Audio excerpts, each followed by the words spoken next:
Recorded Books presents an unabridged recording of The Great Gatsby by F. Scott Fitzgerald. Narrated by Frank Muller. Chapter 1. In my younger and more vulnerable years, my father gave me some advice that I've been turning over in my mind ever since.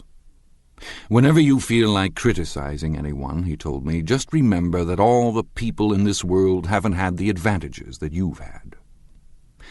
He didn't say any more, but we've always been unusually communicative in a reserved way, and I understood that he meant a great deal more than that.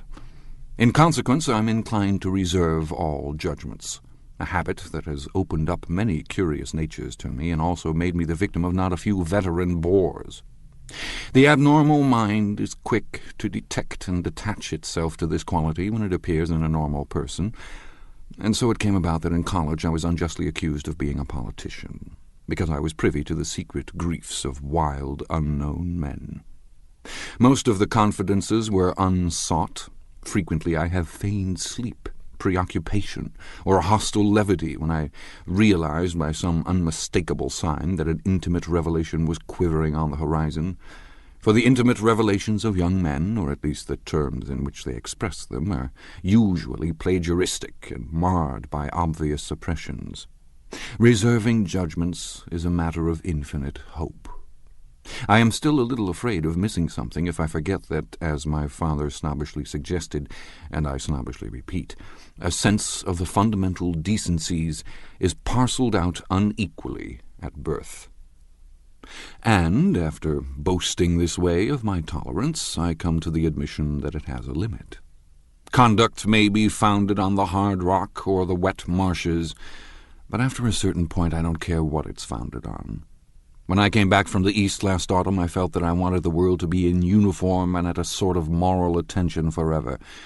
I wanted no more riotous excursions with privileged glimpses into the human heart.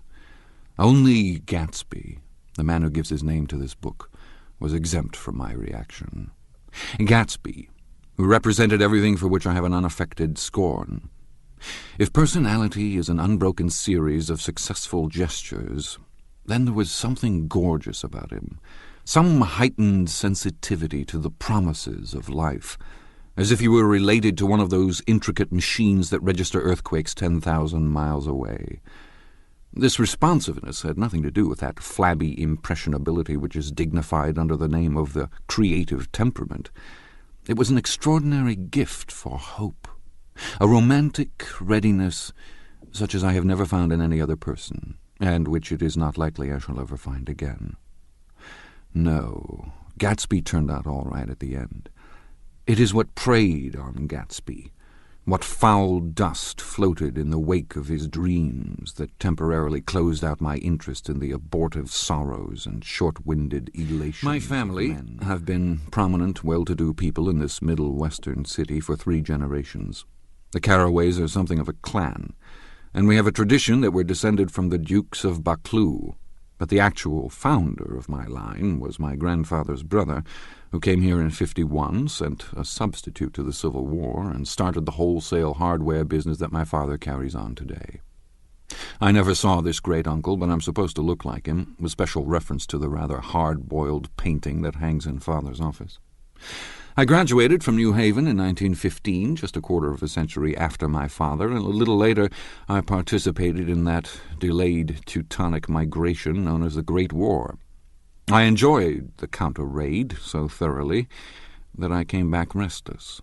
Instead of being the warm center of the world, the Middle West now seemed like the ragged edge of the universe, so I decided to go east and learn the bond business. Everybody I knew was in the bond business, so I supposed it could support one more single man. All my aunts and uncles talked it over as if they were choosing a prep school for me, and finally said, "Why, yes," with very grave, hesitant faces. Father agreed to finance me for a year, and after various delays I came east, permanently, I thought, in the spring of 22. The practical thing was to find rooms in the city, but it was a warm season, and I had just left a country of wide lawns and friendly trees, so when a young man at the office suggested that we take a house together in a commuting town, it sounded like a great idea. He found the house, a weather-beaten cardboard bungalow at $80 a month, but at the last minute the firm ordered him to Washington, and I went out to the country alone. I had a dog, or at least I had him for a few days until he ran away, and an old Dodge, and a Finnish woman who made my bed and cooked breakfast and muttered Finnish wisdom to herself over the electric stove.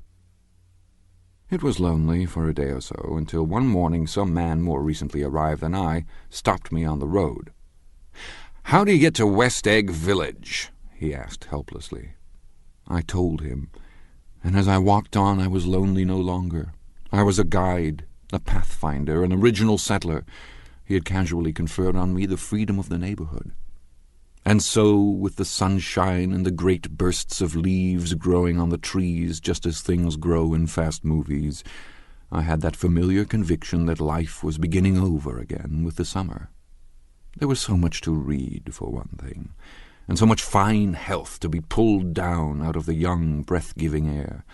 I bought a dozen volumes on banking and credit and investment securities, and they stood on my shelf in red and gold like new money from the mint, promising to unfold the shining secrets that only Midas and Morgan and Maecenas knew. And I had the high intention of reading many other books besides. I was rather literary in college. One year I wrote a series of very solemn and obvious editorials for the Yale News, and now I was going to bring back all such things into my life and become again that most limited of all specialists, the well-rounded man. This isn't just an epigram. Life is much more successfully looked at from a single window, after all. It was a matter of chance that I should have rented a house in one of the strangest communities in North America. It was on that slender, riotous island which extends itself due east of natural curiosities to unusual formations of land.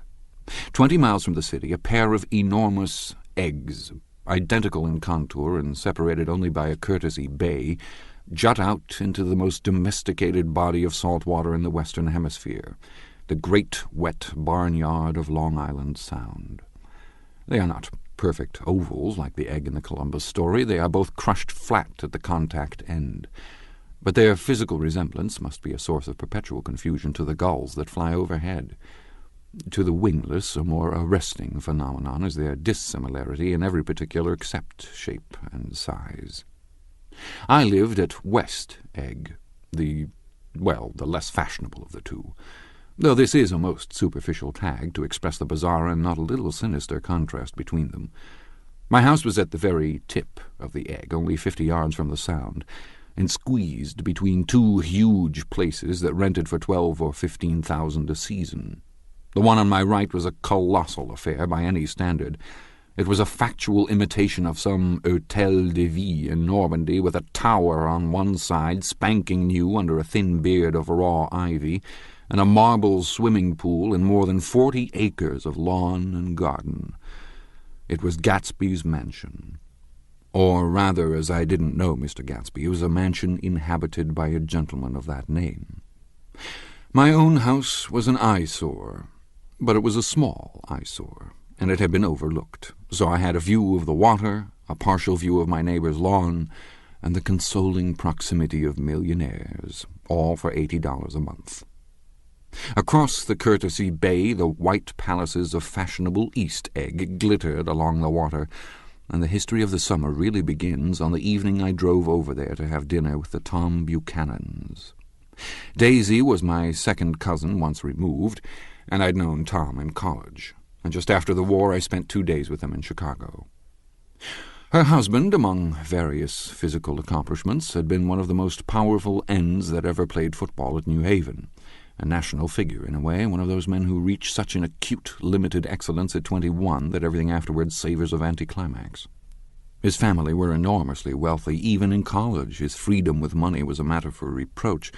But now he'd left Chicago and come east in a fashion that rather took your breath away.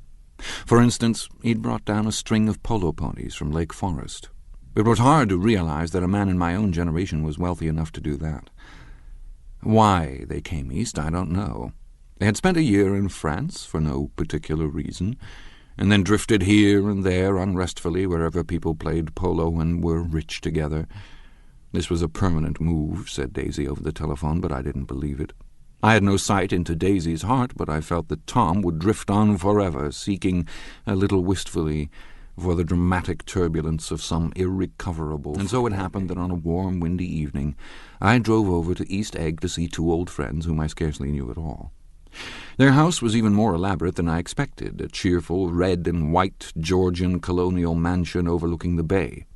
The lawn started at the beach and ran toward the front door for a quarter of a mile, jumping over sundials and brick walks and burning gardens, finally when it reached the house drifting up the side in bright vines as though from the momentum of its run. The front was broken by a line of French windows, glowing now with reflected gold and wide open to the warm, windy evening, and Tom Buchanan in riding clothes was standing with his legs apart on the front porch. He had changed since his New Haven years. Now he was a sturdy, straw-haired man of 30 with a rather hard mouth and a supercilious manner. Two shining, arrogant eyes had established dominance over his face and gave him the appearance of always leaning aggressively forward. Not even the effeminate swank of his riding clothes could hide the enormous power of that body. He seemed to fill those glistening boots until he strained the top lacing, and you could see a great pack of muscle shifting when his shoulder moved under his thin coat. It was a body capable of enormous leverage, a cruel body. His speaking voice, a gruff, husky tenor, added to the impression of fractiousness he conveyed. There was a touch of paternal contempt in it, even toward people he liked, and there were men at New Haven who had hated his guts. "Now, don't think my opinion on these matters is final," he seemed to say, "just because I'm stronger and more of a man than you are." We were in the same senior society, and while we were not intimate, I always had the impression that he approved of me and wanted me to like him with some harsh, defiant wistfulness of his own. We talked for a few minutes on the sunny porch. "I've got a nice place here," he said, his eyes flashing about restlessly. Turning me around by one arm, he moved a broad, flat hand along the front vista, including in its sweep a sunken Italian garden, a half-acre of deep, pungent roses, and a snub-nosed motorboat that bumped the tide offshore. "It belonged to Demain, the oil man." He turned me around again, politely and abruptly. "We'll go inside." We walked through a high hallway into a bright, rosy-colored space, fragilely bound into the house by French windows at either end. The windows were ajar and gleaming white against the fresh grass outside that seemed to grow a little way into the house.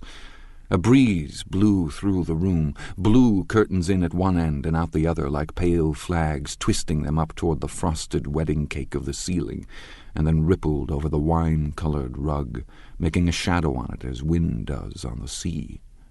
The only completely stationary object in the room was an enormous couch, on which two young women were buoyed up as though upon an anchored balloon. They were both in white, and their dresses were rippling and fluttering as if they had just been blown back in after a short flight around the house. I must have stood for a few moments listening to the whip and snap of the curtains and the groan of a picture on the wall. Then there was a boom as Tom Buchanan shut the rear windows, and the caught wind died out about the room and the curtains and the rugs and the two young women ballooned. The younger of the two was a stranger to me. She was extended full length at her end of the divan, completely motionless, and with her chin raised a little, as if she were balancing something on it which was quite likely to fall. If she saw me out of the corner of her eye, she gave no hint of it. Indeed, I was almost surprised into murmuring an apology for having disturbed her by coming in. The other girl, Daisy, made an attempt to rise. She leaned slightly forward with a conscientious expression. Then she laughed, an absurd, charming little laugh. And I laughed, too, and came forward into the room. "I'm paralyzed with happiness." She laughed again as if she said something very witty, and held my hand for a moment, looking up into my face, promising that there was no one in the world she so much wanted to see. That was a way she had. She hinted in a murmur that the surname of the balancing girl was Baker. I've heard it said that Daisy's murmur was only to make people lean toward her, an irrelevant criticism that made it no less charming. At any rate, Miss Baker's lips fluttered. She nodded at me, almost imperceptibly, and then quickly tipped her head back again. The object she was balancing had obviously tottered a little and given her something of a fright. Again a sort of apology arose to my lips. Almost any exhibition of complete self-sufficiency draws a stunned tribute from me. I looked back at my cousin, who began to ask me questions in her low, thrilling voice. It was the kind of voice that the ear follows up and down, as if each speech is an arrangement of notes that will never be played again. Her face was sad and lovely, with bright things in it, bright eyes and a bright, passionate mouth. But there was an excitement in her voice that men who had cared for her found difficult to forget. A singing compulsion, a whispered listen, a promise that she had done gay, exciting things just a while since, and that there were gay, exciting things hovering in the next hour. I told her how I had stopped off in Chicago for a day on my way east, and how a dozen people had sent their love through me. "Do they miss me?" she cried ecstatically. "The whole town is desolate. All the cars have the left rear wheel painted black as a mourning wreath, and there's a persistent wail all night along the North Shore." "How gorgeous! Let's go back, Tom, tomorrow." Then she added irrelevantly, "You ought to see the baby." "I'd like to." "She's asleep. She's 3 years old. Haven't you ever seen her?" "Never." "Well, you ought to see her. She's—" Tom Buchanan, who had been hovering restlessly about the room, stopped and rested his hand on my shoulder. "What are you doing, Nick?" "I'm a bondman." "Who with?" I told him. "Never heard of them," he remarked decisively. This annoyed me. "You will," I answered shortly. "You will if you stay in the East." "Oh, I'll stay in the East, don't you worry," he said, glancing at Daisy and then back at me as if he were alert for something more. "I'd be a goddamned fool to live anywhere else." At this point, Miss Baker said, "Absolutely," with such suddenness that I started. It was the first word she had uttered since I came into the room. Evidently it surprised her as much as it did me, for she yawned and with a series of rapid, deft movements stood up into the room. "I'm stiff," she complained. "I've been lying on that sofa for as long as I can remember." "Don't look at me," Daisy retorted. "I've been trying to get you to New York all afternoon." "No, thanks," said Miss Baker to the 4 cocktails just in from the pantry. "I'm absolutely in training." Her host looked at her incredulously. "You are?" He took down his drink as if it were a drop in the bottom of a glass. "How you ever get anything done is beyond me." I looked at Miss Baker, wondering what it was she got done. I enjoyed looking at her. She was a slender, small-breasted girl with an erect carriage, which she accentuated by throwing her body backward at the shoulders like a young cadet.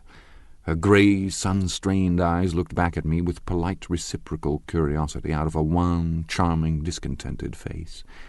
It occurred to me now that I had seen her, or a picture of her, somewhere before. "You live in West Egg," she remarked contemptuously. "I know somebody there." "Well, I don't know a single—" "You must know Gatsby." Gatsby could reply that he was my neighbor. Dinner was announced. Wedging his tense arm imperatively under mine, Tom Buchanan compelled me from the room as though we were moving a checker to another square. Slenderly, languidly, their hands set lightly on their hips, the 2 young women preceded us out into a rosy-colored porch open toward the sunset, where 4 candles flickered on the table in the diminished wind. "Why candles?" objected Daisy, frowning. She snapped them out with her fingers. "In 2 weeks it'll be the longest day in the year." She looked at us all radiantly. "Do you always watch for the longest day of the year and then miss it? I always watch for the longest day in the year and then miss it." "We ought to plan something," yawned Miss Baker, sitting down at the table as if she were getting into bed. "All right," said Daisy. "What'll we plan?" She turned to me helplessly. "What do people plan?" Before I could answer, her eyes fastened with an odd expression on her little finger. "Look," she complained. "I heard it." We all looked. The knuckle was black and blue. "You did it, Tom," she said accusingly. "I know you didn't mean to, but you did do it. That's what I get for marrying a brute of a man, a great big hulking physical specimen of a—" "I hate that word hulking," objected Tom crossly, "even in kidding." "Hulking," insisted Daisy. Sometimes she and Miss Baker talked at once, unobtrusively, and with a bantering inconsequence that was never quite chatter, that was as cool as their white dresses and their impersonal eyes in the absence of all desire. They were here, and they accepted Tom and me, making only a polite, pleasant effort to entertain or to be entertained. They knew that presently dinner would be over, and a little later the evening too would be over and casually put away. It was sharply different from the West, where an evening was hurried from phase to phase toward its close, in a continually disappointed anticipation, or else in sheer nervous dread of the moment itself. "You make me feel uncivilized, Daisy," I confessed on my second glass of corky but rather impressive claret. "Can't you talk about crops or something?" I meant nothing in particular by this remark, but it was taken up in an unexpected way. "Civilization's going to pieces," broke out Tom violently. "I've got to be a terrible pessimist about things. Have you read The Rise of the Colored Empires by this man Goddard?" "Why, no," I answered, rather surprised by his tone. "Well, it's a fine book, and everybody ought to read it. The idea is, if we don't look out, the white race will be utterly submerged. It's all scientific stuff. It's been proved." "Tom's getting very profound," said Daisy, with an expression of unthoughtful sadness. "He reads deep books, with long words in them. What was that word "Well, these books are all scientific," insisted Tom, glancing at her impatiently. "This fellow has worked out the whole thing. It's up to us, who are the dominant race, to watch out, or these other races will have control of things." "We've got to beat them down," whispered Daisy, winking ferociously toward the fervent sun. "You ought to live in California," began Miss Baker, but Tom interrupted her by shifting heavily in his chair. "This idea is that we're Nordics. I am, and you are, and you are, and—" After an infinitesimal hesitation he included Daisy with a slight nod, and she winked at me again. "And we've produced all the things that go to make civilization. Oh, science and art in his concentration, as if his complacency, more acute than of old, was not enough to him any more. When almost immediately the telephone rang inside and the butler left the porch, Daisy seized upon the momentary interruption and leaned toward me. "I'll tell you a family secret," she whispered enthusiastically. "It's about the butler's nose. Do you want to hear about the butler's nose?" "That's why I came over tonight." "Well, he wasn't always a butler. He used to be the silver polisher for some people in New York that had a silver service for 200 people. He had to polish it from morning till night, until finally it began to affect his nose." "Things went from bad to worse," suggested Miss Baker. "Yes, things went from bad to worse, until finally he had to give up his position." For a moment the last sunshine fell with romantic affection upon her glowing face. Her voice compelled me forward breathlessly as I listened. Then the glow faded, each light deserting her with lingering regret, like children leaving a pleasant street at dusk. The butler came back and murmured something close to Tom's ear, whereupon Tom frowned, pushed back his chair, and without a word went inside. As if his absence quickened something within her, Daisy leaned forward again, her voice glowing and singing. "I love to see you at my table, Nick. You remind me of a rose, an absolute rose, doesn't he?" She turned to Miss Baker for confirmation. "An absolute rose?" This was untrue. I am not even faintly like a rose. She was only extemporizing. But a stirring warmth flowed from her, as if her heart was trying to come out to you concealed in one of those breathless, thrilling words. Then suddenly she threw her napkin on the table and excused herself and went into the house. Miss Baker and I exchanged a short glance, consciously devoid of meaning. I was about to speak when she sat up alertly and said, "Shh," in a warning voice. A subdued, impassioned murmur was audible in the room beyond, and Miss Baker leaned forward, unashamed, trying to hear. The murmur trembled on the verge of coherence, sank down, mounted excitedly, and then ceased altogether. "This Mr. Gatsby you spoke of is my neighbor," I said. "Don't talk. I want to hear what happens." "Is something happening?" I inquired innocently. "You mean to say you don't know?" said Miss Baker, honestly surprised. "I thought everybody knew." "I don't." "Why," she said hesitantly, "Tom's got some woman in New York." "Got some woman?" I repeated blankly. Miss Baker nodded. "She might have the decency not to telephone him at dinner time, don't you think?" Almost before I had grasped her meaning, there was the flutter of a dress and the crunch of leather boots, and Tom and Daisy were back at the table. "It couldn't be helped," cried Daisy with tense gaiety. She sat down, glanced searchingly at Miss Baker and then at me, and continued. "I looked outdoors for a minute, and it's very romantic outdoors. There's a bird on the lawn that I think must be a nightingale come over on the Cunard or White Star Line. He's singing away," her voice sang. "It's romantic, isn't it, Tom?" "Very romantic," he said, and then miserably to me, "If it's light enough after dinner, I want to take you down to the stables." The telephone rang inside startlingly. and as Daisy shook her head decisively at Tom, the subject of the stables, in fact all subjects, vanished into air. Among the broken fragments of the last 5 minutes at table, I remember the candles being lit again, pointlessly, and I was conscious of wanting to look squarely at everyone and yet to avoid all eyes. I couldn't guess what Daisy and Tom were thinking, but I doubt if even Miss Baker, who seemed to have mastered a certain hardy skepticism, was able utterly to put this fifth guest's shrill metallic urgency out of mind. To a certain temperament, the situation might have seemed intriguing. My own instinct was to telephone immediately. Needless to say, were not mentioned again. Tom and Miss Baker, with several feet of twilight between them, strolled back into the library as if to a vigil beside a perfectly tangible body, while, trying to look pleasantly interested and a little deaf, I followed Daisy around a chain of connecting verandas to the porch in front. In its deep gloom we sat down, side by side, on a wicker settee. Daisy took her face in her hands, as if feeling its lovely shape, and her eyes moved gradually out into the velvet dusk. I saw that turbulent emotions possessed her, so I asked what I thought would be some sedative questions about her little girl. "We don't know each other very well, Nick," she said suddenly, "even if we are cousins. You didn't come to my wedding. I wasn't back from the war." "That's true." She hesitated. "Well, I've had a very bad time, Nick, and I'm pretty cynical about everything." Evidently she had reason to be. I waited, but she didn't say any more, and after a moment I returned rather feebly to the subject of her daughter. "I suppose she talks and eats and everything?" "Oh, yes." She looked at me absently. "Listen, Nick, let me tell you what I said when she was born. Would you like to hear?" "Very much." "It'll show you how I've gotten to feel about things. Well, she was less than an hour old, and Tom was God knows where. I woke up out of the ether with an utterly abandoned feeling and asked the nurse right away if it was a boy or a girl. She told me it was a girl, and so I turned my head away and wept. 'All right,' I said, 'I'm glad it's a girl, and I hope she'll be a fool. That's the best thing a girl can be in this world, a beautiful little fool. You see, I think everything's terrible anyhow,' she went on in a convinced way.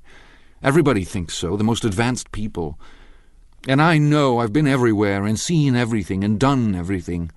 Her eyes flashed around her in a defiant way, rather like Tom's, and she laughed with thrilling scorn. 'Sophisticated! God, I'm sophisticated!' The instant her voice broke off, ceasing to compel my attention, my belief, I felt the basic insincerity of what she had said. It made me uneasy, as though the whole evening had been a trick of some sort to exact a contributory emotion from me. I waited, and sure enough, in a moment she looked at me with an absolute smirk on her lovely face, as if she had asserted her membership in a rather distinguished secret society to which she and Tom belonged. Inside, the crimson room bloomed with light. Tom and Miss Baker sat at either end of the long couch, and she read aloud to him from the Saturday Evening Post, the words murmurous and uninflected running together in a soothing tune. The lamplight, bright on his boots and dull on the autumn leaf yellow of her hair, glinted along the paper as she turned a page with a flutter of slender muscles in her arms. When we came in, she held us silent for a moment with a lifted hand. "To be continued," she said, tossing the magazine on the table, "in our very next issue." Her body asserted itself with a restless movement of her knee, and she stood up. 10 o'clock, she remarked, apparently finding the time on the ceiling. "Time for this good girl to go to bed." "Jordan's going to play in the tournament tomorrow," explained Daisy, "over at Westchester." "Oh, you're Jordan Baker." I knew now why her face was familiar. Its pleasing, contemptuous expression had looked out at me from many rotogravure pictures of the sporting life at Asheville and Hot Springs and Palm Beach. I had heard some story of her, too.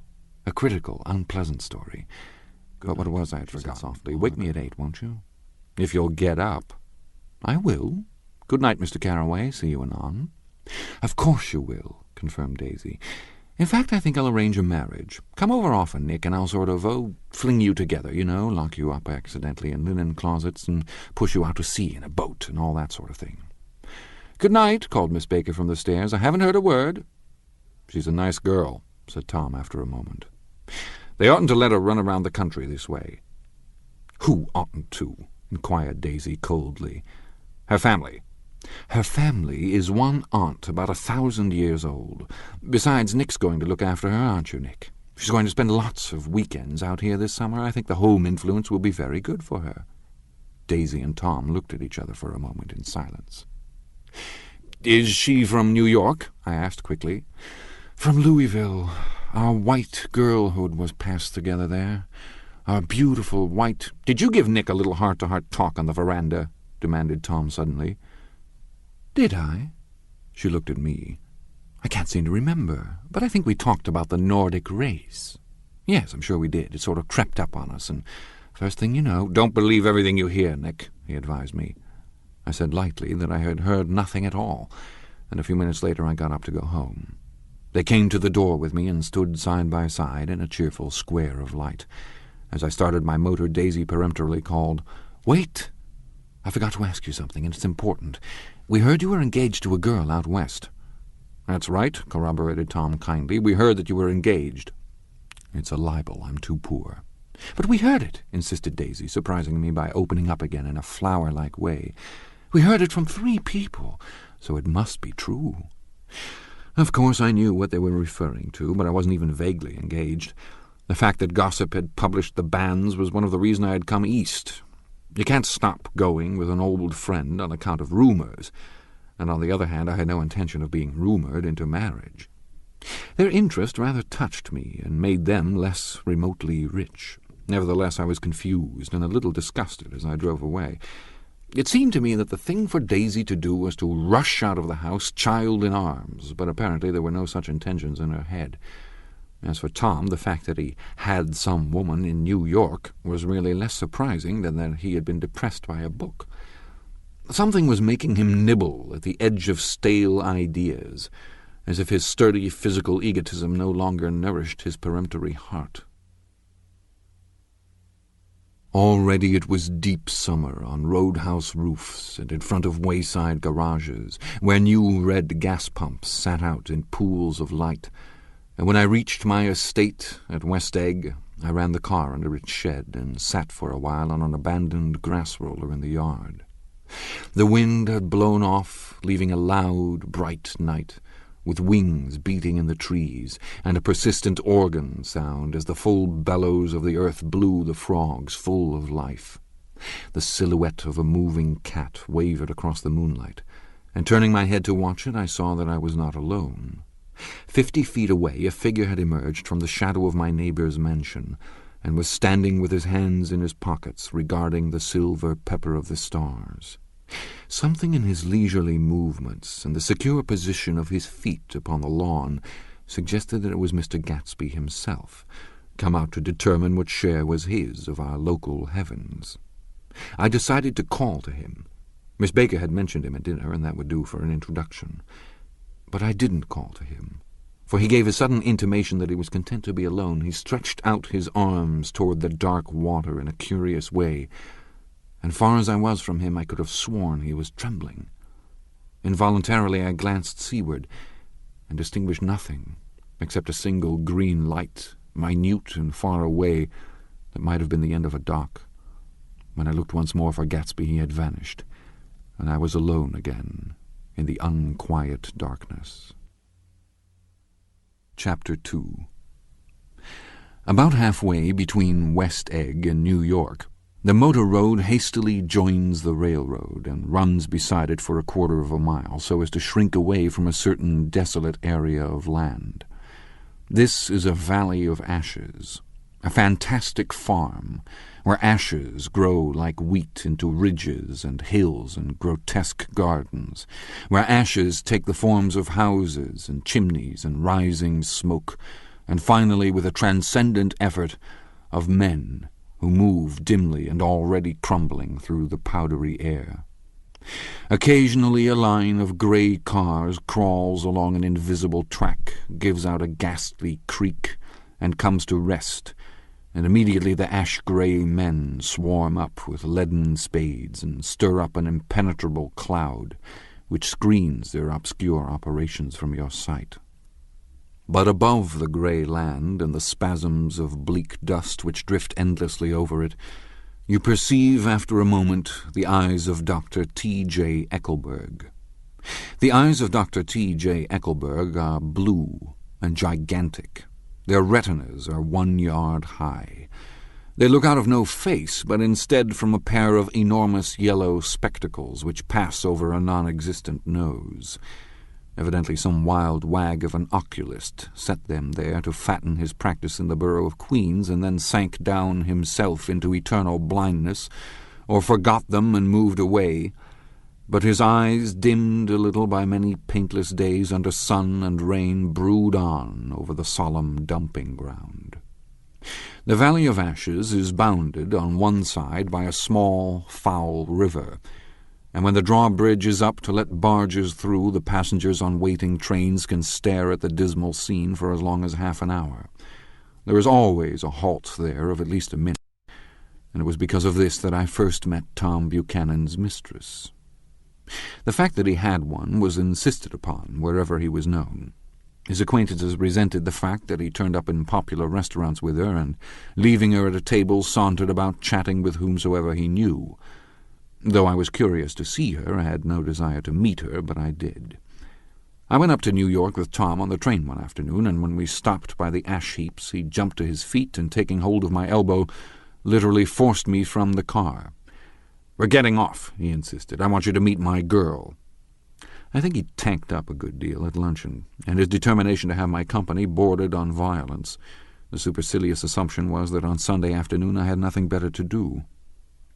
I followed him over a low whitewashed railroad fence, and we walked back 100 yards along the road under Dr. Eckelberg's persistent stare.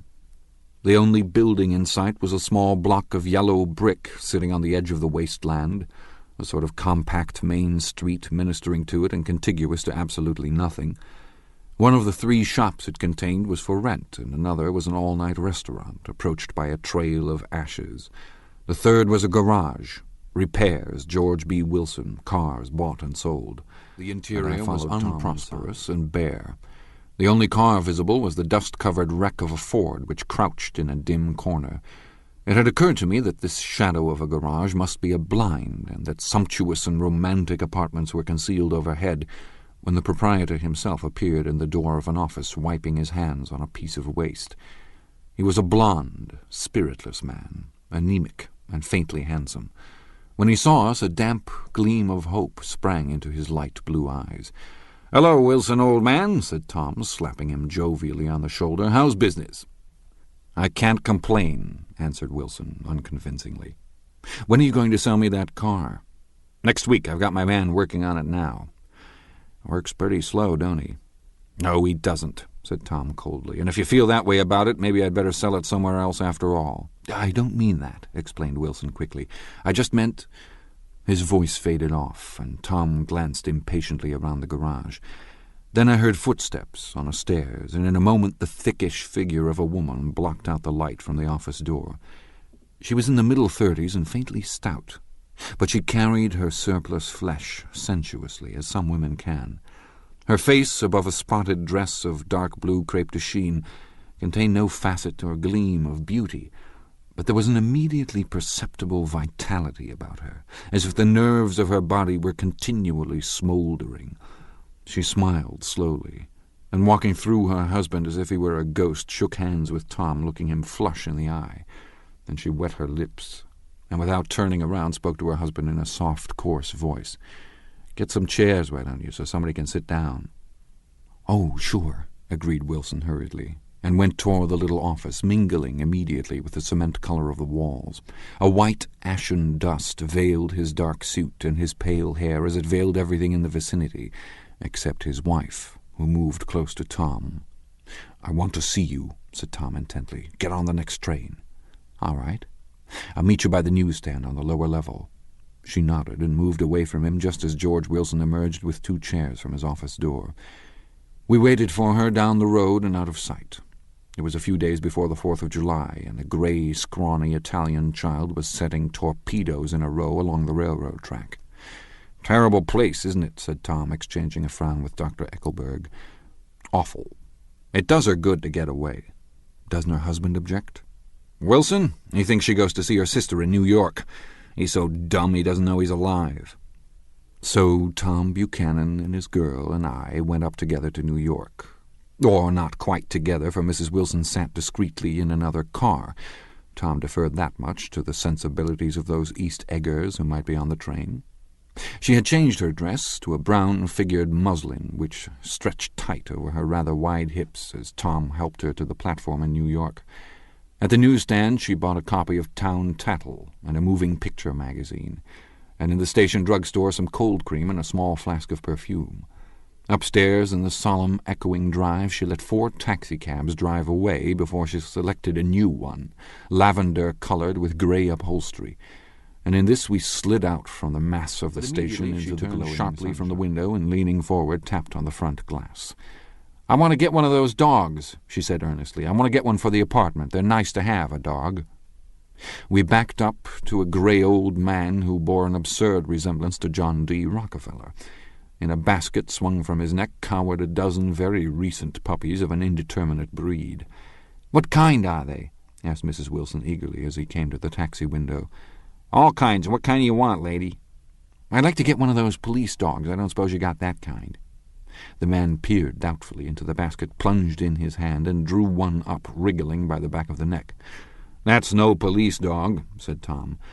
"No, it's not exactly a police dog," said the man with disappointment in his voice. "It's more of an Airedale." He passed his hand over the brown wash-rag of a back. "Look at that coat. Some coat. That's a dog'll never bother you with catching cold." "I think it's cute," said Mrs. Wilson enthusiastically. "How much is it?" "That dog?" He looked at it admiringly. "That dog will cost you $10. The Airedale, undoubtedly there was an Airedale concerned in it somewhere, though its feet were startlingly white, changed hands and settled down into Mrs. Wilson's lap, where she fondled the weatherproof coat with rapture.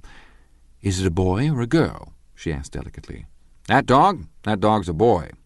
"It's a bitch," said Tom decisively. "Here's your money. Go and buy 10 more dogs with it." We drove over to Fifth Avenue, so warm and soft, almost pastoral on the summer Sunday afternoon, that I wouldn't have been surprised to see a great flock of white sheep turn the corner. "Hold on," I said. "I have to leave you here." "No, you don't," interposed Tom quickly. "Myrtle will be hurt if you don't come up to the apartment, won't you, Myrtle?" "Come on," she urged. "I'll telephone my sister, Catherine. She's said to be very beautiful by people who ought to know." Well, I'd like to, but we went on, cutting back again over the park toward the West Hundreds. At 158th Street, the cab stopped at one slice in a long white cake of apartment houses. Throwing a regal, homecoming glance around the neighborhood, Mrs. Wilson gathered up her dog and her other purchases and went haughtily in. "I'm going to have the McKees come up," she announced as we rose in the elevator, "and of course I got to call up my sister, too." The apartment was on the top floor. A small living room, a small dining room, a small bedroom, and a bath. The living room was crowded to the doors with a set of tapestried furniture entirely too large for it, so that to move about was to stumble continually over scenes of ladies swinging in the gardens of Versailles. The only picture was an over-enlarged photograph, apparently a hen sitting on a blurred rock. Looked at from a distance, however, the hen resolved itself into a bonnet, and the countenance of a stout old lady beamed down into the room. Several old copies of Town Tattle lay on the table, together with a copy of Simon Called Peter, and some of the small scandal magazines of Broadway. Mrs. Wilson was first concerned with the dog. A reluctant elevator boy went for a box full of straw and some milk, to which he added on his own initiative a tin of large, hard dog biscuits, one of which decomposed apathetically in the saucer of milk all afternoon. Meanwhile Tom brought out a bottle of whiskey from a locked bureau door. I have been drunk just twice in my life, and the second time was that afternoon. So everything that happened has a dim, hazy cast over it, although until after 8 o'clock the apartment was full of cheerful sun. Sitting on Tom's lap, Mrs. Wilson called up several people on the telephone. Then there were no cigarettes, and I went out to buy some at the drugstore on the corner. When I came back they had disappeared, so I sat down discreetly in the living room and read a chapter of Simon Called Peter. Either it was terrible stuff or the whiskey distorted things. Just as Tom and Myrtle, after the first drink Mrs. Wilson and I called each other by our first names, reappeared, company commenced to arrive at the apartment door. The sister, Catherine, was a slender, worldly girl of about 30, with a solid, sticky bob of red hair and a complexion powdered milky white. Her eyebrows had been plucked and then drawn on again at a more rakish angle, but the efforts of nature toward the restoration of the old alignment gave a blurred air to her face. When she moved about there was an incessant clicking, as innumerable pottery bracelets jingled up and down upon her arms. She came in with such a proprietary haste and looked around so possessively at the furniture that I wondered if she lived here. But when I asked her, she laughed immoderately, repeated my question aloud, and told me she lived with a girlfriend at a hotel. Mr. McKee was a pale, feminine man from the flat below. He had just shaved, for there was a white spot of lather on his cheekbone, and he was most respectful in his greeting to everyone in the room. He informed me that he was in the artistic game, and I gathered later that he was a photographer and had made the dim enlargement of Mrs. Wilson's mother, which hovered like an ectoplasm on the wall. His wife was shrill, languid, handsome, and horrible. She told me with pride that her husband had photographed her 127 times since they had been married. Mrs. Wilson had changed her costume some time before, and was now attired in an elaborate afternoon dress of cream-coloured chiffon, which gave out a continual rustle as she swept about the room. With the influence of the dress, her personality had also undergone a change. The intense vitality that had been so remarkable in the garage was converted into impressive hauteur. Her laughter, her gestures, her assertions became more violently affected moment by moment, and as she expanded, the room grew smaller around her, until she seemed to be revolving on a noisy, creaking pivot through the smoky air. "My dear," she told her sister in a high, mincing shout, "most of these fellows will cheat you every time. All they think of is money. I had a woman up here last week to look at my feet, and when she gave me the bill you'd have thought she'd had my appendicitis out." "What was the name of the woman?" asked Mrs. McKee. "Mrs. Eberhardt. She goes around looking at people's feet in their own homes." "I like your dress," remarked Mrs. McKee. "I think it's adorable." Mrs. Wilson rejected the compliment by raising her eyebrow in disdain. "It's just a crazy old thing," she said. "I just slip it on sometimes when I don't care what I look like." "But it looks wonderful on you, if you know what I mean," pursued Mrs. McKee. "If Chester could only get you in that pose, I think he could make something of it." We all looked in silence at Mrs. Wilson, who removed a strand of hair from over her eyes and looked back at us with a brilliant smile. Mr. McKee regarded her intently, with his head on one side, and then moved his hand back and forth slowly in front of his face. "I should change the light," he said after a moment. "I'd like to bring out the modeling of the features, and I try to get hold of all the back hair." Cried Mrs. McKee. "I think it's—" Her husband said, "Shh," and we all looked at the subject again, whereupon Tom Buchanan yawned audibly and got to his feet. "You McKees have something to drink," he said. "Get some more ice and mineral water, Myrtle, before everybody goes to sleep." "I told that boy about the ice." Myrtle raised her eyebrows in despair at the shiftlessness of the lower orders. "These people, you have to keep after them all the time." She looked at me and laughed pointlessly. Then she flounced over to the dog, kissed it with ecstasy, and swept into the kitchen, implying that a dozen chefs awaited her orders there. "I've done some nice things out on Long Island," asserted Mr. McKee. Tom looked at him blankly. "2 of them we have framed downstairs." "2 what?" demanded Tom.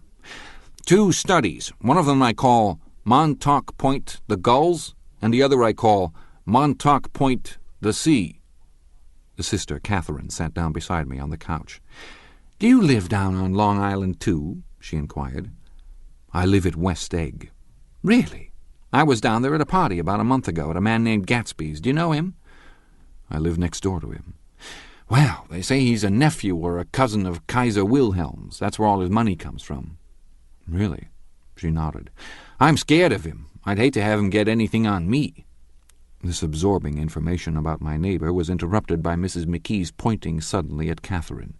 "Chester, I think you could do something with her," she broke out, but Mr. McKee only nodded in a bored way and turned his attention to Tom. "I'd like to do more work on Long Island if I could get the entry. All I ask is that they should give me a start." "Ask Myrtle," said Tom, breaking into a short spout of laughter as Mrs. Wilson entered with a tray. "She'll give you a letter of introduction, won't you, Myrtle?" "Do what?" she asked, startled. You'll give McKee a letter of introduction to your husband so he can do some studies of him." His lips moved silently for a moment as he invented George B. Wilson at the gasoline pump or something like that. Catherine leaned close to me and whispered in my ear, "Neither of them can stand the person they're married to." "Can't they?" "Can't stand them." She looked at Myrtle and then at Tom. "What I say is, why go on living with them if they can't stand them? If I was them, I'd get a divorce and get married to each other right away." "Doesn't she like Wilson either?" The answer to this was unexpected. It came from Myrtle, who had overheard the question, and it was violent and obscene. "You see," cried Catherine triumphantly. She lowered her voice again. "It's really his wife that's keeping them apart. She's a Catholic, and they don't believe in divorce." Daisy was not a Catholic, and I was a little shocked at the elaborateness of the lie. "When they do get married," continued Catherine, "they're going west to live for a while until it blows over." "It'd be more discreet to go to Europe." "Oh, do you like Europe?" she exclaimed surprisingly. "I just got back from Monte Carlo." "Really?" "Just last year. I went over there with another girl." "No, we just went to Monte Carlo and back. We went by way of Marseille. We had over $1,200 when we started, but we got gypped out of it all in 2 days in the private rooms. We had an awful time getting back, I can tell you. God, how I hated that town." The late afternoon sky bloomed in the window for a moment like the blue honey of the Mediterranean. Then the shrill voice of Mrs. McKee called me back into the room. "I almost made a mistake, too," she declared vigorously. "I almost married a little kike who'd been after me for years. I knew he was below me. Everybody kept saying to me, 'Lucille, that man's way below you,' but if I hadn't met Chester, he'd have got me sure." "Yes, but listen," said Myrtle Wilson, nodding her head up and down. "At least you didn't marry him." "I know I didn't." "Well, I married him," said Myrtle ambiguously, "and that's the difference between your case and mine." "Why did you, Myrtle?" demanded Catherine. "Nobody forced you to." Myrtle considered. "I married him because I thought he was a gentleman," she said finally. "I thought he knew something about breeding, but he wasn't fit to lick my shoe." "You were crazy about him for a while," said Catherine. "Crazy about him?" cried Myrtle incredulously. "Who said I was crazy about him? I never was any more crazy about him than I was about that man there." She pointed suddenly at me, and everyone looked at me accusingly. I tried to show by my expression that I had played no part in her past. "The only crazy I was when I married him. I knew right away I made a mistake. He borrowed somebody's best suit to get married in and never even told me about it, and the man came after it one day when he was out." She looked around to see who was listening. "Oh, is that your suit?" I said. "This is the first I ever heard about it, but I gave it to him, and then I laid down and cried to beat the band all afternoon."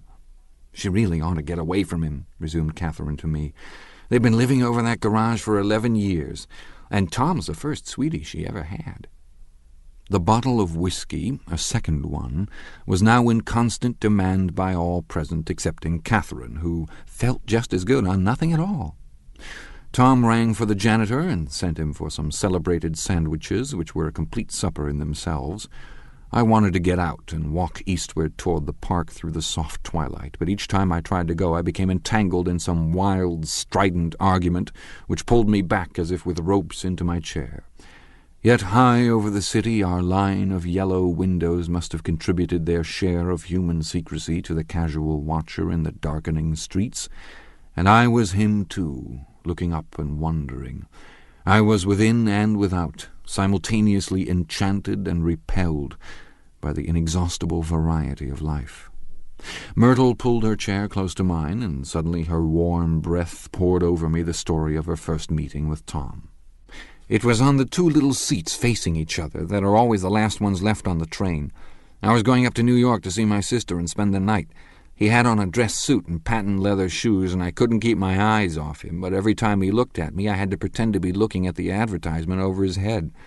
When we came into the station, he was next to me, and his white shirt front pressed against my arm, and so I told him I'd have to call a policeman, but he knew I lied. I was so excited that when I got into a taxi with him, I didn't hardly know I wasn't getting into a subway train. All I kept thinking about over and over was, "You can't live forever, you can't live forever." She turned to Mrs. McKee, and the room rang full of her artificial laughter. "My dear," she cried, "I'm going to give you this dress as soon as I'm through with it. I've got to get another one tomorrow. I'm going to make a list of all the things I've got to get, a massage and a wave and a collar for the dog and one of those cute little ashtrays where you'd touch a spring and a wreath with a black silk bow for Mother's grave that'll last all summer." I gotta write down a list so I won't forget all the things I gotta do. Almost immediately afterward, I looked at my watch and found it was 10. Mr. McKee was asleep on a chair with his fists clenched in his lap, like a photograph of a man of action. Taking out my handkerchief, I wiped from his cheek the remains of the spot of dried lather that had worried me all the afternoon. The little dog was sitting on the table, looking with blind eyes through the smoke, and from time to time groaning faintly. People disappeared, reappeared, made plans to go somewhere, and then lost each other, searched for each other, found each other a few feet away. Sometime toward midnight, Tom Buchanan and Mrs. Wilson stood face to face, discussing in impassioned voices whether Mrs. Wilson had any right to mention Daisy's name. "Daisy, Daisy, Daisy," shouted Mrs. Wilson. "I'll say it whenever I want to. Daisy, Making a short, deft movement, Tom Buchanan broke her nose with his open hand. Then there were bloody towels upon the bathroom floor, and women's voices scolding, and high over the confusion a long, broken wail of pain. Mr. McKee awoke from his doze and started in a daze toward the door. When he had gone halfway, he turned around and stared at the scene, his wife and Catherine scolding and consoling as they stumbled here and there among the crowded furniture with articles of aid, and the despairing figure on the couch bleeding fluently and trying to spread a copy of Town Tattle over the tapestry scenes of Versailles. Then Mr. McKee turned and continued on out the door. Taking my hat from the chandelier, I followed. "Come to lunch some day," he suggested as we groaned down in the elevator. "Where?" "Anywhere. Keep your hands off the lever," snapped the elevator boy. "I beg your pardon," said Mr. McKee with dignity. "I didn't know I was touching it." "All right," I agreed. "I'll be glad to." I was standing beside his bed, and he was sitting up between the sheets, clad in his underwear, with a great portfolio in his hands. "Beauty and the Beast? Loneliness? Old Grocery Horse? Brooklyn Bridge?" Then I was lying half asleep in the cold lower level of the Pennsylvania station, staring at the morning Tribune and waiting for the 4:00 train. Chapter 3. There was music from my neighbor's house through the summer nights. In his blue gardens, men and girls came and went like moths among the whisperings and the champagne and the stars. At high tide in the afternoon I watched his guests diving from the tower of his raft or taking the sun on the hot sand of his beach, while his 2 motorboats slit the waters of the Sound, drawing aquaplanes over cataracts of foam. On weekends his Rolls-Royce became an omnibus, bearing parties to and from the city between 9 in the morning and long past midnight, while his station wagon scampered like a brisk yellow bug to meet all trains. And on Mondays 8 servants, including an extra gardener, toiled all day with mops and scrubbing brushes and hammers and garden shears, repairing the ravages of the night before. Every Friday 5 crates of oranges and lemons arrived from a fruiterer in New York. Every Monday these same oranges and lemons left his back door in a pyramid of pulpless halves. There was a machine in the kitchen which could extract the juice of 200 oranges in half an hour if a little button was pressed 200 times by a butler's thumb. At least once a fortnight a corps of caterers came down with several 100 feet of canvas and enough colored lights to make a Christmas tree of Gatsby's enormous garden. On buffet tables garnished with glistening hors d'oeuvres, spiced baked hams crowded against salads of harlequin designs, and pastry pigs and turkeys bewitched to a dark gold.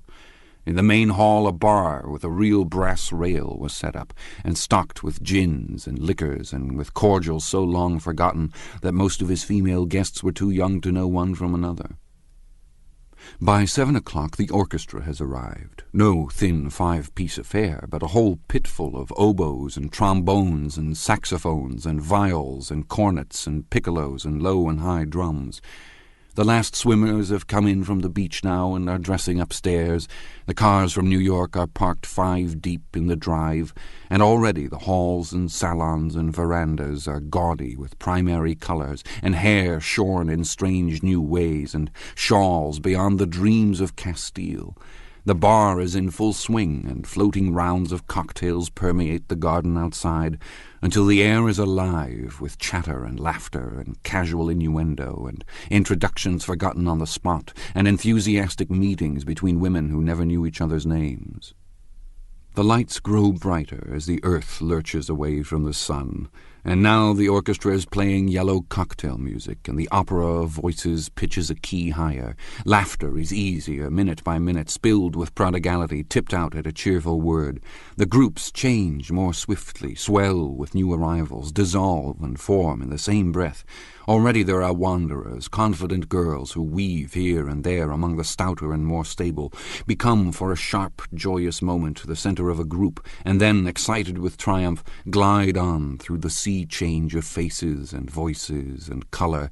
Under the one of these gypsies in trembling opal seizes a cocktail out of the air, dumps it down for courage, and moving her hands like Frisco, dances out alone on the canvas platform. A momentary hush.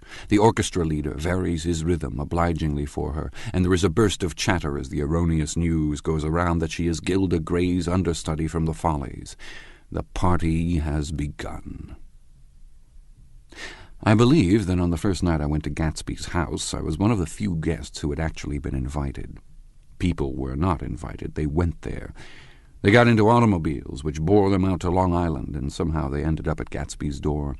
Once there, they were introduced by somebody who knew Gatsby, and after that they conducted themselves according to the rules of behavior associated with amusement parks.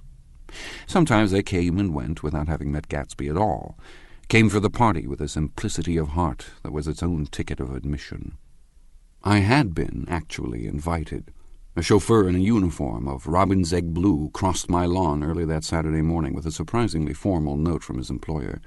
The honour would be entirely Gatsby's, it said, if I would attend his little party that night.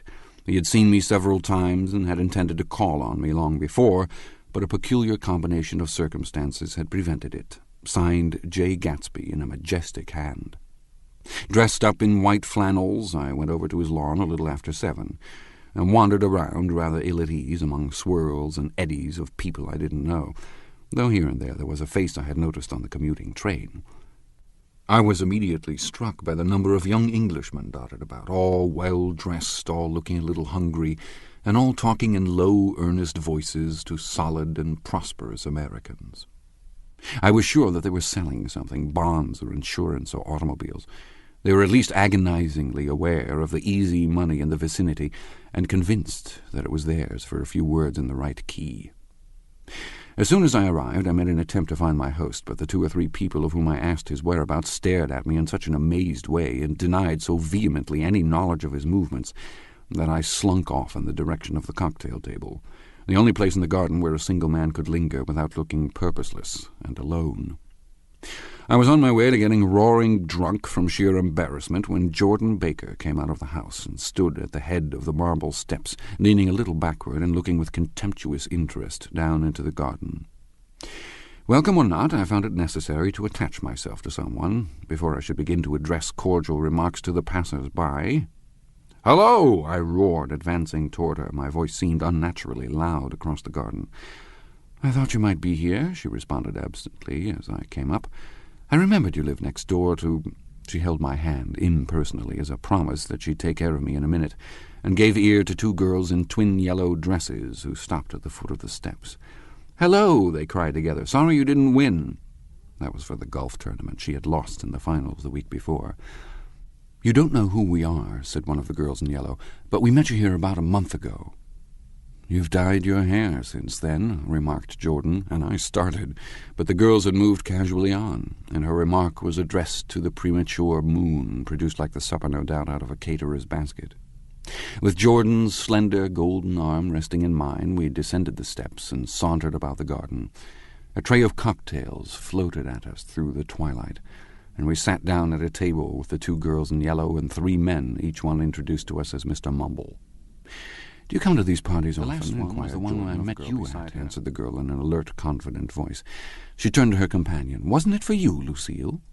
"It was for Lucille, too." "I like to come," Lucille said. "I never care what I do, so I always have a good time. When I was here last, I tore my gown on a chair, and he asked me my name and address. Inside of a week, I got a package from Courrier's with a new evening gown in it." "Did you keep it?"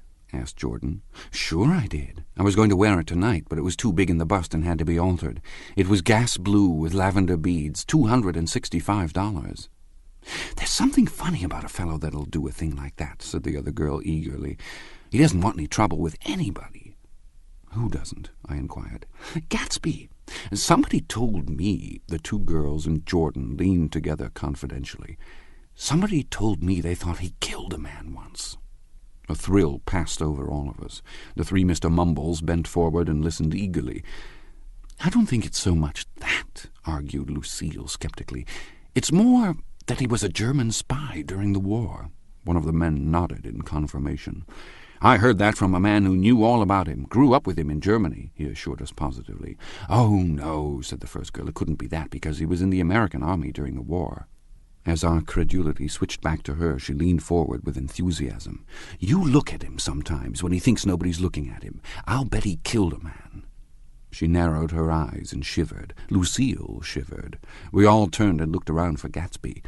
It was testimony to the romantic speculation he inspired that there were whispers about him from those who had found little that it was necessary to whisper about in this world. The first supper, there would be another one after midnight, was now being served, and Jordan invited me to join her own party, who was spread around a table on the other side of the garden. There were 3 married couples, and Jordan's escort, a persistent undergraduate given to violent innuendo, and obviously under the impression that sooner or later Jordan was going to yield him up her person to a greater or lesser degree.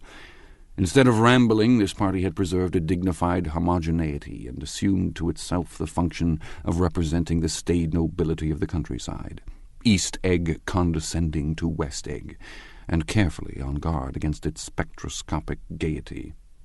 "Let's get out," whispered Jordan, after a somehow wasteful and inappropriate half-hour. "This is much too polite for me."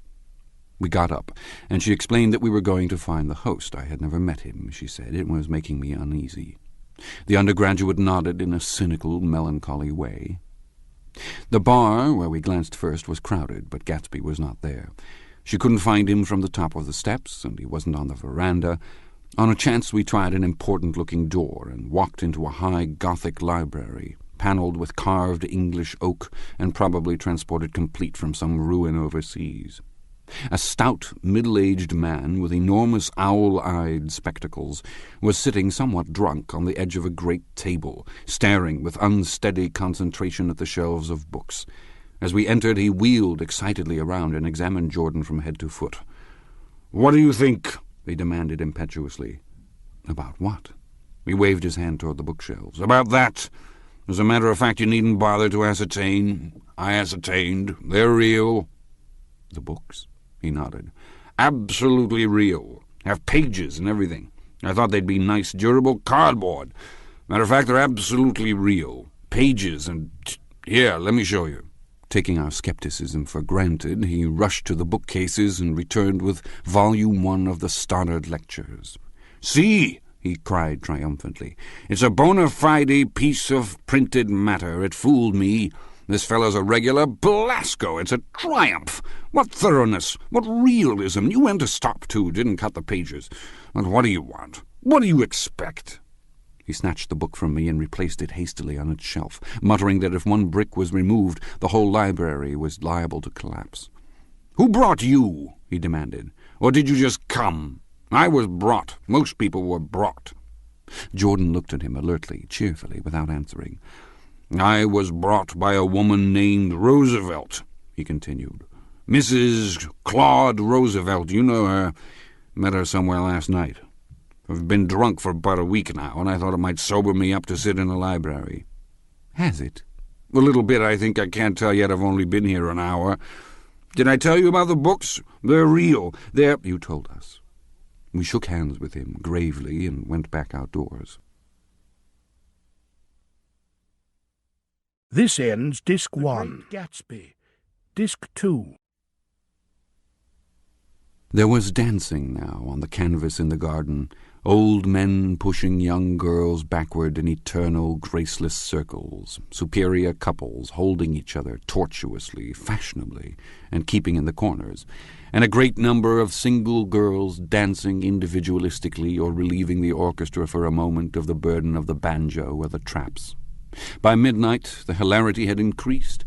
A celebrated tenor had sung in Italian, and a notorious contralto had sung in jazz, and between the numbers people were doing stunts all over the garden, while happy, vacuous bursts of laughter rose toward the summer sky.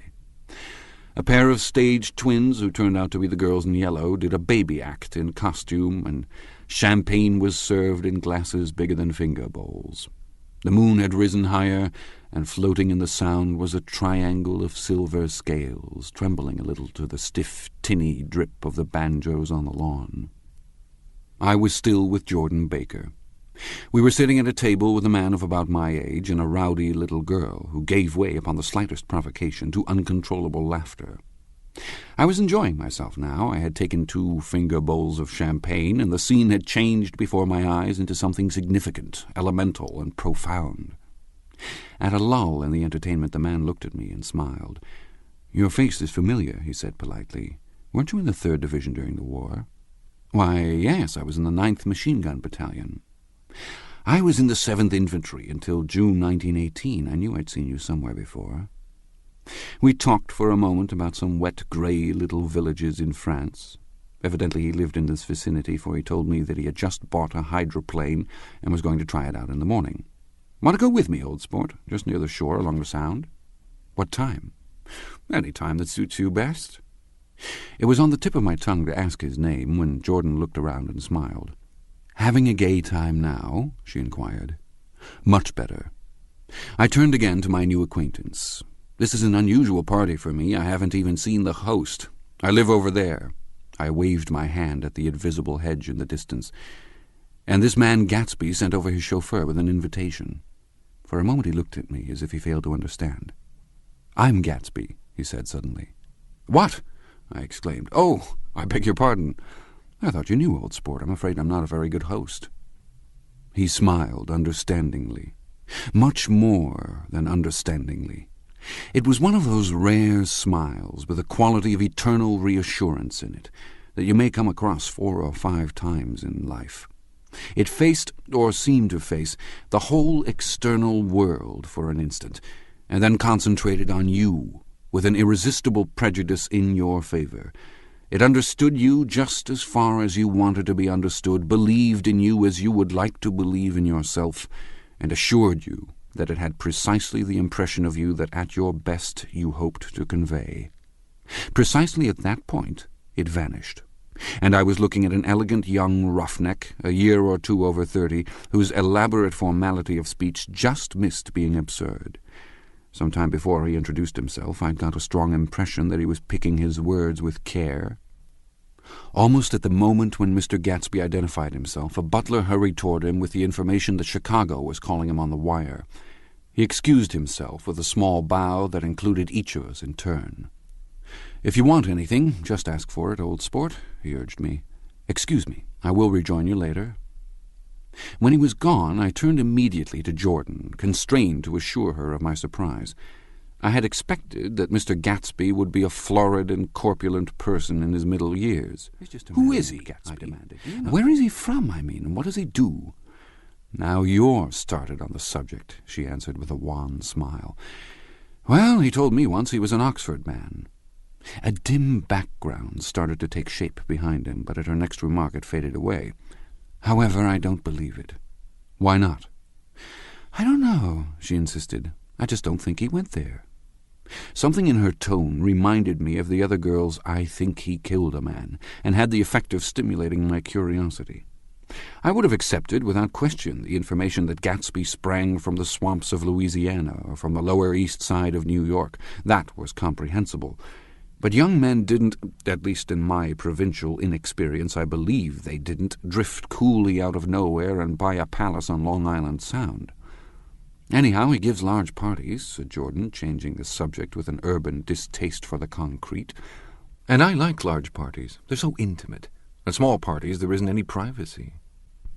There was the boom of a bass drum, and the voice of the orchestra leader rang out suddenly above the echolalia of the garden. "Ladies and gentlemen," he cried, "at the request of Mr. Gatsby, we are going to play for you Mr. Vladimir Tostof's latest work, which attracted so much attention at Carnegie Hall last May. If you read the papers, you know there was a big sensation." He smiled with jovial condescension and added, "Some sensation," whereupon everybody laughed. "The piece is known," he concluded lustily, "as Vladimir Tostof's Jazz History of the World." The nature of Mr. Tostof's composition eluded me, because just as it began my eyes fell on Gatsby, standing alone on the marble steps and looking from one group to another with approving eyes. His tanned skin was drawn attractively tight on his face, and his short hair looked as though it were trimmed every day. I could see nothing sinister about him. I wondered if the fact that he was not drinking helped to set him off from his guests, for it seemed to me that he grew more correct as the fraternal hilarity increased. When the Jazz History of the World was over, girls were putting their heads on men's shoulders in a puppyish, convivial way. Girls were swooning backward playfully into men's arms, even into groups, knowing that someone would arrest their falls. But no one swooned backward on Gatsby, and no French bob touched Gatsby's shoulder, and no singing quartets were formed with Gatsby's head for one link. "I beg your pardon?" Gatsby's butler was suddenly standing beside us. "Miss Baker," he inquired, "I beg your pardon, but Mr. Gatsby would like to speak to you alone." "With me?" she exclaimed in surprise. She got up slowly. Yes, raising her eyebrows at me in astonishment, and followed the butler toward the house. I noticed that she wore her evening dress, all her dresses, like sports clothes. There was a jauntiness about her movements, as if she had first learned to walk upon golf courses on clean, crisp mornings. I was alone, and it was almost 2. For some time confused and intriguing sounds had issued from a long, many-windowed room which overhung the terrace. Eluding Jordan's undergraduate, who was now engaged in an obstetrical conversation with 2 chorus girls, and who implored me to join him, I went inside. The large room was full of people. One of the girls in yellow was playing the piano, and beside her stood a tall, red-haired young lady from a famous chorus engaged in song. She had drunk a quantity of champagne, and during the course of her song she had decided, ineptly, that everything was very, very sad. She was not only singing, she was weeping, too. Whenever there was a pause in the song, she filled it with gasping, broken sobs, and then took up the lyric again in a quavering soprano. The tears coursed down her cheeks, not freely, however, for when they came into contact with her heavily beaded eyelashes, they assumed an inky color and pursued the rest of their way in slow black rivulets. A humorous suggestion was made that she sing the notes on her face, whereupon she threw up her hands, sank into a chair, and went off into a deep, vinous sleep. "She had a fight with a man who says he's her husband," explained a girl at my elbow. I looked around. Most of the remaining women were now having fights with men said to be their husbands. Even Jordan's party, the quartet from East Egg, were rent asunder by dissension. One of the men was talking with curious intensity to a young actress, and his wife, after attempting to laugh at the situation in a dignified and indifferent way, broke down entirely and resorted to flank attacks. At intervals she appeared suddenly at his side like an angry diamond, and hissed, "You promised," into his ear. The reluctance to go home was not confined to wayward men. The hall was at present occupied by 2 deplorably sober men and their highly indignant wives. The wives were sympathizing with each other in slightly raised voices. "Whenever he sees I'm having a good time, he wants to go home. Never heard anything so selfish in my life. We're always the first ones to leave. So are we." "Well, we're almost the last tonight," said one of the men sheepishly. "The orchestra left half an hour ago." In spite of the wives' agreement that such malevolence was beyond credibility, the dispute ended in a short struggle, and both wives were lifted, kicking, into the night. As I waited for my hat in the hall, the door of the library opened, and Jordan, Baker, and Gatsby came out together. He was saying some last word to her, but the eagerness in his manner tightened abruptly into formality as several people approached him to say goodbye. Jordan's party were calling impatiently to her from the porch, but she lingered for a moment to shake hands. "I've just heard the most amazing thing," she whispered. About an hour. "How long were we in there?" "It was simply amazing," she repeated abstractedly. "But I swore I wouldn't tell it, and here I am tantalizing you." She yawned gracefully in my face. "Please come and see me. Phone book under the name of Mrs. Sigourney Howard, my aunt." She was hurrying off as she talked. Her brown hand waved a jaunty salute as she melted into her party at the door. Rather ashamed that on my first appearance I had stayed so late, I joined the last of Gatsby's guests, who were clustered around him. I wanted to explain that I'd hunted for him early in the evening and to apologize for not having known him in the garden. "Don't mention it," he enjoined me eagerly. "Don't give it another thought, old sport." The familiar expression held no more familiarity than the hand which reassuringly brushed my shoulder. "And don't forget, we're going up on the hydroplane tomorrow morning at 9 o'clock. Then the butler behind his shoulder. "Philadelphia wants you on the phone, sir." "All right, in a minute. Tell him I'll be right there. Good night, good night, good night." He smiled. And suddenly there seemed to be a pleasant significance in having been among the last to go, as if he had desired it all the time. "Good night, old sport, good night."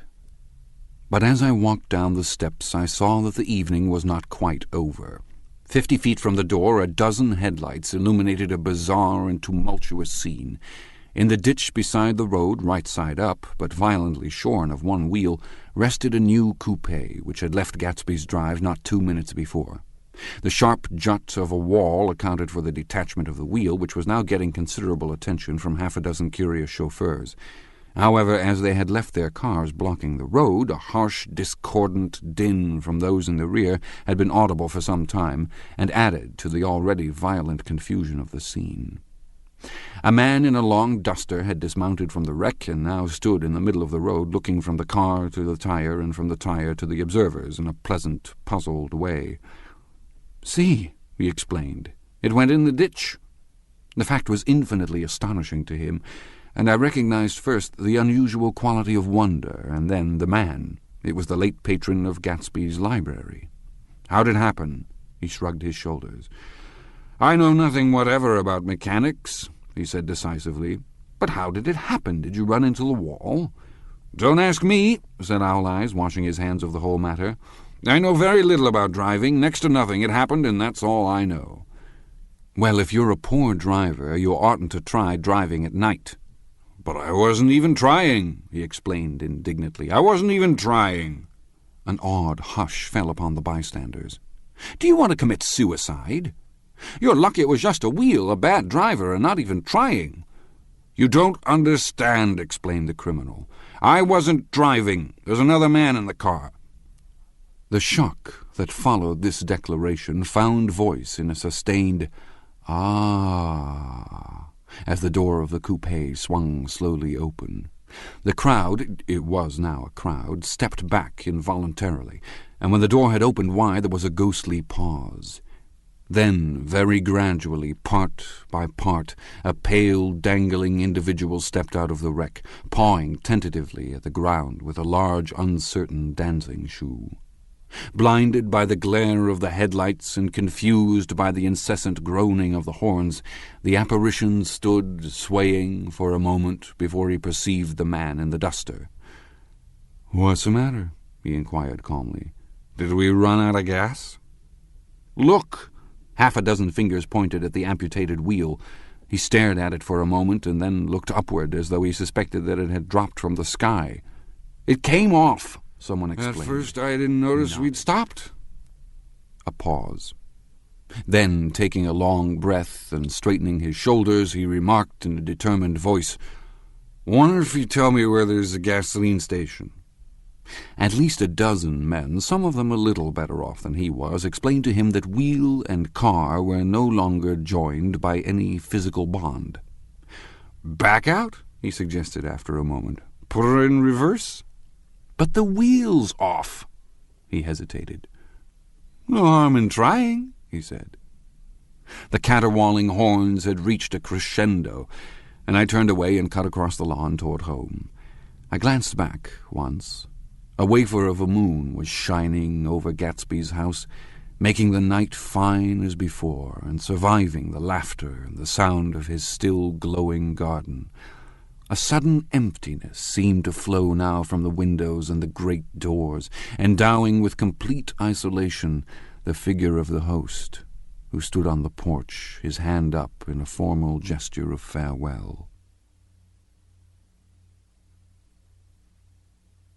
Reading over what I have written so far, I see I have given the impression that the events of 3 nights several weeks apart were all that absorbed me. On the contrary, they were merely casual events in a crowded summer. and until much later they absorbed me infinitely less than my personal affairs. Most of the time I worked. In the early morning the sun threw my shadow westward as I hurried down the white chasms of lower New York to the Probity Trust. I knew the other clerks and young bond salesmen by their first names, and lunched with them in dark, crowded restaurants on little pig sausages and mashed potatoes and coffee. I even had a short affair with a girl who lived in Jersey City and worked in the accounting department. But her brother began throwing mean looks in my direction, so when she went on her vacation in July, I let it blow quietly away. I took dinner usually at the Yale Club. For some reason it was the gloomiest event of my day. And then I went upstairs to the library and studied investments and securities for a conscientious hour. There were generally a few rioters around, but they never came into the library, so it was a good place to work. After that, if the night was mellow, I strolled down Madison Avenue, past the old Murray Hill Hotel, and over 33rd Street to the Pennsylvania Station. I began to like New York, the racy, adventurous feel of it at night, and the satisfaction that the constant flicker of men and women and machines gives to the restless eye. I liked to walk up Fifth Avenue and pick out romantic women from the crowd and imagine that in a few minutes I was going to enter into their lives and no one would ever know or disapprove. Sometimes in my mind I followed them to their apartments on the corners of hidden streets, and they turned and smiled back at me before they faded through a door into warm darkness. At the enchanted metropolitan twilight I felt a haunting loneliness sometimes, and felt it in others, poor young clerks who loitered in front of windows, waiting until it was time for a solitary restaurant dinner, young clerks in the dusk, wasting the most poignant moments of night and life. Again at 8 o'clock, when the dark lanes of the 40s were 5 deep with throbbing taxicabs bound for the theatre district, I felt a sinking in my heart. Forms leaned together in the taxis as they waited, and voices sang, and there was laughter from unheard jokes, and lighted cigarettes outlined unintelligible gestures inside. Imagining that I, too, was hurrying toward gaiety and sharing their intimate excitement, for a while I wished the sight of Jordan Baker, and then in midsummer I found her again. At first I was flattered to go places with her, because she was a golf champion, and everyone knew her name. Then it was something more. I wasn't actually in love, but I felt a sort of tender curiosity. The bored, haughty face that she turned to the world concealed something. Most affectations conceal something eventually, even though they don't in the beginning. And one day I found what it was. When we were on a house party together up in Warwick, she left a borrowed car out in the rain with the top down and then lied about it. And suddenly I remembered the story about her that had eluded me that night at Daisy's. At her first big golf tournament there was a row that nearly reached the newspapers, a suggestion that she had moved her ball from a bad lie in the semi-final round.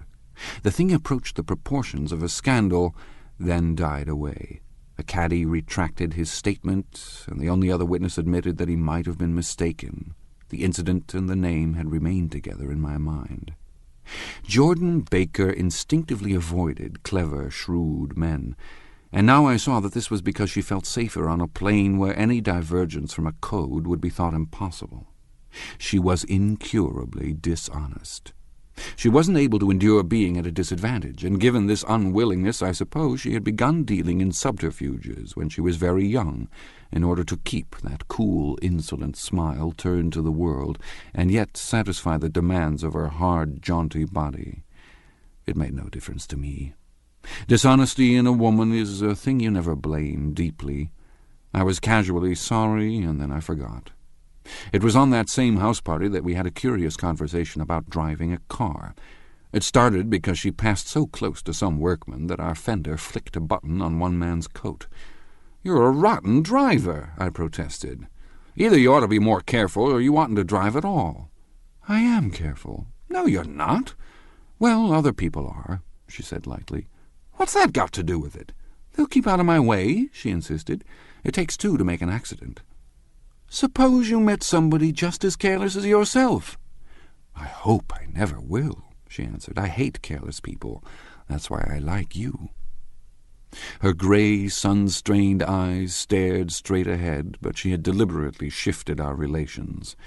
and for a moment I thought I loved her.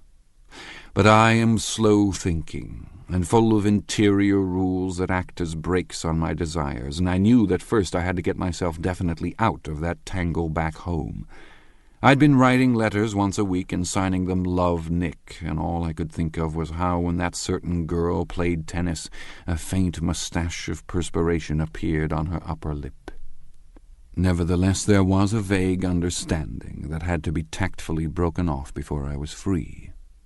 Everyone suspects himself of at least one of the cardinal virtues, and this is mine. I am one of the few honest people that I have ever known. Chapter 4. On Sunday morning, while church bells rang in the villages along shore, the world and its mistress returned to Gatsby's house and twinkled hilariously on his lawn. "He's a bootlegger," said the young ladies, moving somewhere between his cocktails and his flowers. "One time he killed a man who had found out that he was nephew to von Hindenburg and second cousin to the devil. Reach me a rose, honey, and pour me a last drop into that there crystal glass."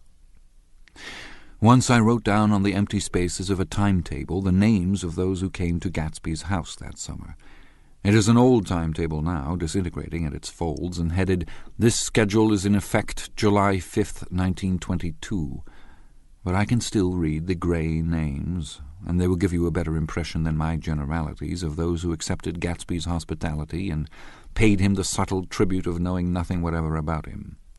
From East Egg, then, came the Chester Beckers and the Leaches, and a man named Bunsen, whom I knew at Yale, and Dr. Webster Civet, who was drowned last summer up in Maine, and the Hornbeams and the Willie Voltaires, and a whole clan named Blackbuck, who always gathered in a corner and flipped up their noses like goats at whosoever came near, and the Ismays and the Christies, or rather Hubert Auerbach and Mr. Christie's wife, and Edgar Beaver, whose hair, they say, turned cotton white one winter afternoon for no good reason at all. Clarence Andive was from East Egg, as I remember. He came only once, in white knickerbockers, and had a fight with a bum named Etty in the garden.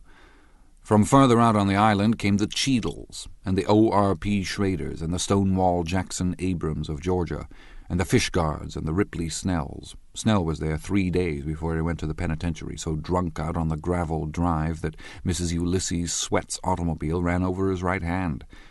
The Danceys came, too, and S.B. Whitebait, who was well over 60, and Maurice A. Flink, and the Hammerheads, and Beluga, the tobacco importer, and Beluga's girls. From West Egg came the Mulredys, and Cecil Roebuck, and Cecil Schoen, and Gulick, the state senator, and Newton Orchid, who controlled films par excellence, and Eckhoust, and Clyde Cohen, and Don S. Schwartz, the son, and Arthur McCarty, all connected with the movies in one way or another, and the Catlips, and the Bembergs, and G. Earl Muldoon, brother to that Muldoon who afterwards strangled his wife. Da Fontano, the promoter, came there, and Ed Legros, and James B. Rotgut Ferret, and the De Youngs, and Ernest Lilly. They came to gamble, and when Ferret wandered into the garden it meant he was cleaned out, and Associated Traction would have to fluctuate profitably next day.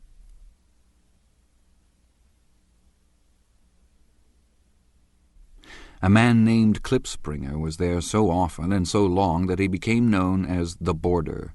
I doubt if he had any other home. Of theatrical people, there were Gus Ways and Horace O'Donovan and Lester Meyer and George Duckweed and Francis Bull. Also from New York were the Chromes and the Backhissens and the Denekers and Russell Betty and the Corrigans and the Kelleher's and the Dewars and the Scullys and S.W. Belcher and the Smirks and the Young Quinns, divorced now, and Henry L. Palmetto, who killed himself by jumping in front of a subway train in Times Square. Benny McClenahan arrived always with 4 girls. They were never quite the same ones in physical person, but they were so identical one with another that it inevitably seemed they had been there before.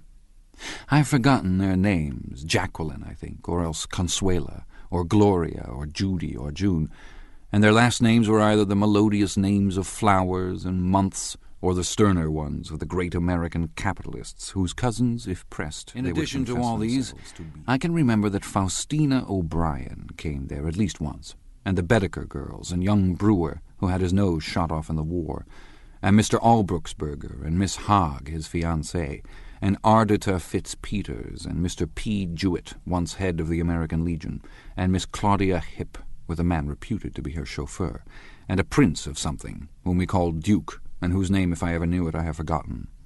All these people came to Gatsby's house in the summer.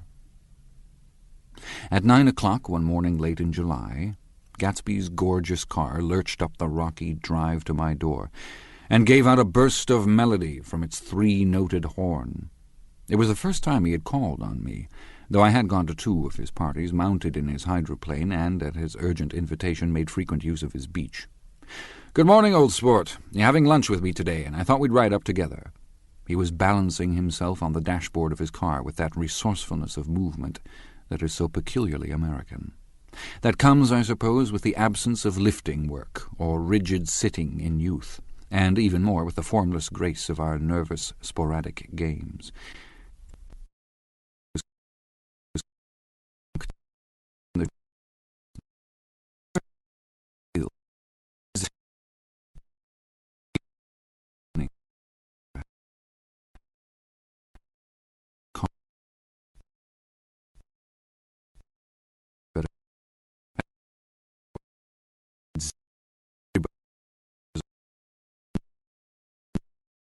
Swollen here and there in its monstrous length with triumphant hat boxes and supper boxes and tool boxes, and terraced with a labyrinth of windshields that mirrored a dozen suns.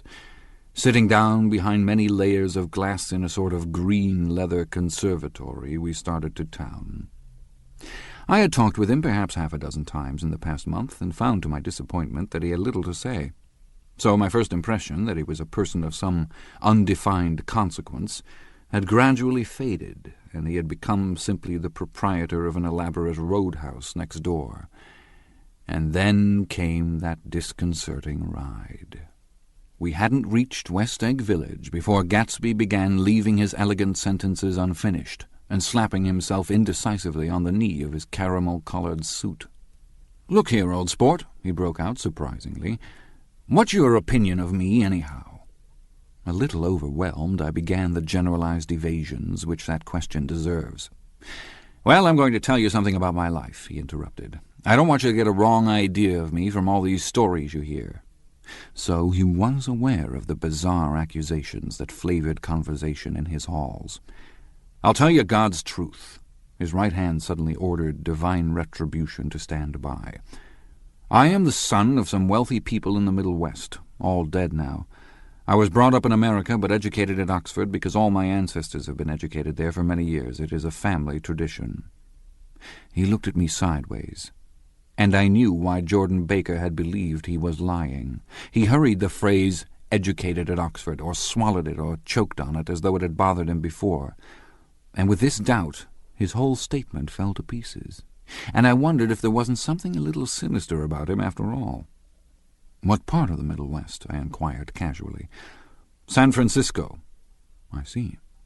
My family all died, and I came into a good deal of money." His voice was solemn, as if the memory of that sudden extinction of a clan still haunted him. For a moment I suspected that he was pulling my leg, but a glance at him convinced me otherwise. "After that, I lived like a young Rajah in all the capitals of Europe. Paris, Venice, Rome, collecting jewels, chiefly rubies, hunting big game, painting a little, things for myself only, and trying to forget something very sad that had happened to me. I managed to restrain my incredulous laughter. The very phrases were worn so threadbare that they evoked no image except that of a turbaned character leaking sawdust at every pore as he pursued a tiger through the Bois de Boulogne. Then came the war, old sport. It was a great relief, and I tried very hard to die, but I seemed to bear an enchanted life. I accepted a commission as first lieutenant when it began. In the Argonne forest I took 2 machine-gun detachments so far forward that there was a half-mile gap on either side of us where the infantry couldn't advance. We stayed there 2 days and 2 nights, 130 men with 16 Lewis guns, and when the infantry came up at last they found the insignia of 3 German divisions among the piles of dead. I was promoted to be a major, and every Allied government gave me a decoration. Even Montenegro, little Montenegro down on the Adriatic Sea. Little Montenegro! He lifted up the words and nodded at them with his smile. The smile comprehended Montenegro's troubled history and sympathized with the brave struggles of the Montenegrin people. It appreciated fully the chain of national circumstances which had elicited this tribute from Montenegro's warm little heart. My incredulity was submerged in fascination. Now it was like skimming hastily through a dozen magazines. He reached in his pocket, and a piece of metal slung on a ribbon fell into my palm. "That's the one from Montenegro." To my astonishment, the thing had an authentic look. "Orderie de Danilo," ran the circular legend. "Montenegro, Nicholas Rex." "Turn it." "Major Jay Gatsby," I read, "for valor extraordinary." "Here's another thing I always carry, a souvenir of Oxford days. It was taken in Trinity Quad. The man on my left is now the Earl of Doncaster." It was a photograph of half a dozen young men in blazers loafing in an archway through which were visible a host of spires. There was Gatsby, looking a little, not much, younger, with a cricket bat in his hand. Then it was all true. I saw the skins of tigers flaming in his palace on the Grand Canal. I saw him opening a chest of rubies to ease with their crimson-lighted depths the gnawings of his broken heart. "I'm going to make a big request of you today," he said, pocketing his souvenirs with satisfaction. "So I thought you ought to know something about me. I didn't want you to think I was just some nobody. You see, I usually find myself among strangers because I drift here and there trying to forget the sad thing that happened to me." He hesitated. "You'll hear about it this afternoon." "At lunch?" "No, this afternoon. I happen to find out that you're taking Miss Baker to tea." "Do you mean you're in love with Miss Baker?" "No, old sport, I'm not. But Miss Baker has kindly consented to speak to you about this matter." I hadn't the faintest idea what this matter was, but I was more annoyed than interested. I hadn't asked Jordan to tea in order to discuss Mr. Jay Gatsby. I was sure the request would be something utterly fantastic, and for a moment I was sorry I'd ever set foot upon his overpopulated lawn. He wouldn't say another word. His correctness grew on him as we neared the city. We passed Port Roosevelt, where there was a glimpse of red-belted ocean-going ships, and sped along a cobbled slum lined with the dark, undeserted saloons of the faded gilt 1900s. Then the Valley of Ashes opened out on both sides of us, and I had a glimpse of Mrs. Wilson straining at the garage pump with panting vitality as we went by. With fenders spread like wings, we scattered light through half Astoria. Only half, for as we twisted among the pillars of the elevated, I heard the familiar jug-jug spat of a motorcycle, and a frantic policeman rode alongside. "All right, old sport," called Gatsby. We slowed down. Taking a white card from his wallet, he waved it before the man's eyes.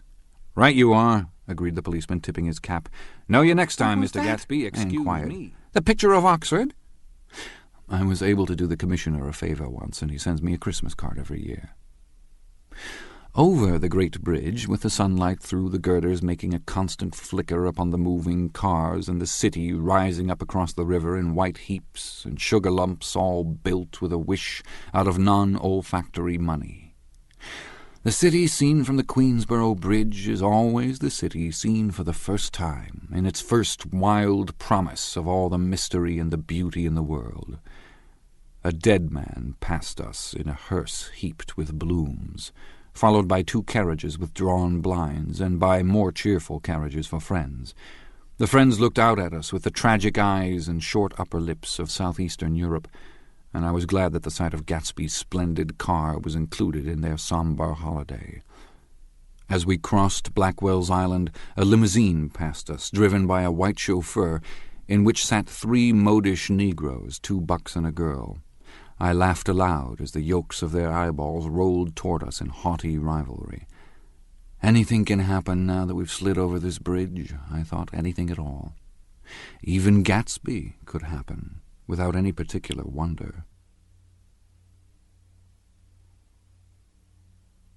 Roaring noon. In a well-fanned 42nd Street cellar I met Gatsby for lunch. Blinking away the brightness of the street outside, my eyes picked him out obscurely in the anteroom talking to another man. "Mr. Carraway, this is my friend Mr. Wolfsheim." A small, flat-nosed Jew raised his large head and regarded me with 2 fine growths of hair which luxuriated in either nostril. After a moment I discovered his tiny eyes in the half-darkness. "So I took one look at him," said Mr. Wolfsheim, shaking my hand earnestly. "And what do you think I did?"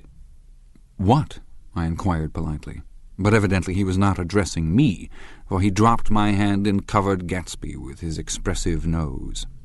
I handed the money to Catspaw, and I said, "All right, Catspaw, don't pay him a penny till he shuts his mouth." He shut it then and there. Gatsby took an arm of each of us and moved forward into the restaurant, whereupon Mr. Wolfsheim swallowed a new sentence he was starting and lapsed into a somnambulatory abstraction. "Highballs?" asked the head waiter. "This is a nice restaurant here," said Mr. Wolfsheim, looking at the Presbyterian nymphs on the ceiling. "But I like across the street better." "Yes, highballs," agreed Gatsby, and then to Mr. Wolfsheim, "It's too hot over there." "Hot and small, yes," said Mr. Wolfsheim, "but full of memories." "What place is that?" I asked. "The old Metropole." "The old Metropole," brooded Mr. Wolfsheim gloomily, "filled with faces dead and gone, filled with friends gone now forever. I can't forget so long as I live the night they shot Rosie Rosenthal there. It was 6 of us at the table, and Rosie had eaten and drunk a lot all evening. When it was almost morning, the waiter came up to him with a funny look and says somebody wants to speak to him outside. "All right," says Rosie, begins to get up, and I pulled him down in his chair. "Let the bastards come in here if they want you, Rosie, but don't you, so help me, move outside this room.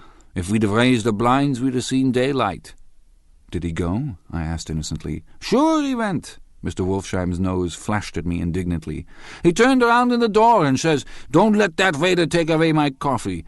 Then he went out on the sidewalk, and they shot him 3 times in his full belly and drove away." 4 of them were electrocuted, I said, remembering. 5 with Becker." His nostrils turned to me in an interested way. "I understand you're looking for a business connection." The juxtaposition of these 2 remarks was startling. Gatsby answered for me. "Oh, no," he exclaimed, "this isn't the man." "No?" Mr. Wolfsheim seemed disappointed. "This is just a friend. I told you we'd talk about that some other time." "I beg your pardon," said Mr. Wolfsheim. "I had a wrong man." A succulent hash arrived, and Mr. Wolfsheim, forgetting the more sentimental atmosphere of the old Metropole, began to eat with ferocious delicacy. His eyes, meanwhile, roved very slowly all around the room. He completed the arc by turning to inspect the people directly behind. I think that, except for my presence, he would have taken one short glance beneath our own table. "Look here, old sport," said Gatsby, leaning toward me. "I'm afraid I made you a little angry this morning in the car." There was the smile again, but this time I held out against it. "I don't like mysteries," I answered, "and I don't understand why you won't come out frankly and tell me what you want. Why has it all got to come through Miss Baker?" "Oh, it's nothing underhand," he assured me. "Miss Baker's a great sportswoman, you know, and she'd never do anything that wasn't all right." Suddenly he looked at his watch, jumped up, and hurried from the room, leaving me with Mr. Wolfsheim at the table. "He has to telephone," said Mr. Wolfsheim, following him with his eyes. "Fine fellow, isn't he? Handsome to look at, and a perfect gentleman." "Yes." "He's an Oxford man." "Oh." "He went to Oxford College in England. You know Oxford College?" "I've heard of it." "It's one of the most famous colleges in the world." "Have you known Gatsby for a long time?" I inquired. "Several years," he answered in a gratified way. "I made the pleasure of his acquaintance just after the war, but I knew I had discovered a man of fine breeding after I talked with him an hour. I said to myself, there's the kind of man you'd like to take home and introduce to your mother and sister." He paused. "I see you're looking at my cuff buttons." I hadn't been looking at them, but I did now. They were composed of oddly familiar pieces of ivory. "Finest specimens of human molars," he informed me. "Well," I inspected them, "that's a very interesting idea." "Yeah." He flipped his sleeves up under his coat. "Yeah, Gatsby's very careful about women. He would never so much as look at a friend's this instinctive wife." trust returned to the table and sat down. Mr. Wolfsheim drank his coffee with a jerk and got to his feet. "I have enjoyed my lunch," he said, "and I'm going to run off from you 2 young men before I outstay my welcome." "Don't hurry, Meyer," said Gatsby without enthusiasm. Mr. Wolfsheim raised his hand in a sort of benediction. "You're very polite, but I belong to another generation," he announced solemnly. "You sit here and discuss your sports and your young ladies and your—" He supplied an imaginary noun with another wave of his hand. "As for me, I am 50 years old, and I won't impose myself on you any longer." As he shook hands and turned away, his tragic nose was trembling. I wondered if I had said anything to offend him. "He becomes very sentimental sometimes," explained Gatsby. "This is one of his sentimental days. He's quite a character around New York, a denizen of Broadway." "Who is he, anyhow? An actor?" "No." "A dentist?" "Meyer Wolfsheim? No, he's a gambler." Gatsby hesitated, then added coolly, "He's the man who fixed the World Series back in 1919. "Fixed the World Series?" I repeated. The idea staggered me. I remembered, of course, that the World Series had been fixed in 1919, but if I had thought of it at all, I would have thought of it as a thing that merely happened, the end of some inevitable chain. It never occurred to me that one man could start to play with the faith of 50 million people with the single-mindedness of a burglar blowing a safe. "How did he happen to do that?" I asked after a minute. "He just saw the opportunity." "Why isn't he in jail?" "They can't get him, old sport. He's a smart man." I insisted on paying the check. As the waiter brought my change, I caught sight of Tom Buchanan across the crowded room. "Come along with me for a minute," I said. "I've got to say hello to someone." When he saw us, Tom jumped up and took half a dozen steps in our direction. "Where have you been?" he demanded eagerly. "Daisy's furious because you haven't called up." "This is Mr. Gatsby, Mr. Buchanan." They shook hands briefly, and a strained, unfamiliar look of embarrassment came over Gatsby's face. "How have you been, anyhow?" demanded Tom of me. "How'd you happen to come up this far to eat?" "I've been having lunch with Mr. Gatsby." I turned toward Mr. Gatsby, but he was no longer there. "One October day in 1917, said Jordan Baker that afternoon, sitting up very straight on a straight chair in the tea garden at the Plaza Hotel, I was walking along from one place to another, half on the sidewalks and half on the lawns. I was happier on the lawns, because I had on shoes from England with rubber knobs on the soles that bit into the soft ground. I had on a new plaid skirt, also, that blew a little in the wind, and whenever this happened, the red, white, and blue banners in front of all the houses stretched out stiff and said tut-tut-tut-tut in a disapproving way.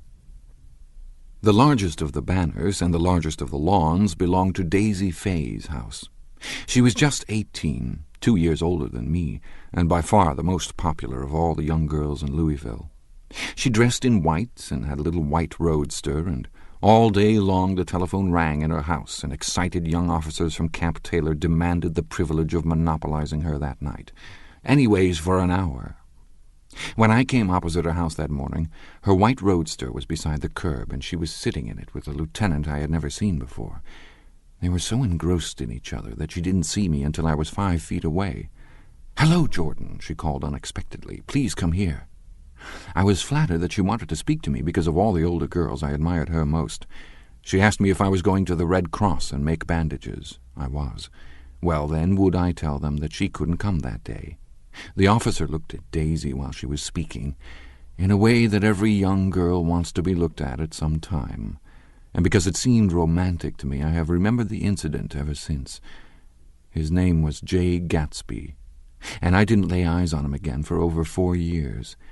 Even after I'd met him on Long Island, I didn't realize it was the same man.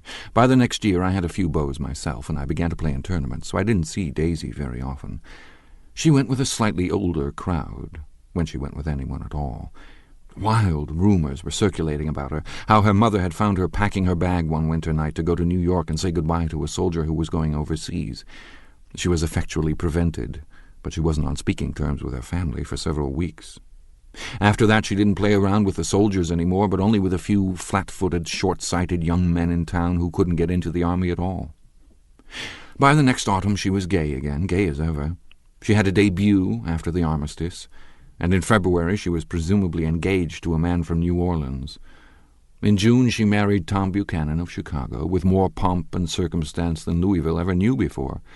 He came down with 100 people in 4 private cars, and hired a whole floor of the Seelbach Hotel, and the day before the wedding he gave her a string of pearls valued at $350,000. I was a bridesmaid. I came into her room half an hour before the bridal dinner, and found her lying on her bed, as lovely as the June night in her flowered dress, and as drunk as a monkey. She had a bottle of Sauterne in one hand and a letter in the other.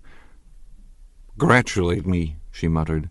"Never had a drink before, but oh, how I do enjoy it." "What's the matter, Daisy?" I was scared, I can tell you. I'd never seen a girl like that before.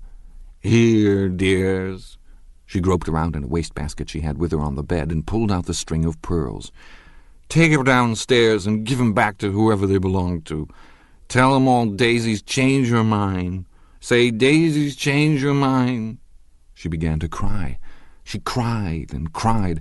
I rushed out and found her mother's maid, and we locked the door and got her into a cold bath. She wouldn't let go of the letter. She took it into the tub with her and squeezed it up into a wet ball, and only let me leave it in the soap dish when she saw that it was coming to pieces like snow. But she didn't say another word. We gave her spirits of ammonia and put ice on her forehead and hooked her back into her dress, and half an hour later, when we walked out of the room, the pearls were around her neck, and the incident was over. Next day at 5 o'clock she married Tom Buchanan without so much as a shiver, and started off on a 3-month trip to the South Seas. I saw them in Santa Barbara when they came back, and I thought I'd never seen a girl so mad about her husband. If he left the room for a minute, she'd look around uneasily and say, "Where's Tom gone?" and wear the most abstracted expression until she saw him coming in the door. She used to sit on the sand with his head in her lap by the hour, rubbing her fingers over his eyes and looking at him with unfathomable delight. It was touching to see them together. It made you laugh in a hushed, fascinated way. That was in August. A week after I left Santa Barbara, Tom ran into a wagon on the Ventura Road one night and ripped a front wheel off his car. The girl who was with him got into the papers, too, because her arm was broken. She was one of the chambermaids in the Santa Barbara hotel. The next April, Daisy had her little girl, and they went to France for a year. I saw them one spring in Cannes, and later in Deauville, and then they came back to Chicago to settle down. Daisy was popular in Chicago, as you know. They moved with a fast crowd, all of them young and rich and wild, but she came out with an absolutely perfect reputation. Perhaps because she doesn't drink. It's a great advantage not to drink among hard-drinking people. You can hold your tongue, and moreover, you can time any little irregularity of your own so that everybody else is so blind that they don't see or care. Perhaps Daisy never went in for a more at all, and yet there's something in that voice of hers. Well, about 6 weeks ago she heard the name Gatsby for the first time in years. It was when I asked you, do you remember, if you knew Gatsby in West Egg. After you had gone home, she came into my room and woke me up and said, "What Gatsby?" And when I described him, I was half asleep, she said in the strangest voice that it must be the man she used to know. It wasn't until then that I connected this Gatsby with the officer. When Jordan Baker had finished telling all this, we had left the plaza for half an hour and were driving in a Victoria through Central Park. The sun had gone down behind the tall apartments of the movie stars in the West 50s, and the clear voices of little girls, already gathered like crickets on the grass, rose through the hot twilight. "I'm the Sheik of Araby, your love belongs to me. At night when you're asleep, into your tent I'll creep." It was a strange coincidence, I said. But it wasn't a coincidence at all. Why not? Gatsby bought that house so that Daisy would be just across the bay. Then it had not been merely the stars to which he had aspired on that June night. He came alive to me, delivered suddenly from the womb of his purposeless splendor. "He wants to know," continued Jordan, "if you'll invite Daisy to your house some afternoon, and then let him come over." The modesty of the demand shook me. He had waited 5 years and bought a mansion where he dispensed starlight to casual moths so that he could come over some afternoon to a stranger's garden. Did I have to know all this before he could ask such a little thing? "He's afraid. He's waited so long. He thought you might be offended. You see, he's a regular tough underneath it all." Something worried me. Why didn't he ask you to arrange a meeting? "He wants her to see his house," she explained, "and your house is right next door." "Oh. I think he half expected her to wander into one of his parties some night," went on Jordan, "but she never did. Then he began asking people casually if they knew her, and I was the first one he found.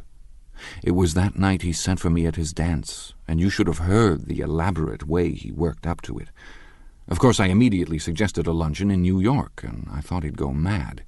"I don't want to do anything out of the way," he kept saying. "I want to see her right next door." When I said you were a particular friend of Tom's, he started to abandon the whole idea. He doesn't know very much about Tom, though he says he's read a Chicago paper for years just on the chance of catching a glimpse of Daisy's name. It was dark now, and as we dipped under a little bridge, I put my arm around Jordan's golden shoulder and drew her toward me and asked her to dinner. Suddenly I wasn't thinking of Daisy and Gatsby anymore, but of this clean, hard, limited person who dealt in universal skepticism and who leaned back jauntily just within the circle of my arm. A phrase began to beat in my ears with a sort of heady excitement. There are only the pursued, the pursuing, the busy, and the tired. "And Daisy ought to have something in her life," murmured Jordan to me. "Does she want to see Gatsby?" "She is not to know about it. Gatsby doesn't want her to know. You're just supposed to invite her to tea."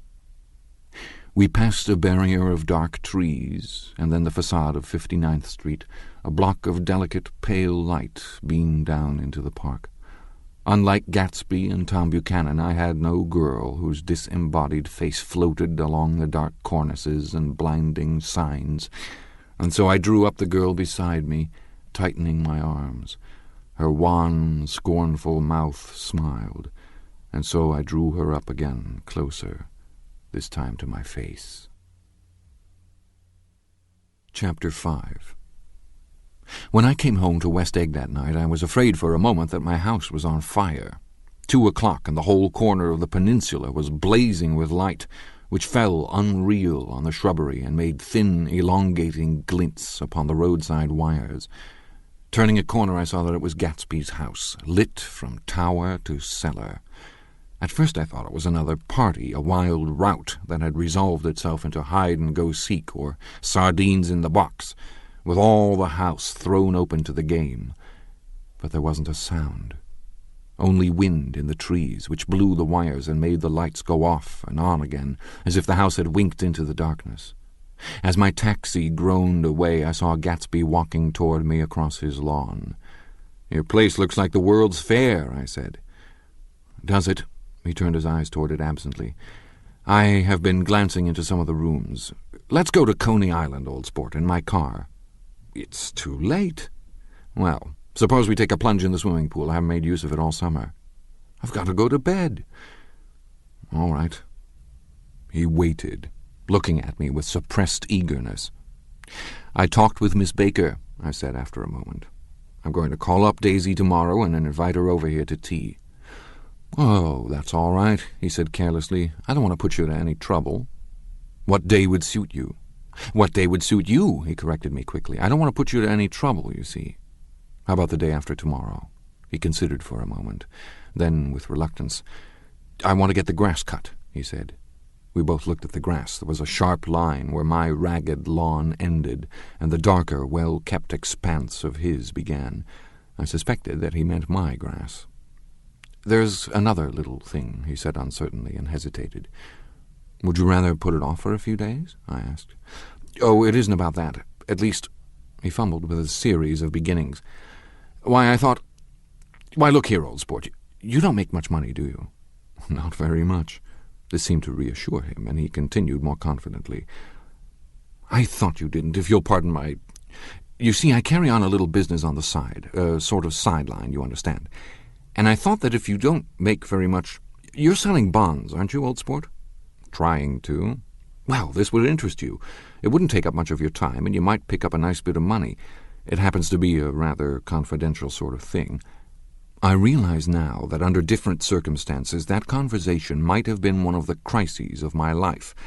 But because the offer was obviously and tactlessly for a service to be rendered, I had no choice except to cut him off there. "I've got my hands full," I said. "I'm much obliged, but I couldn't take on any more work." "You wouldn't have to do any business with Wolfsheim." Evidently he thought that I was shying away from the connection mentioned at lunch, but I assured him he was wrong. He waited a moment longer, hoping I'd begin a conversation, but I was too absorbed to be responsive, so he went. The evening had made me light-headed and happy. I think I walked into a deep sleep as I entered my front door. So I don't know whether or not Gatsby went to Coney Island, or for how many hours he glanced into rooms while his house blazed gaudily on. I called up Daisy from the office next morning and invited her to come to tea. "Don't bring Tom," I warned her. "What? Don't bring Tom?" "Who is Tom?" she asked innocently. The day agreed upon was pouring rain. At 11 o'clock, a man in a raincoat, dragging a lawn-mower, tapped at my front door and said that Mr. Gatsby had sent him over to cut my grass. This reminded me that I had forgotten to tell my Finn to come back, so I drove into West Egg Village to search for her among soggy, whitewashed alleys and to buy some cups and lemons and flowers. The flowers were unnecessary, for at 2 o'clock a greenhouse arrived from Gatsby's with innumerable receptacles to contain it. An hour later the front door opened nervously, and Gatsby, in a white flannel suit, silver shirt, and gold-collared tie, hurried in. He was pale, and there were dark signs of sleeplessness beneath his eyes. "Is everything all right?" he asked immediately. "The grass looks fine, if that's what you mean." "What grass?" he inquired blankly. "Oh, the grass in the yard." He looked out the window at it, but judging from his expression, I don't believe he saw a thing. "Looks very good," he remarked vaguely. "One of the papers said they thought the rain would stop about 4. I think it was the Journal. Have you got everything you need in the shape of tea?" I took him into the pantry, where he looked a little reproachfully at the Finn. Together we scrutinized the 12 lemon cakes from the delicatessen shop. "Will they do?" I asked. Of course, they're fine," and he added hollowly, "old sport." The rain cooled about 3:30 to a damp mist, through which occasional thin drops swam like dew. Gatsby looked with vacant eyes through a copy of Clay's Economics, starting at the finished tread that shook the kitchen floor and peering toward the bleared windows from time to time, as if a series of invisible but alarming happenings were taking place outside. Finally he got up and informed me in an uncertain voice that he was going home. "Why is that?" "Nobody's coming to tea. It's too late." He looked at his watch, as if there was some pressing demand on his time elsewhere. "I can't wait all day." "Don't be silly. It's just 2 minutes to 4. He sat down miserably, as if I had pushed him, and simultaneously there was the sound of a motor turning into my lane. We both jumped up, and a little harrowed myself, I went out into the yard. Under the dripping, bare lilac trees, a large open car was coming up the drive. It stopped. Daisy's face, tipped sideways beneath a 3-cornered lavender hat, looked out at me with a bright, ecstatic smile. "Is this absolutely where you live, my dearest one?" The exhilarating ripple of her voice was a wild tonic in the rain.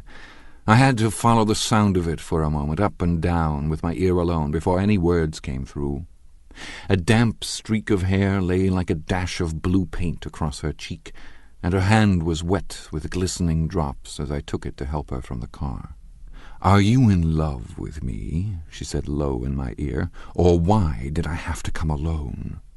"That's the secret of Castle Rack Rent. Tell your chauffeur to go far away and spend an hour." Then in a grave murmur, "His name is Verdi. Does the gasoline affect his nose?" "I don't think so," she said innocently. "Why?" We went in. To my overwhelming surprise, the living room was deserted. "Well, that's funny," I exclaimed. "What's funny?" She turned her head as there was a light, dignified knocking at the front door. I went out and opened it. Gatsby, pale as death, with his hands plunged like weights in his coat pockets, was standing in a puddle of water, glaring tragically into my eyes. With his hands still in his coat pockets, he stalked by me into the hall, turned sharply as if he were on a wire, and disappeared into the living room. It wasn't a bit funny. Aware of the loud beating of my own heart, I pulled the door to against the increasing rain. For half a minute there wasn't a sound. Then from the living room I heard a sort of choking murmur, and part of a laugh, followed by Daisy's voice on a clear, artificial note. "I certainly am awfully glad to see you again." A pause. It endured horribly. I had nothing to do in the hall, so I went into the room. Gatsby, his hands still in his pockets, was reclining against the mantelpiece in a strained counterfeit of perfect ease, even of boredom.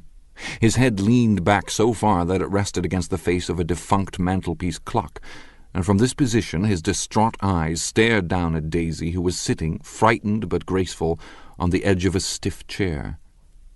"We've met before," muttered Gatsby. His eyes glanced momentarily at me, and his lips parted with an abortive attempt at a laugh. Luckily, the clock took this moment to tilt dangerously at the pressure of his head, whereupon he turned and caught it with trembling fingers and set it back in place. Then he sat down, rigidly, his elbow on the arm of the sofa and his chin in his hand. "I'm sorry about the clock," he said. My own face had now assumed a deep tropical burn. I couldn't muster up a single commonplace out of the 1,000 in my head. "It's an old clock," I told them idiotically. I think we all believed for a moment that it had smashed in pieces on the floor. "We haven't met for many years," said Daisy, her voice as matter-of-fact as it could ever be. 5 years next November." The automatic quality of Gatsby's answer set us all back at least another minute. I had them both on their feet with the desperate suggestion that they help me make tea in the kitchen when the demoniac Finn brought it in on a tray. Amid the welcome confusion of cups and cakes, a certain physical decency established itself. Gatsby got himself into a shadow, and while Daisy and I talked, looked conscientiously from one to the other of us with tense, unhappy eyes. However, as calmness wasn't an end in itself, I made an excuse at the first possible moment and got to my feet. "Where are you going?" demanded Gatsby in immediate alarm. "I'll be back. I've got to speak to you about something before you go."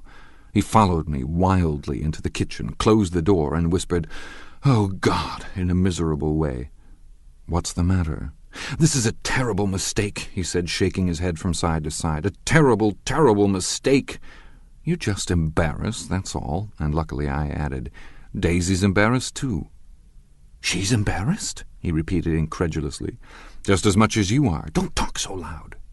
"You're acting like a little boy," I broke out impatiently. "Not only that, but you're rude. Daisy's sitting in there all alone." He raised his hand to stop my words, looked at me with unforgettable reproach, and opening the door cautiously, I walked out the back way, just as Gatsby had when he had made his nervous circuit of the house half an hour before, and ran for a huge black knotted tree whose massed leaves made a fabric against the rain. Once more it was pouring, and my irregular lawn, well shaved by Gatsby's gardener, abounded in small muddy swamps and prehistoric marshes. There was nothing to look at from under the tree except Gatsby's enormous house, so I stared at it, like Kant at his church steeple, for half an hour. A brewer had built it early in the period craze, a decade before, and there was a story that he'd agreed to pay 5 years' taxes on all the neighboring cottages if the owners would have their roofs thatched with straw. Perhaps their refusal took the heart out of his plan to found a family. He went into an immediate decline. His children sold his house with the black wreath still on the door. Americans, while occasionally willing to be serfs, have always been obstinate about being peasantry. After half an hour the sun shone again, and the grocer's automobile rounded Gatsby's drive with the raw material for his servant's dinner. I felt sure he wouldn't eat a spoonful. A maid began opening the upper windows of his house, appeared momentarily in each, and leaning from a large central bay, spat meditatively into the garden. It was time I went back. While the rain continued, it had seemed like the murmur of their voices, rising and swelling a little now and then with gusts of emotion. But in the new silence, I felt that silence had fallen within the house, too. I went in, after making every possible noise in the kitchen, short of pushing over the stove. But I don't believe they heard a sound. They were sitting at either end of the couch, looking at each other as if some question had been asked, or was in the air, and every vestige of embarrassment was gone. Daisy's face was smeared with tears, and when I came in she jumped up and began wiping at it with her handkerchief before a mirror. But there was a change in Gatsby that was simply confounding. He literally glowed. Without a word or a gesture of exultation, a new well-being radiated from him and filled the little room. "Oh, hello, old sport," he said, as if he hadn't seen me for years. I thought for a moment he was going to shake hands. "It's stopped raining." "Has it?" When he realized what I was talking about, that there were twinkle bells of sunshine in the room, he smiled like a weatherman. like an ecstatic patron of recurrent light, and repeated the news to Daisy. "What do you think of that? It stopped raining." "I'm glad, Jay." Her throat, full of aching, grieving beauty, told only of her unexpected joy. "I want you and Daisy to come over to my house," he said. "I'd like to show her around." "You're sure you want me to come?" "Absolutely, old sport." Daisy went upstairs to wash her face, too late, I thought with humiliation of my towels, while Gatsby and I waited on the lawn. "My house looks well, doesn't it?" he demanded. "See how the whole front of it catches the light." I agreed that it was splendid. "Yes." His eyes went over it, every arched door and square tower. "It took me just 3 years to earn the money that bought it." "I thought you inherited your money." "I did, old sport," he said automatically. "But I lost most of it in the big panic, the panic of the war." I think he hardly knew what he was saying, for when I asked him what business he was in, he answered, "That's my affair," before he realized that it wasn't an appropriate reply. "Oh, I've been in several things," he corrected himself. "I was in the drug business, and then I was in the oil business, but I'm not in either one now." He looked at me with more attention. "Do you mean you've been thinking over what I proposed the other night?" Before I could answer, Daisy came out of the house, and 2 rows of brass buttons on her dress. "Place there?" she cried, pointing. "Do you like it?" "Well, I love it, but I don't see how you live there all alone."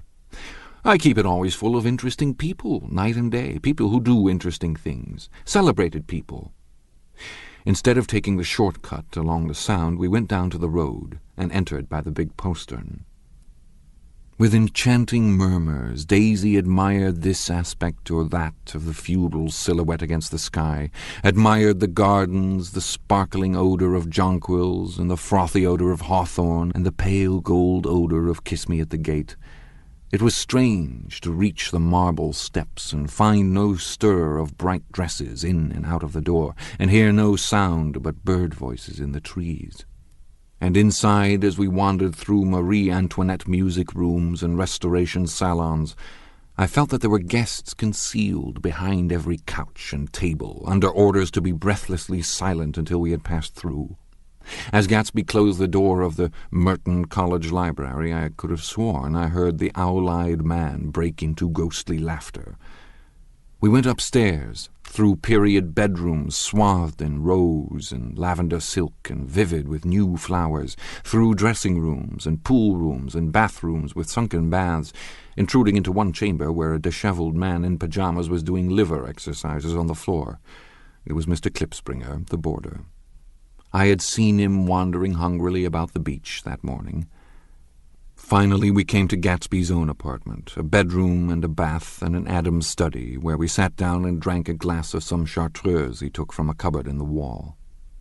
He hadn't once ceased looking at Daisy, and I think he revalued everything in his house according to the measure of response it drew from her well-loved eyes. Sometimes, too, he stared around at his possessions in a dazed way, as though in her actual and astounding presence none of it was any longer real. Once he nearly toppled down a flight of stairs. His bedroom was the simplest room of all, except where the dresser was garnished with a toilet set of pure, dull gold. Daisy took the brush with delight and smoothed her hair, whereupon Gatsby sat down and shaded his eyes and began to laugh.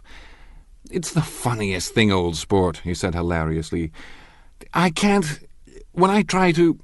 He had passed visibly through 2 states and was entering upon a third. After his embarrassment and his unreasoning joy, he was consumed with wonder at her presence. He had been full of the idea so long, dreamed it right through to the end, waited with his teeth set, so to speak, at an inconceivable pitch of intensity. Now, in the reaction, he was running down like an overwound clock. Recovering himself in a minute, he opened for us 2 hulking patent cabinets, which held his massed suits and dressing gowns and ties and his shirts, piled like bricks in stacks a dozen high. "I've got a man in England who buys me clothes. He sends over a selection of things at the beginning of each season, spring and fall. He took out a pile of shirts and began throwing them one by one before us, shirts of sheer linen and thick silk and fine flannel, which lost their folds as they fell and covered the table in many-coloured disarray. While we admired, he brought more, and the soft, rich heap mounted higher, shirts with stripes and scrolls and plaids in coral and apple green and lavender and faint orange, with monograms of Indian blue. Suddenly, with a strained sound, Daisy bent her head into the shirts and began to cry stormily. "They're such beautiful shirts," she sobbed, her voice muffled in the thick folds. "It makes me sad because I've never seen such beautiful shirts before." This ends Disc 2. The Great Gatsby, Disc 3. After the house, we were to see the grounds and the swimming pool and the hydroplane and the midsummer flowers. But outside Gatsby's window it began to rain again, so we stood in a row looking at the corrugated surface of the Sound. "If it wasn't for the mist, we could see your home across the bay," said Gatsby. "You always have a green light that burns all night at the end of your dock." Daisy put her arm through his abruptly, but he seemed absorbed in what he had just said. Possibly it had occurred to him that the colossal significance of that light had now vanished forever. Compared to the great distance that had separated him from Daisy, it had seemed very near to her, almost touching her. It had seemed as close as a star to the moon. Now it was again a green light on a dock. His count of enchanted objects had diminished by one. I began to walk about the room, examining various indefinite objects in the half-darkness. A large photograph of an elderly man in yachting costume attracted me, hung on the wall over his desk. "Who's this?" That's Mr. Dan Cody, old sport." The name sounded faintly familiar. "He's dead now. He used to be my best friend years ago." There was a small picture of Gatsby, also in yachting costume, on the bureau. Gatsby, with his head thrown back defiantly, taken apparently when he was about 18. "I adore it," exclaimed Daisy. "The pompadour! You never told me you had a pompadour or a yacht." "Look at this," said Gatsby quickly. "Here's a lot of clippings about you." They stood side by side, examining it. I was going to ask to see the rubies when the phone rang, and Gatsby took up the receiver. "Yes. Well, I can't talk now." "I can't talk now, old sport. I said a small town. You must know what a small town is." "Well, he's no use to us if Detroit is his idea of a small town." He rang off. "Come here, quick!" cried Daisy at the window. The rain was still falling, but the darkness had parted in the west, and there was a pink and golden billow of foamy clouds above the sea. "Look at that," she whispered, and then after a moment, "I'd like to just get one of those pink clouds and put you in it and push you around." I tried to go then, but they wouldn't hear of it. Perhaps my presence made them feel more satisfactorily alone.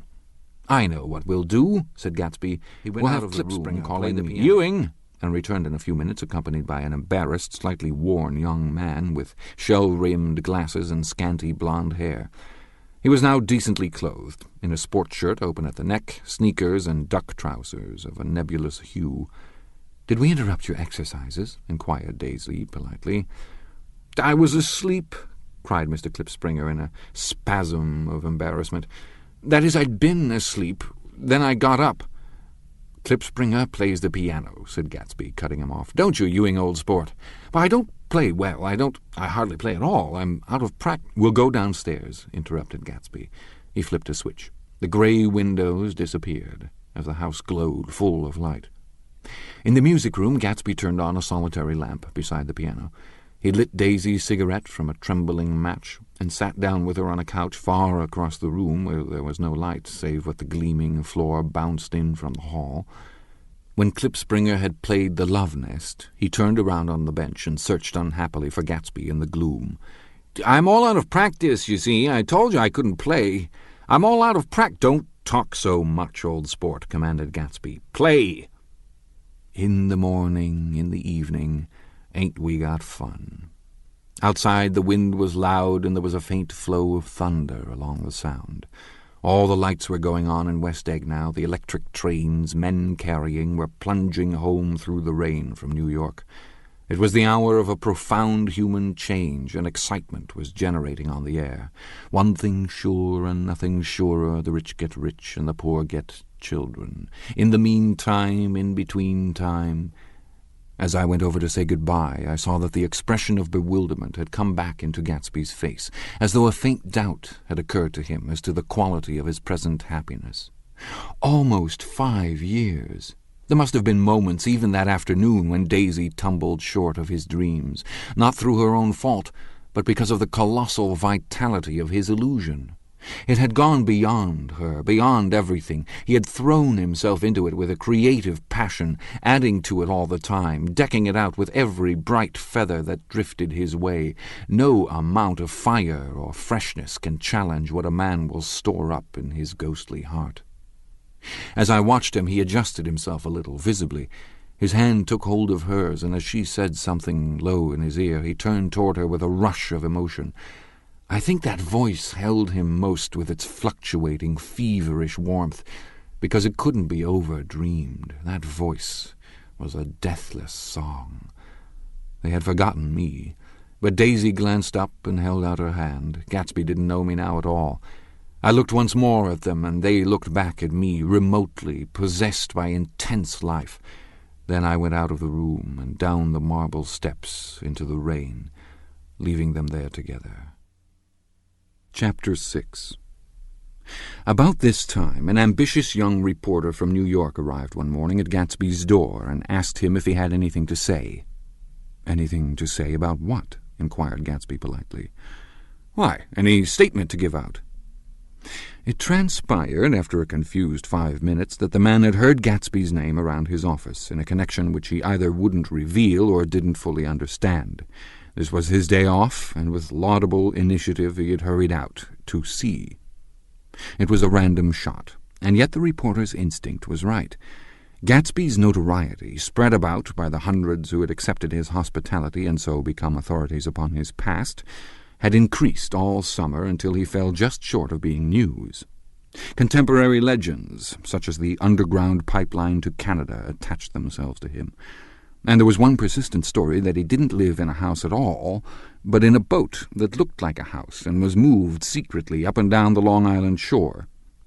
Just why these inventions were a source of satisfaction to James Gatz of North Dakota isn't easy to say. James Gatz. That was really, or at least legally, his name. He had changed it at the age of 17 and at the specific moment that witnessed the beginning of his career, when he saw Dan Cody's yacht drop anchor over the most insidious flat on Lake Superior.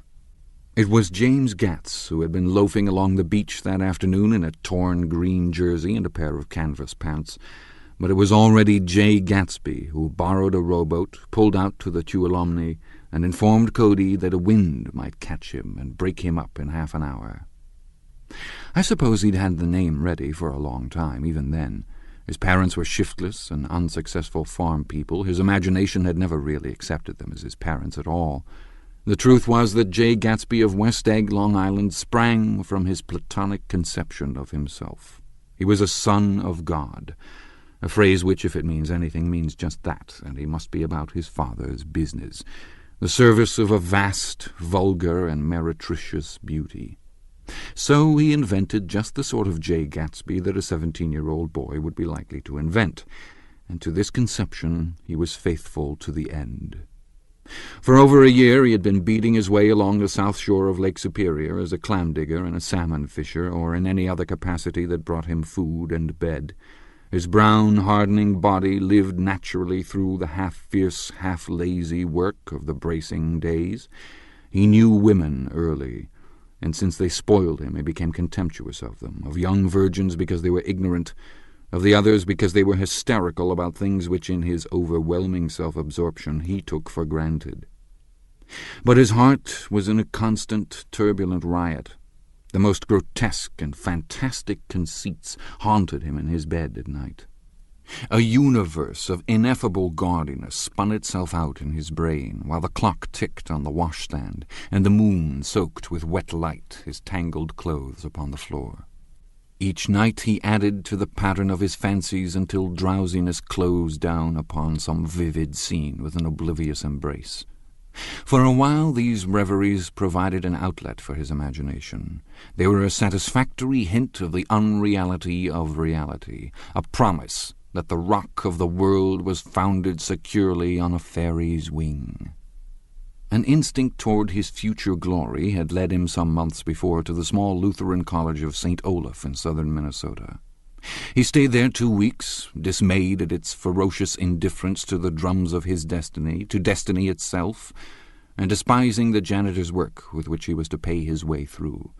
Then he drifted back to Lake Superior, and he was still searching for something to do on the day that Dan Cody's yacht dropped anchor. Cody was 50 years old then, a product of the Nevada silver fields, of the Yukon, of every rush for metal since '75. The transactions in Montana copper that made him many times a millionaire found him physically robust, but on the verge of soft-mindedness. And, suspecting this, an infinite number of women tried to separate him from his money. The none too savory ramifications by which Ella Kay, the newspaper woman, played Madame de Maintenon to his weakness and sent him to sea in a yacht were common knowledge in the turgid subjournalism of 1902. He had been coasting along all too hospitable shores for 5 years when he turned up as James Gats's destiny in Little Girl Bay. To young Gats, resting on his oars and looking up at the railed deck, that yacht represented all the beauty and glamour in the world. I suppose he smiled at Cody. He had probably discovered that people liked him when he smiled. At any rate, Cody asked him a few questions, one of them elicited the brand-new name, and found that he was quick and extravagantly ambitious. A few days later he took him to Duluth and bought him a blue coat, 6 pairs of white duck trousers, and a yachting cap. And when the 2 alumni left for the West Indies and the Barbary Coast, Gatsby left too. He was employed in a vague personal capacity. While he remained with Cody, he was in turn steward, mate, skipper, secretary, and even jailer, for Dan Cody sober knew what lavish doings Dan Cody drunk might soon be about, and he provided for such contingencies by reposing more and more trust in Gatsby. The arrangement lasted 5 years, during which the boat went 3 times around the continent. It might have lasted indefinitely, except for the fact that Ella Kay came on board one night in Boston, and a week later Dan Cody inhospitably died. I remember the portrait of him, up in Gatsby's bedroom, a grey, florid man with a hard, empty face, the pioneer debauchee who, during one phase of American life, brought back to the eastern seaboard the savage violence of the frontier brothel and saloon. It was indirectly due to Cody that Gatsby drank so little. Sometimes in the course of gay parties, women used to rub champagne into his hair. For himself, he formed the habit of letting liquor alone. And it was from Cody that he inherited money, a legacy of $25,000. He didn't get it. He never understood the legal device that was used against him, but what remained of the millions went intact to Ella Kay. He was left with his singularly appropriate education. The vague contour of Jay Gatsby had filled out to the substantiality of a man. He told me all this very much later, but I've put it down here with the idea of exploding those first wild rumors about his antecedents, which weren't even faintly true. Moreover, he told it to me at a time of confusion, when I had reached the point of believing everything and nothing. Short halt, while Gatsby, so to speak, caught his breath, to clear this set of misconceptions away. It was a halt, too, in my association with his affairs. For several weeks I didn't see him or hear his voice on the phone. Mostly I was in New York, trotting around with Jordan and trying to ingratiate myself with her senile aunt. But finally I went over to his house one Sunday afternoon. I hadn't been there 2 minutes when somebody brought Tom Buchanan in for a drink. I was startled, naturally, but the really surprising thing was that it hadn't happened before. They were a party of 3 on horseback, Tom and a man named Sloane and a pretty woman in a brown riding habit who had been there previously. "I'm delighted to see you," said Gatsby, standing on his porch. "I'm delighted that you dropped in." As though they cared. "Sit right down. Have a cigarette or a cigar." He walked around the room quickly, ringing bells. "I'll have something for you to drink in just a minute." He was profoundly affected by the fact that Tom was there, but he would be uneasy anyhow until he had given them something, realizing in a vague way that that was all they came for. Mr. Sloane wanted nothing. A lemonade? No, thanks. A little champagne? Nothing at all, thanks. I'm sorry. Did you have a nice ride? Very good roads around here. I suppose the automobiles— Yeah. Moved by an irresistible impulse, Gatsby turned to Tom, who had accepted the introduction as a stranger. I believe we've met somewhere before, Mr. Buchanan. Oh, yes, said Tom, gruffly polite, but obviously not remembering. So we did. I remember very well. About 2 weeks ago. That's right, you were with Nick here. I know your wife, continued Gatsby, almost aggressively. That's so. Tom turned to me. You live near here, Nick? Next door. That's so. Mr. Sloane didn't enter into the conversation, but lounged back haughtily in his chair. The woman said nothing either, until, unexpectedly, after 2 highballs, she became cordial. We'll all come over to your next party, Mr. Gatsby, she suggested. What do you say? Certainly. I'd be delighted to have you. Be very nice, said Mr. Sloane without gratitude. Well, think ought to be starting home. Please don't hurry, Gatsby urged them. He had control of himself now, and he wanted to see more of Tom. Why don't you stay for supper? I wouldn't be surprised if some other people dropped in from New York. You come to supper with me, said the lady enthusiastically. Both of you. This included me. Mr. Sloane got to his feet. Come along, he said, but to her only. I mean it, she insisted. I'd love to have you. Lots of room. Gatsby looked at me questioningly. He wanted to go, and he didn't see that Mr. Sloane had determined he shouldn't. I'm afraid I won't be able to, I said. Well, you come, she urged, concentrating on Gatsby. Mr. Sloane murmured something close to her ear. We won't be late if we start now, she insisted aloud. I haven't got a horse, said Gatsby. I used to ride in the army, but I've never bought a horse. I'll have to follow you in my car. Excuse me for just a minute. The rest of us walked out on the porch, where Sloane and the lady began an impassioned conversation aside. My God, I believe the man's coming, said Tom. Doesn't he know she doesn't want him? She says she does want him. She has a big dinner party, and he won't know a soul there. He frowned. I wonder where in the devil he met Daisy. By God, I may be old-fashioned in my ideas, but women run around too much these days to suit me. They meet all kinds of crazy fish. Suddenly Mr. Sloane and the lady walked down the steps and mounted their horses. Come on, said Mr. Sloane to Tom. We're late. We've got to go. And then to me. Tell him we couldn't wait, will you? Tom and I shook hands. The rest of us exchanged a cool nod, and they trotted quickly down the drive, disappearing under the August foliage, just as Gatsby, with hat and light overcoat in hand, came out, evidently perturbed at Daisy's running around alone, for on the following Saturday night he came with her to Gatsby's party. Perhaps his presence gave the evening its peculiar quality of oppressiveness. It stands out in my memory from Gatsby's other parties that summer.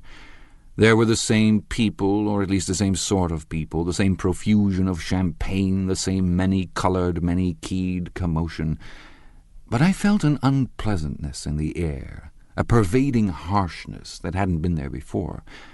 Or perhaps I had merely grown used to it, grown to accept West Egg as a world complete in itself, with its own standards and its own great figures, second to nothing because it had no consciousness of being so. And now I was looking at it again, through Daisy's eyes.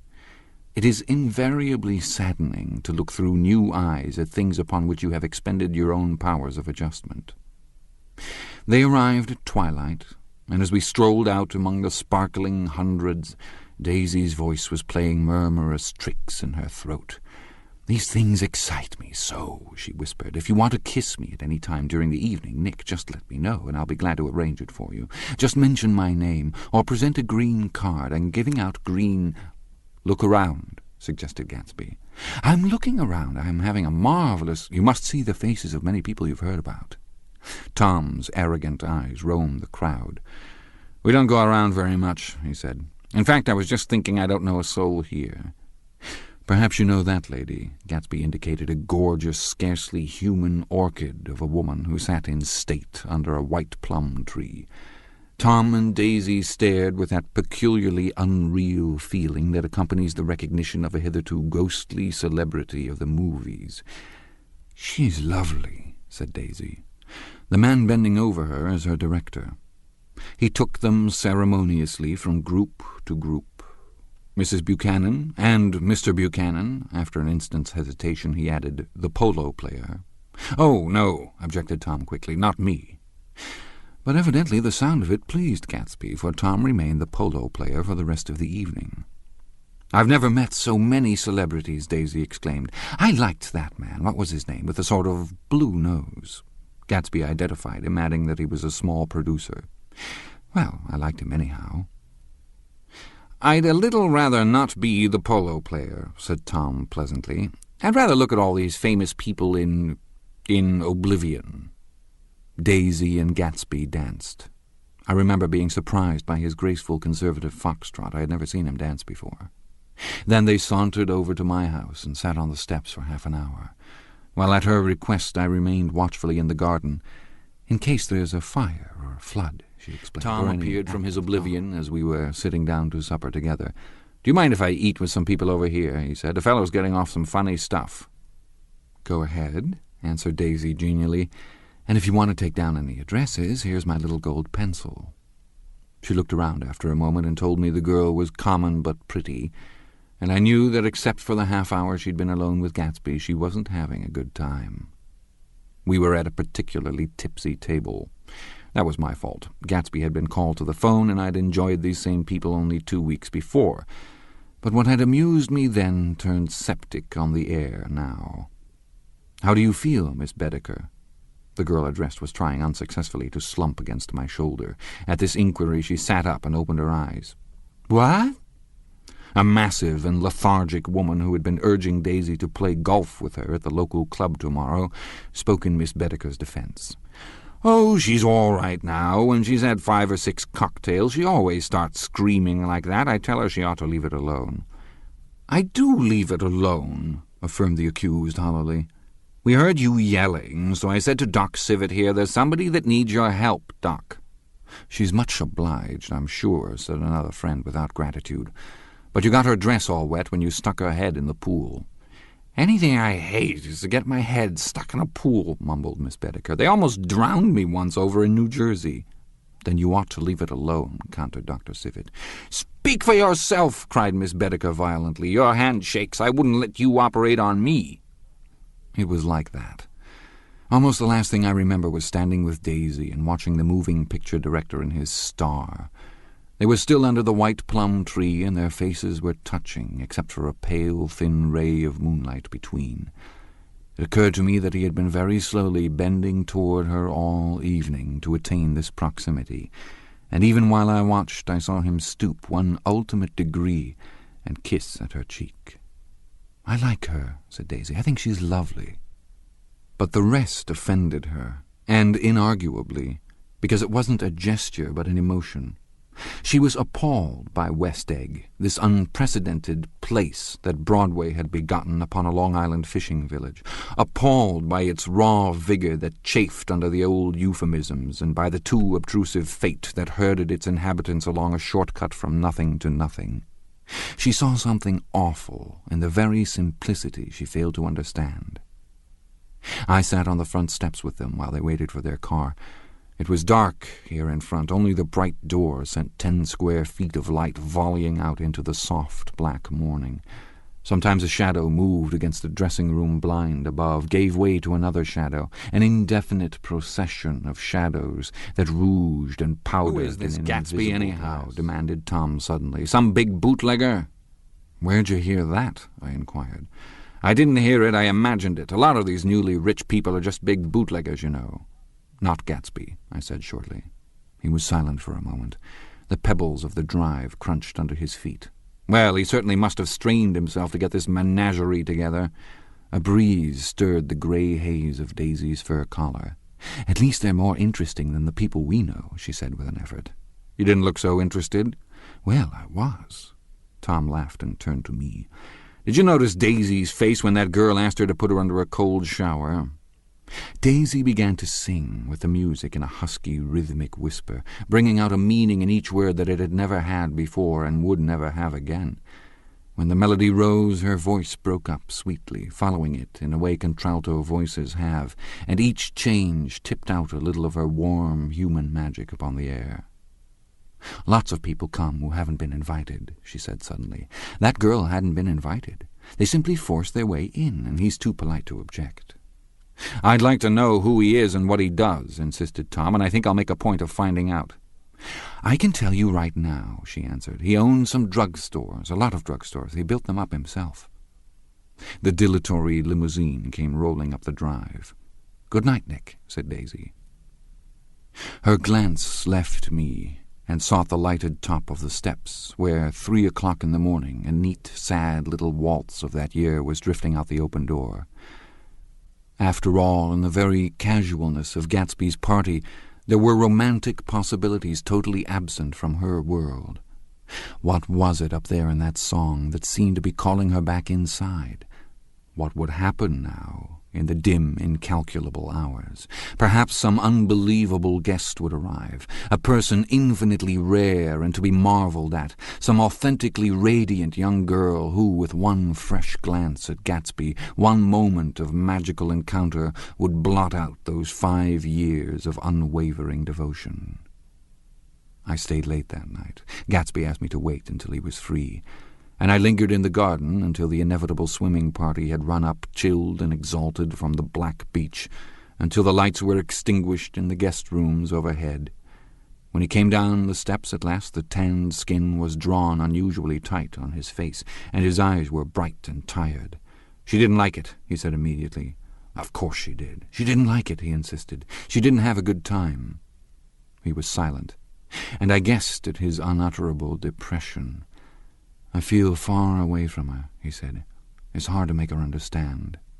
"You mean about the dance?" The dance! He dismissed all the dances he had given with a snap of his fingers. "Old sport, the dance is unimportant." He wanted nothing less of Daisy than that she should go to Tom and say, "I never loved you." After she had obliterated 4 years with that sentence, they could decide upon the more practical measures to be taken. One of them was that after she was free they were to go back to Louisville and be married from her house, just as if it were 5 years ago. "And she doesn't understand," he said. "She used to be able to understand. We'd sit for hours." He broke off and began to walk up and down a desolate path of fruit rinds and discarded favours and crushed flowers. "I wouldn't ask too much of her," I ventured. "You can't repeat the past." "Can't repeat the past?" he cried incredulously. "Why, of course you can." He looked around him wildly, as if the past were lurking here in the shadow of his house, just out of reach of his hand. "I'm going to fix everything just the way it was before," he said, nodding determinedly. About the past, and I gathered that he wanted to recover something, some idea of himself, perhaps, that had gone into loving Daisy. His life had been confused and disordered since then, but if he could once return to a certain starting place and go over it all slowly, he could find out what that thing was. One autumn night 5 years before, they had been walking down the street when the leaves were falling, and they came to a place where there were no trees and the sidewalk was white with moonlight. They stopped here and turned toward each other. Now it was a cool night with that mysterious excitement in it which comes at the 2 changes of the year. The quiet lights in the houses were humming out into the darkness, and there was a stir and bustle among the stars. Out of the corner of his eye, Gatsby saw that the blocks of the sidewalks really formed a ladder and mounted to a secret place above the trees. He could climb to it if he climbed alone, and once there he could suck on the pap of life, gulp down the incomparable milk of wonder. His heart beat faster and faster as Daisy's white face came up to his own. He knew that when he kissed this girl and forever wed his unutterable visions to her perishable breath, his mind would never romp again like the mind of God. So he waited, listening for a moment longer to the tuning fork that had been struck upon a star. Then he kissed her. At his lips' touch she blossomed for him like a flower, and the incarnation was complete. Through all he said, even through his appalling sentimentality, I was reminded of something, an elusive rhythm, a fragment of lost words that I had heard somewhere a long time ago. For a moment a phrase tried to take shape in my mouth, and my lips parted like a dumb man's, as though there was more struggling upon them than a wisp of startled air. But they made no sound, and what I had almost remembered was uncommunicable forever. Chapter 7. It was when curiosity about Gatsby was at its highest that the lights in his house failed to go on one Saturday night, and as obscurely as it had begun, his career as Trimalchio was over. Only gradually did I become aware that the automobiles which turned expectantly into his drive stayed for just a minute and then drove sulkily away. Wondering if he were sick, I went over to find out. An unfamiliar butler with a villainous face squinted at me suspiciously from the door. "Is Mr. Gatsby sick?" "Nope." After a pause he added, "Sir," in a dilatory, grudging way. I hadn't seen him around, and I was rather worried. "Tell him Mr. Carraway came over." "Who?" he demanded rudely. "Carraway." "Carraway. All right, I'll tell him." Abruptly he slammed the door. My Finn informed me that Gatsby had dismissed every servant in his house a week ago, and replaced them with half a dozen others, who never went into West Egg Village to be bribed by the tradesmen, but ordered moderate supplies over the telephone. The grocery boy reported that the kitchen looked like a pigsty, and the general opinion in the village was that the new people weren't servants at all. Next day Gatsby called me on the phone. "Going away?" I inquired. "No, old sport. I hear you fired all your servants." I wanted somebody who wouldn't gossip. Daisy comes over quite often, in the afternoons. So the whole caravanserai had fallen in, like a card house, at the disapproval in her eyes. "There's some people Wolfsheim wanted to do something for. They're all brothers and sisters. They used to run a small hotel." "I see." He was calling up at Daisy's request. Would I come to lunch at her house tomorrow? Miss Baker would be there. Half an hour later Daisy herself telephoned and seemed relieved to find that I was coming. Something was up. And yet I couldn't believe that they would choose this occasion for a scene, especially for the rather harrowing scene that Gatsby had outlined in the garden. The next day was broiling, almost the last, certainly the warmest of the summer. As my train emerged from the tunnel into sunlight, only the hot whistles of the National Biscuit Company broke the simmering hush at noon. The straw seats of the car hovered on the edge of combustion. The woman next to me perspired delicately for a while into her white shirtwaist, and then, as her newspaper dampened under her fingers, lapsed despairingly into deep heat with a desolate cry. Her pocketbook slapped to the floor. "Oh, my," she gasped. I picked it up with a weary bend and handed it back to her, holding it at arm's length and by the extreme tip of the corners to indicate that I had no designs upon it, but everyone nearby, including the woman, suspected me just the same. "Hot," said the conductor to familiar faces. "Some weather." "Hot. Hot. Hot. Is it hot enough for you? Is it hot? Is it—" My commutation ticket came back to me with a dark stain from his hand. That anyone should care in this heat whose flushed lips he kissed, whose head made damp the pajama pocket over his heart. Through the hall of the Buchanan's house blew a faint wind, carrying the sound of the telephone bell out to Gatsby and me as we waited at the door. "The master's body," roared the butler into the mouthpiece. "I'm sorry, madame, but we can't furnish it. It's far too hot to touch this noon." What he really said was, "Yes, yes, came toward us, glistening slightly, to take our stiff straw hats.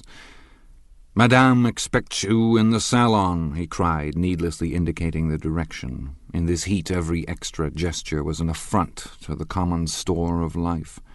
The room, shadowed well with awnings, was dark and cool. Daisy and Jordan lay upon an enormous couch like silver idols, weighing down their own white dresses against the singing breeze of the fans. "We can't move," they said together. Jordan's fingers, powdered white over their tan, rested for a moment in mine. "And Mr. Thomas Buchanan, the athlete?" I inquired. Simultaneously I heard his voice, gruff, muffled, husky, at the hall telephone. Gatsby stood in the center of the crimson carpet and gazed around with fascinated eyes. Daisy watched him and laughed her sweet, exciting laugh. A tiny gust of powder rose from her bosom into the air. "The rumor is," whispered Jordan, "that that's Tom's girl on the telephone." We were silent. The voice in the hall rose high with annoyance. "Very well, then I won't sell you the car at all. I'm under no obligations to you at all. And as for your bothering me about it at lunchtime, I won't stand that at all." "Holding down the receiver," said Daisy cynically. "No, he's not," I assured her. "It's a bona fide deal. I happen to know about it." Tom flung open the door, blocked out its space for a moment with his thick body, and hurried into the room. "Mr. Gatsby," he put out his broad, flat hand with well-concealed dislike. "I'm glad to see you, sir. Nick?" "Make us a cold drink," cried Daisy. As he left the room again, she got up and went over to Gatsby and pulled his face down, kissing him on the mouth. "You know I love you," she murmured. "You forget there's a lady present," said Jordan. Daisy looked around doubtfully. "You kiss Nick, too?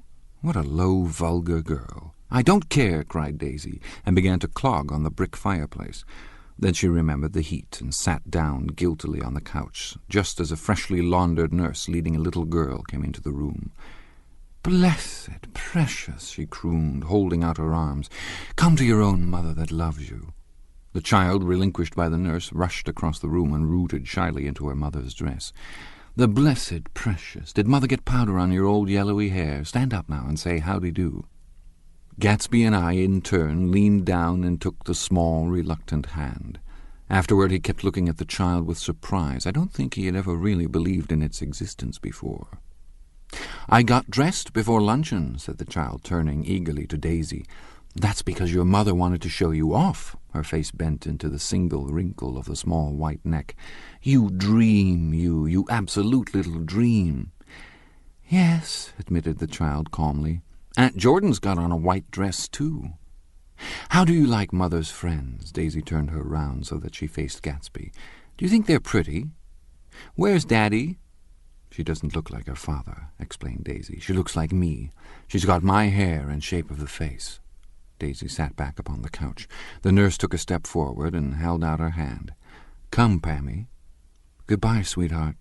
With a reluctant backward glance, the well-disciplined child held to her nurse's hand and was pulled out the door, just as Tom came back, preceding 4 gin rickeys that clicked full of ice. Gatsby took up his drink. "They certainly look cool," he said with visible tension. We drank in long, greedy swallows. "I read somewhere that the sun's getting hotter every year," said Tom genially. "It seems that pretty soon the Earth's going to fall into the sun's getting colder every year." "Come outside," he suggested to Gatsby. "I'd like you to have a look at the place." I went with them out to the veranda. On the green sound, stagnant in the heat, one small sail crawled slowly toward the fresher sea. Gatsby's eyes followed it momentarily. He raised his hand and pointed across the bay. "I'm right across from you." "So you are." Our eyes lifted over the rose beds and the hot lawn and the weedy refuse of the dog days along shore. Slowly the white wings of the boat moved against the blue, cool limit of the sky. Ahead lay the scalloped ocean and the abounding, blessed isles. "There's sport for you," said Tom, nodding. "I'd like to be out there with him for about an hour." We had luncheon in the dining room, darkened too against the heat, and drank down nervous gaiety with the cold ale. "What'll we do with ourselves this afternoon?" cried Daisy, "and the day after that, and the next 30 years?" "Don't be morbid," Jordan said. "Life starts all over again when it gets crisp in the fall." "But it's so hot," insisted Daisy on the verge of tears, "and everything's so confused. Let's all go to town." Her voice struggled on through the heat, beating against it, moulding its senselessness into forms. "I've heard of making a garage out of a stable," Tom was saying to Gatsby, "but I'm the first man who ever made a stable out of a garage." "Who wants to go to town?" demanded Daisy insistently. Gatsby's eyes floated toward her. "Ah," she cried, "you look so cool." Their eyes met, and they stared together at each other alone in space. With an effort she glanced down at the table. "You always look so cool," she repeated. She had told him that she loved him, and Tom Buchanan saw. He was astounded. His mouth opened a little, and he looked at Gatsby and then back at Daisy, as if he had just recognized her as someone he knew a long time ago. "You resemble the advertisement of the man," she went on innocently. "You know the advertisement of the man—" "All right," broke in Tom quickly. "I'm perfectly willing to go to town. Come on, we're all going to town." He got up, his eyes still flashing between Gatsby and his wife. No one moved. "Come on." His temper cracked a little. "What's the matter anyhow? If we're going to town, let's start." His hand, trembling with his effort at self-control, bore to his lips the last of his glass of ale. Daisy's voice got us to our feet and out onto the blazing gravel drive. "Are we just going to go?" she objected. "Like this? Aren't we going to let anyone smoke a cigarette first?" Everybody smoked all through lunch. "Oh, let's have fun," she begged him. "It's too hot to fuss." He didn't answer. "Have it your own way," she said. "Come on, Jordan." They went upstairs to get ready, while we 3 men stood there shuffling the hot pebbles with our feet. A silver curve of the moon hovered already in the western sky. Gatsby started to speak, changed his mind, but not before Tom wheeled and faced him expectantly. "Have you got your stables here?" asked Gatsby with an effort. "About a quarter of a mile down the road." "I don't see the idea of going to town," broke out Tom savagely. "Women get these notions in their heads." "Shall we take anything to drink?" called Daisy from an upper window. "I'll get some whiskey," answered Tom. He went inside. Gatsby turned to me rigidly. "I can't say anything in his household, Sport." "She's got an indiscreet voice," I remarked. "It's full of—" I hesitated. "Her voice is full of money," he said suddenly. That was it. I'd never understood before. It was full of money. That was the inexhaustible charm that rose and fell in it, the jingle of it, the cymbal song of it. High in a white palace, the king's daughter, the golden girl. Tom came out of the house, wrapping a quart bottle in a towel, followed by Daisy and Jordan, wearing small, tight hats of metallic cloth and carrying light capes over their arms. "Shall we all go in my car?" suggested Gatsby. He felt the hot green leather of the seat. "I ought to have left it in the shade." "Is it standard shift?" demanded Tom. "Yes." "Well, you take my coupe and let me drive your car to town." The suggestion was distasteful to Gatsby. "I don't think there's much gas," he objected. "Plenty of gas," said Tom boisterously. He looked at the gauge. "And if it runs out, I can stop at a drugstore. You can buy anything at a drugstore nowadays." A pause followed this apparently pointless remark. Daisy looked at Tom, frowning, and an indefinable expression at once definitely unfamiliar and vaguely recognizable, as if I had only heard it described in words, passed over Gatsby's face. "Come on, Daisy," said Tom, pressing her with his hand towards Gatsby's car. "I'll take you in this circus wagon." He opened the door, but she moved out from the circle of his arm. "You take Nick and Jordan. We'll follow you in the coupe." She walked close to Gatsby, touching his coat with her hand. Jordan and Tom and I got into the front seat of Gatsby's car. Tom pushed the unfamiliar gears tentatively, and we shot off into the oppressive heat, leaving them out of sight behind. "Did you see that?" demanded Tom. "See what?" He looked at me keenly, realizing that Jordan and I must have known all along. "You think I'm pretty dumb, don't you?" he suggested. "Maybe I am, but I have almost a second sight sometimes that tells me what to do. Maybe you don't believe that, but science—" He paused. The immediate contingency overtook him, pulled him back from the edge of the theoretical abyss. "I've made a small investigation of this fellow," he continued. "I could have gone deeper if I'd known—" "Do you mean you've been to a medium?" inquired Jordan humorously. "What?" Confused, he stared at us as we laughed. "A medium? About Gatsby." "About Gatsby? No, I haven't. I said I'd been making a small investigation of his past."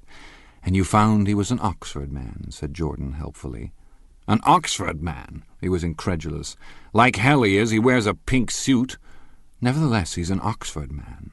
"Oxford, New Mexico," snorted Tom contemptuously. "Listen, Tom, if you're such a snob, why did you invite him to lunch?" demanded Jordan crossly.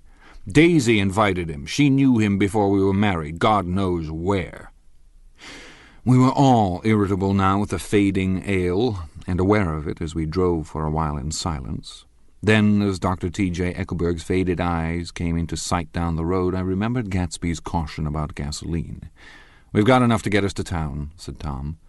"But there's a garage right here," objected Jordan. "I don't want to get stalled in this baking heat." Tom threw on both brakes impatiently, and we slid to an abrupt, dusty stop under Wilson's sign. After a moment the proprietor emerged from the interior of his establishment and gazed, hollow-eyed, at the car. "Let's have some gas," cried Tom roughly. "What do you think we stopped for, to admire the view?" "I'm sick," said Wilson without moving. "Been sick all day." "What's the matter?" "I'm all run down." "Well, shall I help myself?" Tom demanded. "You sounded well enough on the phone." With an effort, Wilson left the shade in support of the doorway and, breathing hard, unscrewed the cap of the tank. In the sunlight, his face was green. "I didn't mean to interrupt your lunch," he said, "but I need money pretty bad, and I was wondering what you were going to do with your old car." "How do you like this one?" inquired Tom. "I bought it last week." "It's a nice yellow one," said Wilson as he strained at the handle. "Like to buy it?" "Big chance," Wilson smiled faintly. "No, but I could make some money on the other." "What do you want money for all of a sudden?" "I've been here too long. I want to get away. My wife and I want to go west." "Your wife does?" exclaimed Tom, startled. "She's been talking about it for 10 years. He rested for a moment against the pump, shading his eyes. "And now she's going whether she wants to or not. I'm going to get her away." The coupe flashed by us with a flurry of dust and the flash of a waving hand. "What do I owe you?" demanded Tom harshly. "I just got wised up to something funny the last 2 days," remarked Wilson. "That's why I want to get away. That's why I've been bothering you about the car." "What do I owe you?" $1.20. The relentless beating heat was beginning to confuse me, and I had a bad moment there before I realized that so far his suspicions hadn't alighted on Tom. He had discovered that Myrtle had some sort of life apart from him in another world, and the shock had made him physically sick. I stared at him and then at Tom, who had made a parallel discovery less than an hour before, and it occurred to me that there was no difference between men in intelligence or race so profound as the difference between the sick and the well. Wilson was so sick that he looked guilty, unforgivably guilty, as if he had just got some poor girl with child. "I'll let you have that car," said Tom. "I'll send it over tomorrow afternoon." That locality was always vaguely disquieting, even in the broad glare of afternoon, and now I turned my head as though I had been warned of something behind. Over the ash-heaps the giant eyes of Dr. T.J. Eckelberg kept their vigil, but I perceived after a moment that other eyes were regarding us with peculiar intensity from less than 20 feet away. In one of the windows over the garage the curtains had been moved aside a little, and Myrtle Wilson was peering down at the car. So engrossed was she that she had no consciousness of being observed, and one emotion after another crept into her face like objects into a slowly developing picture. Her expression was curiously familiar. It was an expression I had often seen on women's faces, but on Myrtle Wilson's face it seemed purposeless and inexplicable, until I realized that her eyes, wide with jealous terror, were fixed not on Tom, but on Jordan Baker, whom she took to be his wife. There is no confusion like the confusion of a simple mind, and as we drove away Tom was feeling the hot whips of panic. His wife and his mistress, until an hour ago secure and inviolate, were slipping precipitately from his control.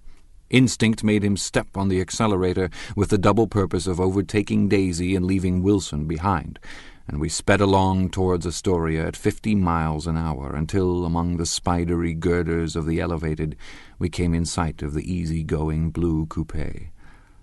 "Those big movies around 50th Street are cool," suggested Jordan. "I love New York on summer afternoons when everyone's away. There's something very sensuous about it. Overripe, as if all sorts of funny fruits were going to fall into your hands."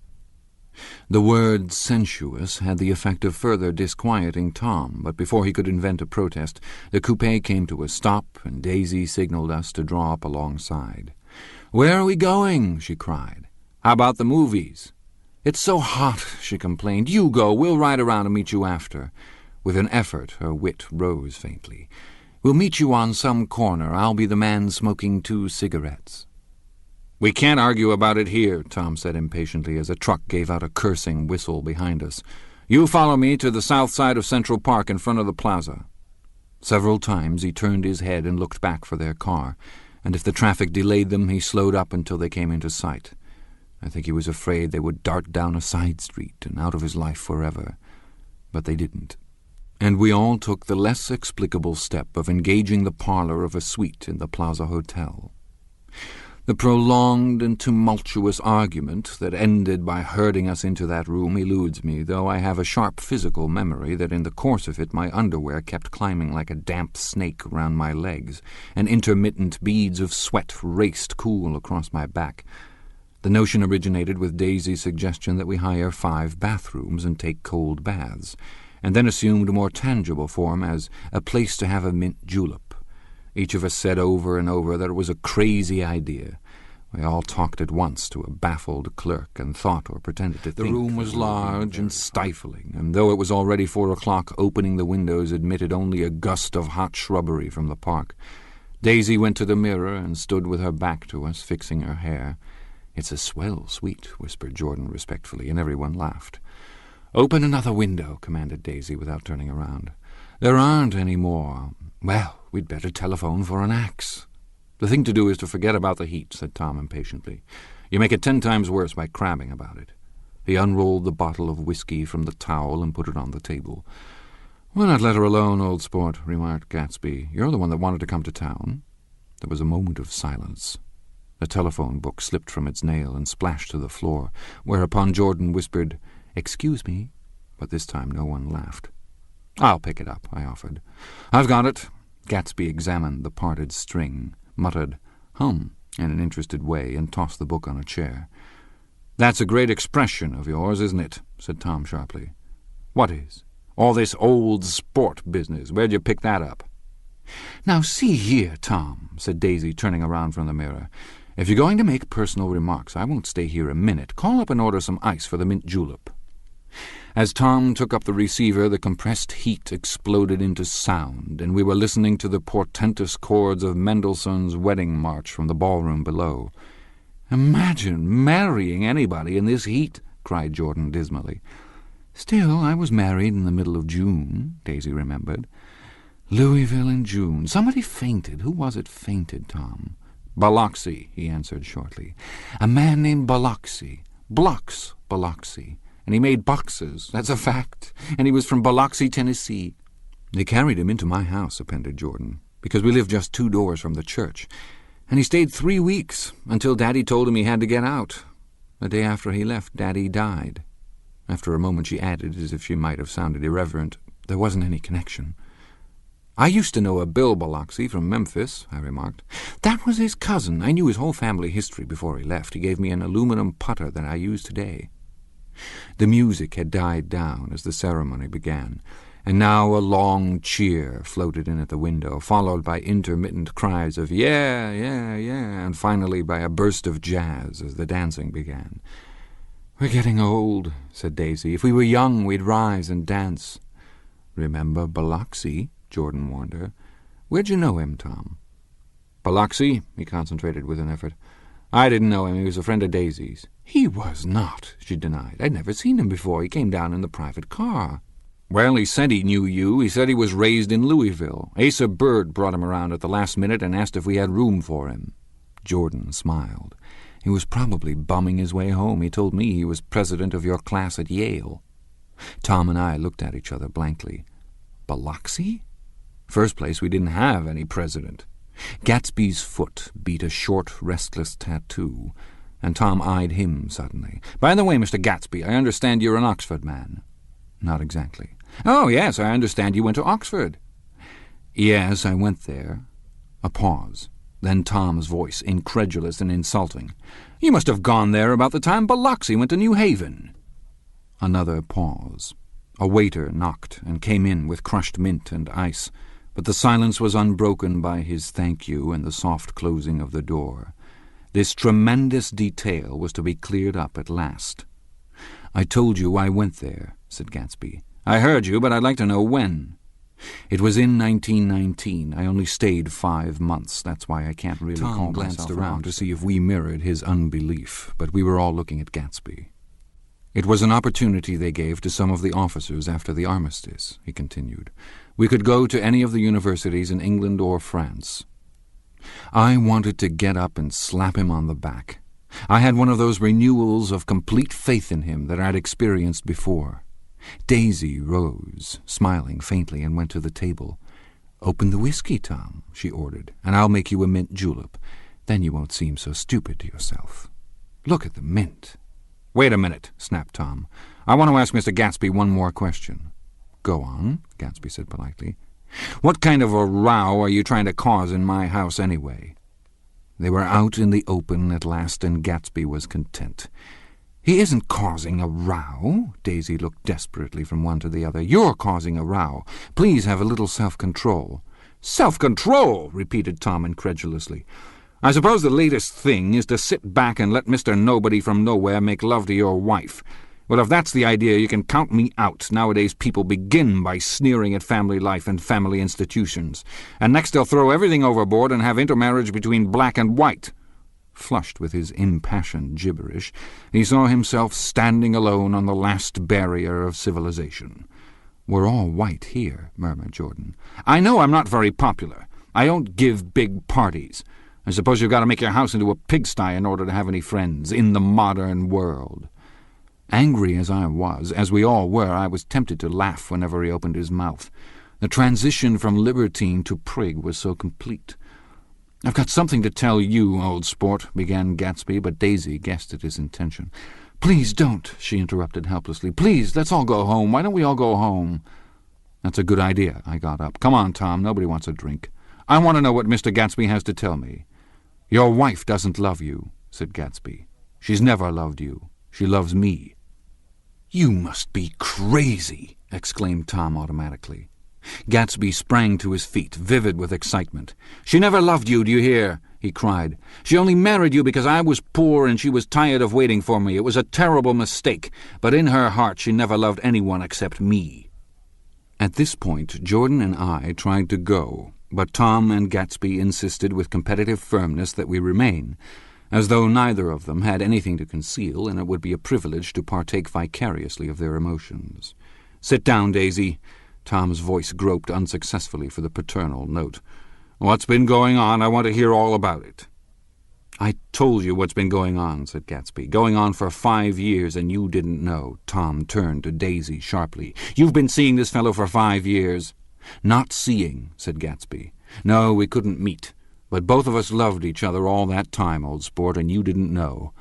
I used to laugh sometimes," but there was no laughter in his eyes, "to think that you didn't know."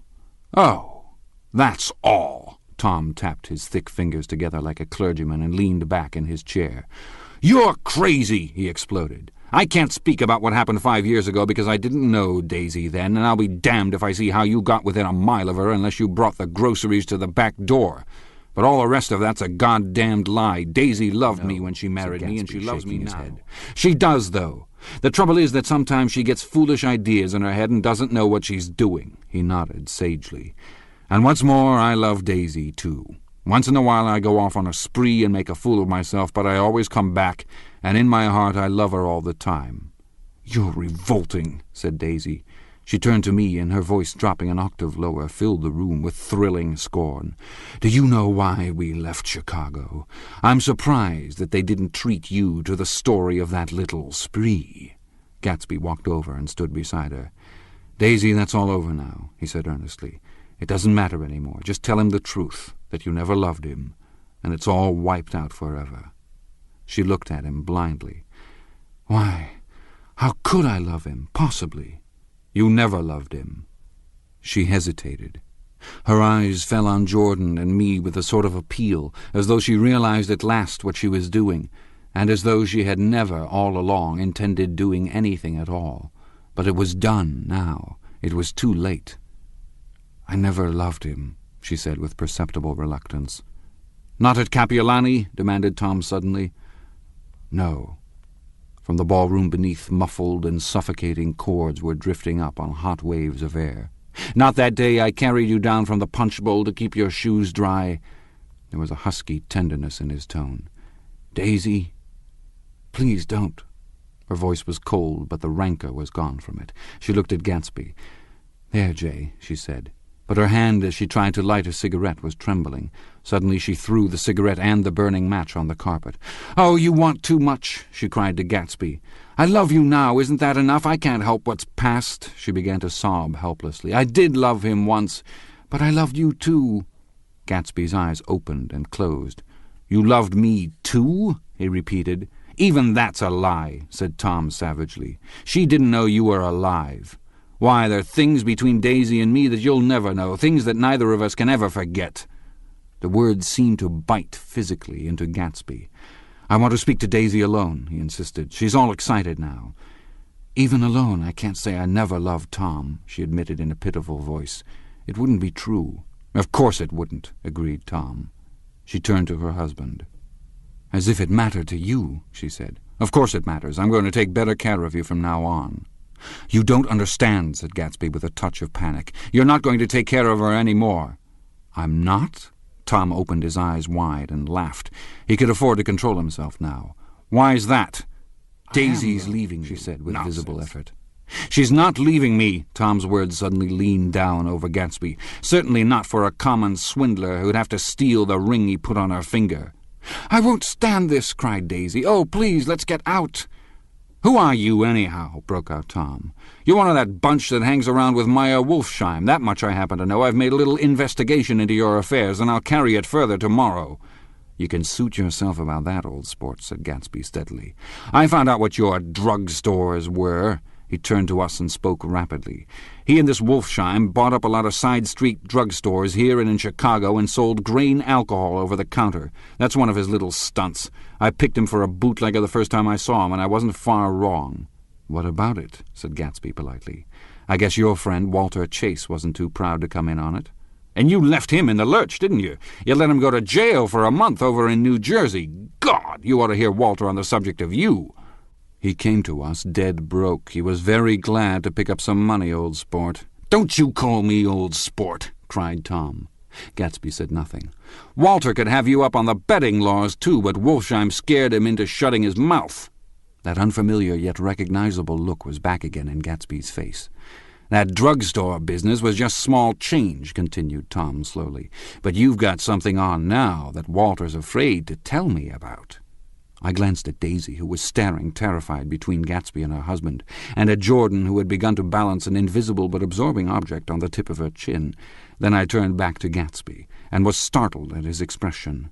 He looked, and this is said in all contempt for the babbled slander of his garden, as if he had killed a man. For a moment the set of his face could be described in just that fantastic way. It passed, and he began to talk excitedly to Daisy, denying everything, defending his name against accusations that had not been made. But with every word she was drawing further and further into herself, so he gave that up, and only the dead dream fought on as the afternoon slipped away, trying to touch what was no longer tangible, struggling unhappily, undespairingly toward that lost voice across the room. The voice begged again to go. "Please, Tom, I can't stand this any more." Her frightened eyes told that whatever intentions, whatever courage she had had, were definitely gone. "You two start on home, Daisy," said Tom, "in Mr. Gatsby's car." She looked at Tom, alarmed now, but he insisted with magnanimous scorn. "Go on, he won't annoy you. I think he realizes that his presumptuous little flirtation is over." They were gone, without a word, snapped out, made accidental, isolated, like ghosts, even from our pity. After a moment, Tom got up and began wrapping the unopened bottle of whiskey in the towel. "Want any of this stuff, Jordan? Nick?" I didn't answer. "Nick?" he asked again. "What? Want any?" "No, I just remember that today's my birthday." I was 30. Before me stretched the portentous, menacing road of a new decade.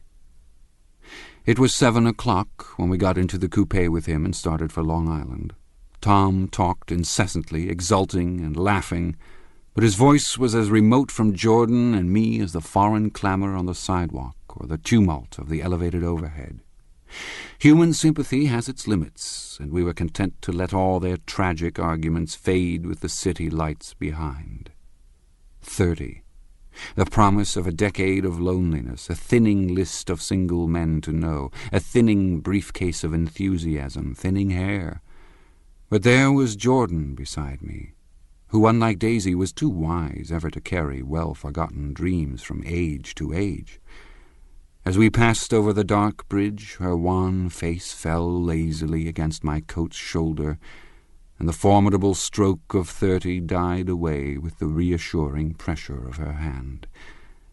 So we drove on toward death. through the cooling twilight. The young Greek, Michaelis, who ran the coffee joint beside the ash-heaps, was the principal witness at the inquest. He had slept through the heat until after 5, when he strolled over to the garage and found George Wilson sick in his office. Really sick, pale as his own pale hair, and shaking all over. Michaelis advised him to go to bed, but Wilson refused, saying that he'd miss a lot of business if he did. While his neighbor was trying to persuade him, a violent racket broke out overhead. "I've got my wife locked in up there," explained Wilson calmly. "She's going to stay there till the day after tomorrow, and then we're going to move away." Michaelis was astonished. They had been neighbors for 4 years, and Wilson had never seemed faintly capable of such a statement. Generally, he was one of these worn-out men. When he wasn't working, he sat on a chair in the doorway and stared at the people in the cars that passed along the road. When anyone spoke to him, he invariably laughed in an agreeable, colourless way. He was his wife's man, and not his own. So, naturally, Michaelis tried to find out what had happened, but Wilson wouldn't say a word. Instead, he began to throw curious, suspicious glances at his visitor and ask him what he'd been doing at certain times on certain days. Just as the latter was getting uneasy, some workmen came past the door, bound for his restaurant, and Michaelis took the opportunity to get away, intending to come back later. But he didn't. He supposed he forgot to, that's all. When he came outside again, a little after 7, he was reminded of the conversation because he heard Mrs. Wilson's voice, loud and scolding, downstairs in the garage. "Beat me," he heard her cry. "Throw me down and beat me, you dirty little coward." A moment later she rushed out into the dusk, waving her hands and shouting. Before he could move from his door, the business was over. The death car, as the newspapers called it, didn't stop. It came out of the gathering darkness, wavered tragically for a moment, and then disappeared around the next bend. Michaelis wasn't even sure of its color. He told the first policeman that it was light green. The other car, the one going toward New York, came to rest 100 yards beyond, and its driver hurried back to where Myrtle Wilson, her life violently extinguished, knelt in the road and mingled her thick dark blood with the dust. Michaelis and this man reached her first, but when they had torn open her shirt-waist, still damp with perspiration, they saw that her left breast was swinging loose like a flap, and there was no need to listen for the heart beneath. The mouth was wide open and ripped at the corners, as though she had choked a little in giving up the tremendous vitality she had stored so long. This ends Disc 3. Great Gatsby, Disc 4. We saw the 3 or 4 automobiles in the crowd when we were still some distance away. "Wreck," said Tom. "That's good. Wilson will have a little business at last." He slowed down, but still without any intention of stopping, until, as we came nearer, the hushed, intent faces of the people at the garage door made him automatically put on the brakes. "We'll take a look," he said doubtfully. "Just a look." I became aware now of a hollow, wailing sound which issued incessantly from the garage, a sound which, as we got out of the coupe and walked toward the door, resolved itself into the words, "Oh, my God," uttered over and over in a gasping moan. "There's some bad trouble here," said Tom excitedly. He reached up on tiptoes and peered over a circle of heads into the garage, which was lit only by a yellow light in a swinging wire basket overhead. Then he made a harsh sound in his throat, and with a violent thrusting movement of his powerful arms pushed his way through.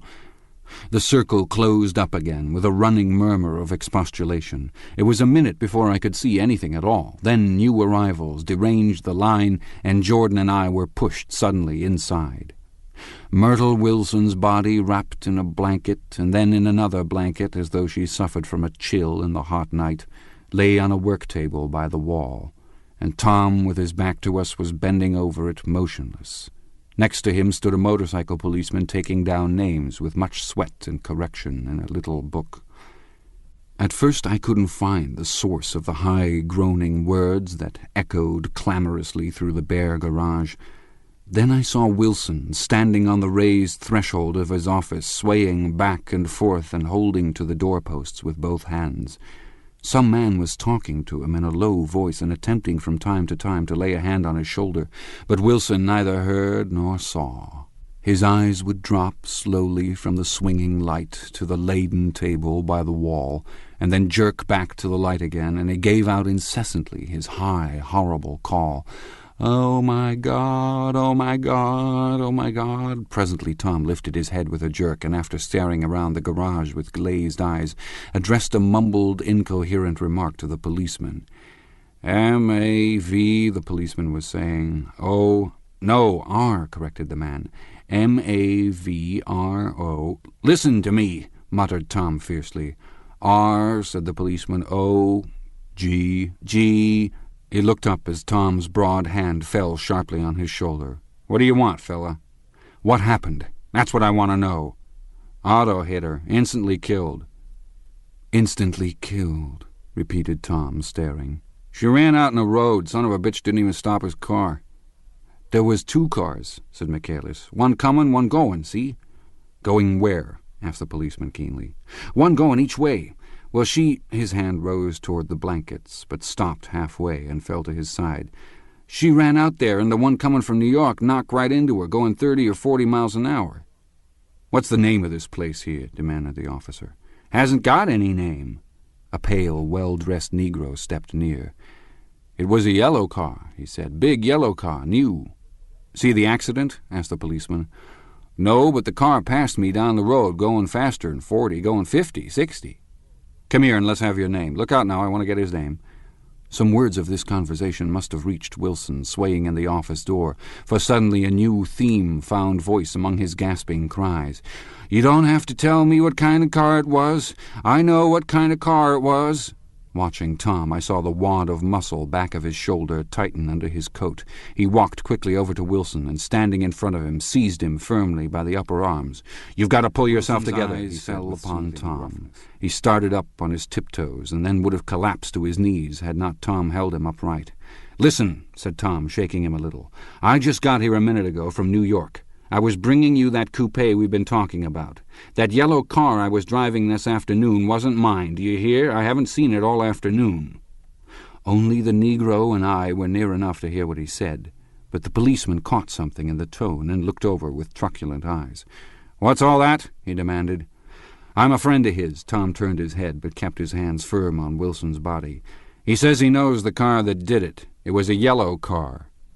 Some dim impulse moved the policeman to look suspiciously at Tom. "And what color's your car?" "It's a blue car, a coupe." "We've come straight from New York," I said.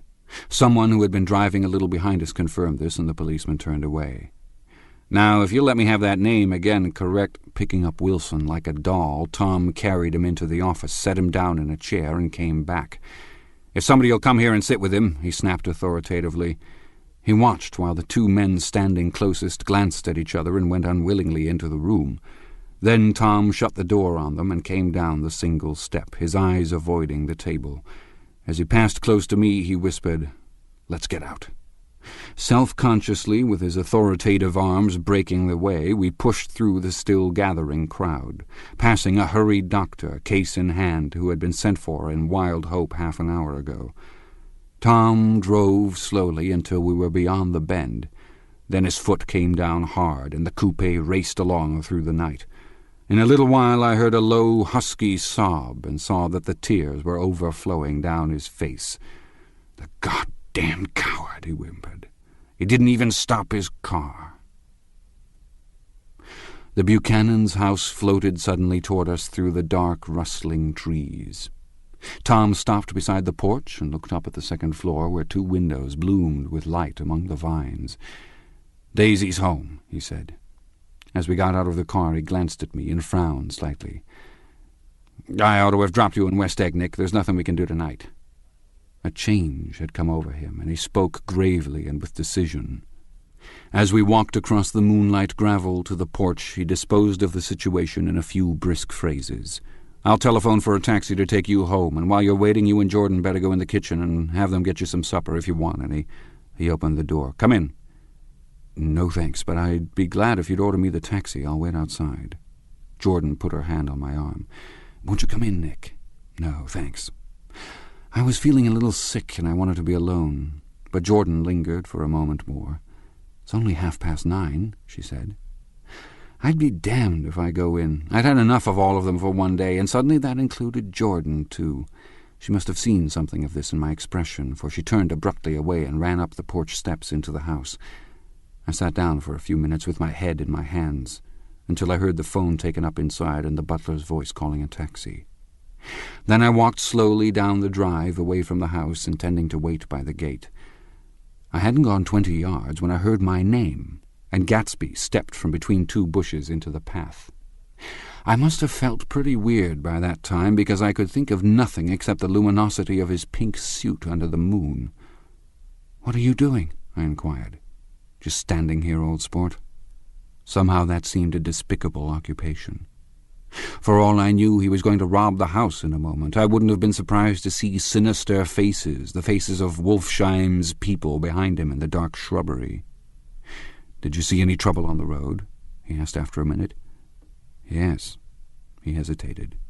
"Was she killed?" "I thought so, yes." I told Daisy I thought so. It's better that the shock should all come at once. She stood it pretty well. He spoke as if Daisy's reaction was the only thing that mattered. "I got to West Egg by a side road," he went on. "I left the car in my garage. I don't think anybody saw us, but of course I can't be sure." I disliked him so much by this time that I didn't find it necessary to tell him he was wrong. "Who was the woman?" he inquired. "Her name was Wilson. Her husband owns the garage. How the devil did it happen?" "Well, I tried to swing the wheel—" He broke off, and suddenly I guessed at the truth. "Was Daisy driving?" "Yes," he said after a moment. "But of course I'll say I was. You see, when we left New York she was very nervous, and she thought it would steady her to drive.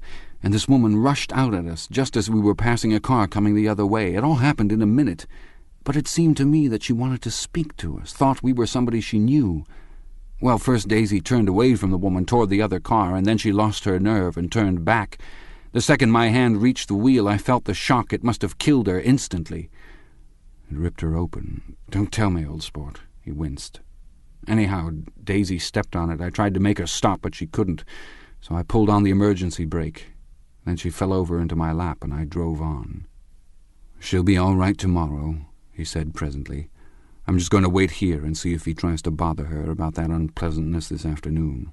She's locked herself into a room, and if he tries any brutality, she's going to turn the light out and on again."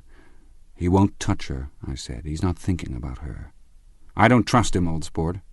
"How long are you going to wait?" "All night, if necessary. Anyhow, till they all go to bed." A new point of view occurred to me. Suppose Tom found out that Daisy had been driving.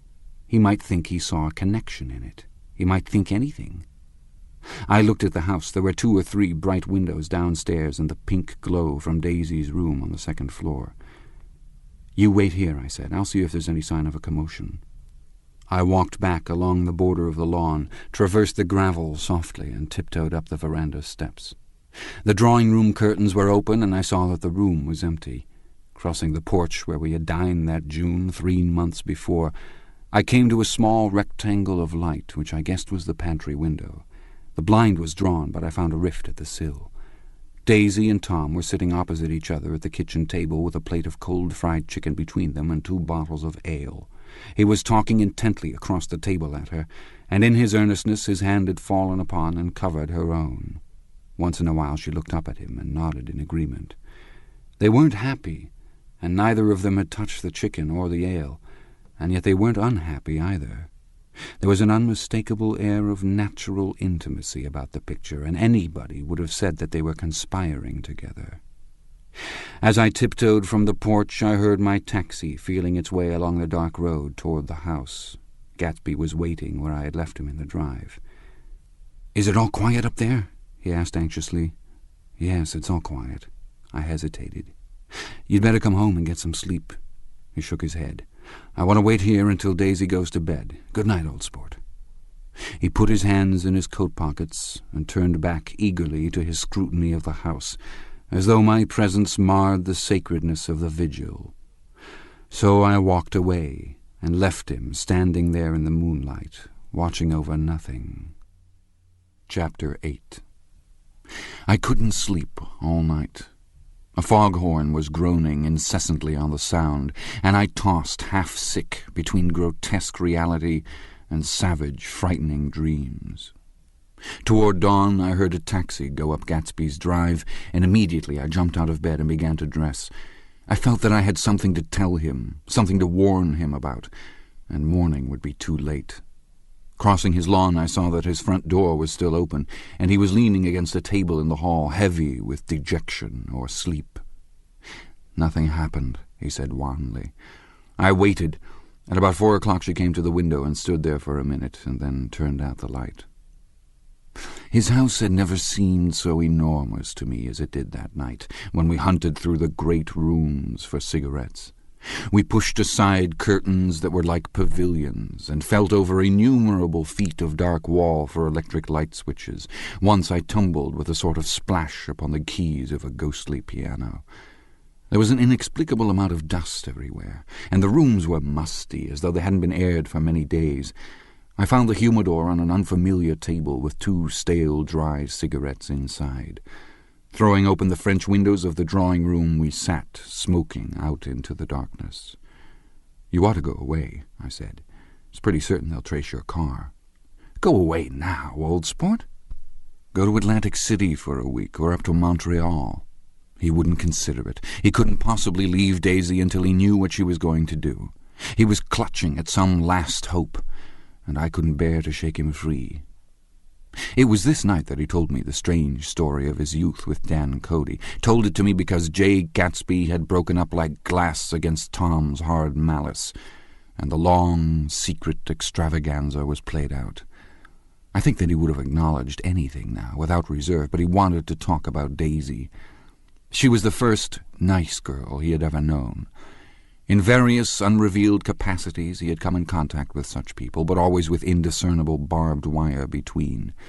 He found her excitingly desirable. He went to her house, at first with other officers from Camp Taylor, then alone. It amazed him. He had never been in such a beautiful house before, but what gave it an air of breathless intensity was that Daisy lived there. It was as casual a thing to her as his tent out at camp was to him. There was a ripe mystery about it, a hint of bedrooms upstairs more beautiful and cool than other bedrooms, of gay and radiant activities taking place through its corridors, and of romances that were not musty and laid away already in lavender, but fresh and breathing and redolent of this year's shining motor cars, and of dances whose flowers were scarcely withered. It excited him, too, that many men had already loved Daisy. It increased her value in his eyes. He felt their presence all about the house, pervading the air with the shades and echoes of still vibrant Daisy's house by a colossal accident. However glorious might be his future as Jay Gatsby, he was at present a penniless young man without a past, and at any moment the invisible cloak of his uniform might slip from his shoulders. So he made the most of his time. He took what he could get, ravenously and unscrupulously. Eventually he took Daisy one still October night, took her because he had no real right to touch her hand. He might have despised himself, for he had certainly taken her under false pretenses. I don't mean that he had traded on his phantom millions, but he had deliberately given Daisy a sense of security. He let her believe that he was a person from much the same stratum as herself, that he was fully able to take care of her. As a matter of fact, he had no such facilities. He had no comfortable family standing behind him, and he was liable at the whim of an impersonal government to be blown anywhere about the world. But he didn't despise himself, and it didn't turn out as he had imagined. He had intended, probably, to take what he could and go, but now he found that he had committed himself to the following of a grail. He knew that Daisy was extraordinary, but he didn't realize just how extraordinary a nice girl could be. She vanished into her rich house, into her rich, full life, leaving Gatsby nothing. He felt married to her. That was all. When they met again 2 days later, it was Gatsby who was breathless, who was somehow betrayed. Her porch was bright with the bought luxury of starshine. The wicker of the settee squeaked fashionably as she turned toward him, and he kissed her curious and lovely mouth. She had caught a cold, and it made her voice huskier and more charming than ever, and Gatsby was overwhelmingly aware of the youth and mystery that wealth imprisons and preserves, of the freshness of many clothes, and of Daisy gleaming like silver, safe and proud above the hot struggles of the poor. I can't describe to you how surprised I was to find out I loved her, old sport. I even hoped for a while that she'd throw me over, but she didn't, because she was in love with me too. She thought I knew a lot, because I knew different things from her. Well, there I was, way off my ambitions, getting deeper in love every minute, and all of a sudden I didn't care. What was the use of doing great things if I could have a better time telling her what I was going to do? On the last afternoon before he went abroad, he sat with Daisy in his arms for a long, silent time. It was a cold fall day, with fire in the room, and her cheeks flushed. Now and then she moved, and he changed his arm a little, and once he kissed her dark, shining hair. The afternoon had made them tranquil for a while, as if to give them a deep memory for the long parting the next day promised. They had never been closer in their month of love, nor communicated more profoundly one with another than when she brushed silent lips against his coat shoulder, or when he touched the end of her fingers gently. He did extraordinarily well in the war. He was a captain before he went to the front, and following the Argonne battles he got his majority and the command of the divisional machine guns. After the armistice he tried frantically to get home, but some complication or misunderstanding sent him to Oxford instead.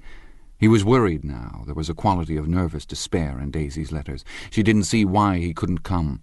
She was feeling the pressure of the world outside, and she wanted to see him and feel his presence beside her and be reassured that she was doing the right thing after all. For Daisy was young, and her artificial world was redolent of orchids and pleasant, cheerful snobbery and orchestras which set the rhythm of the year, summing up the sadness and suggestiveness of life in new tunes.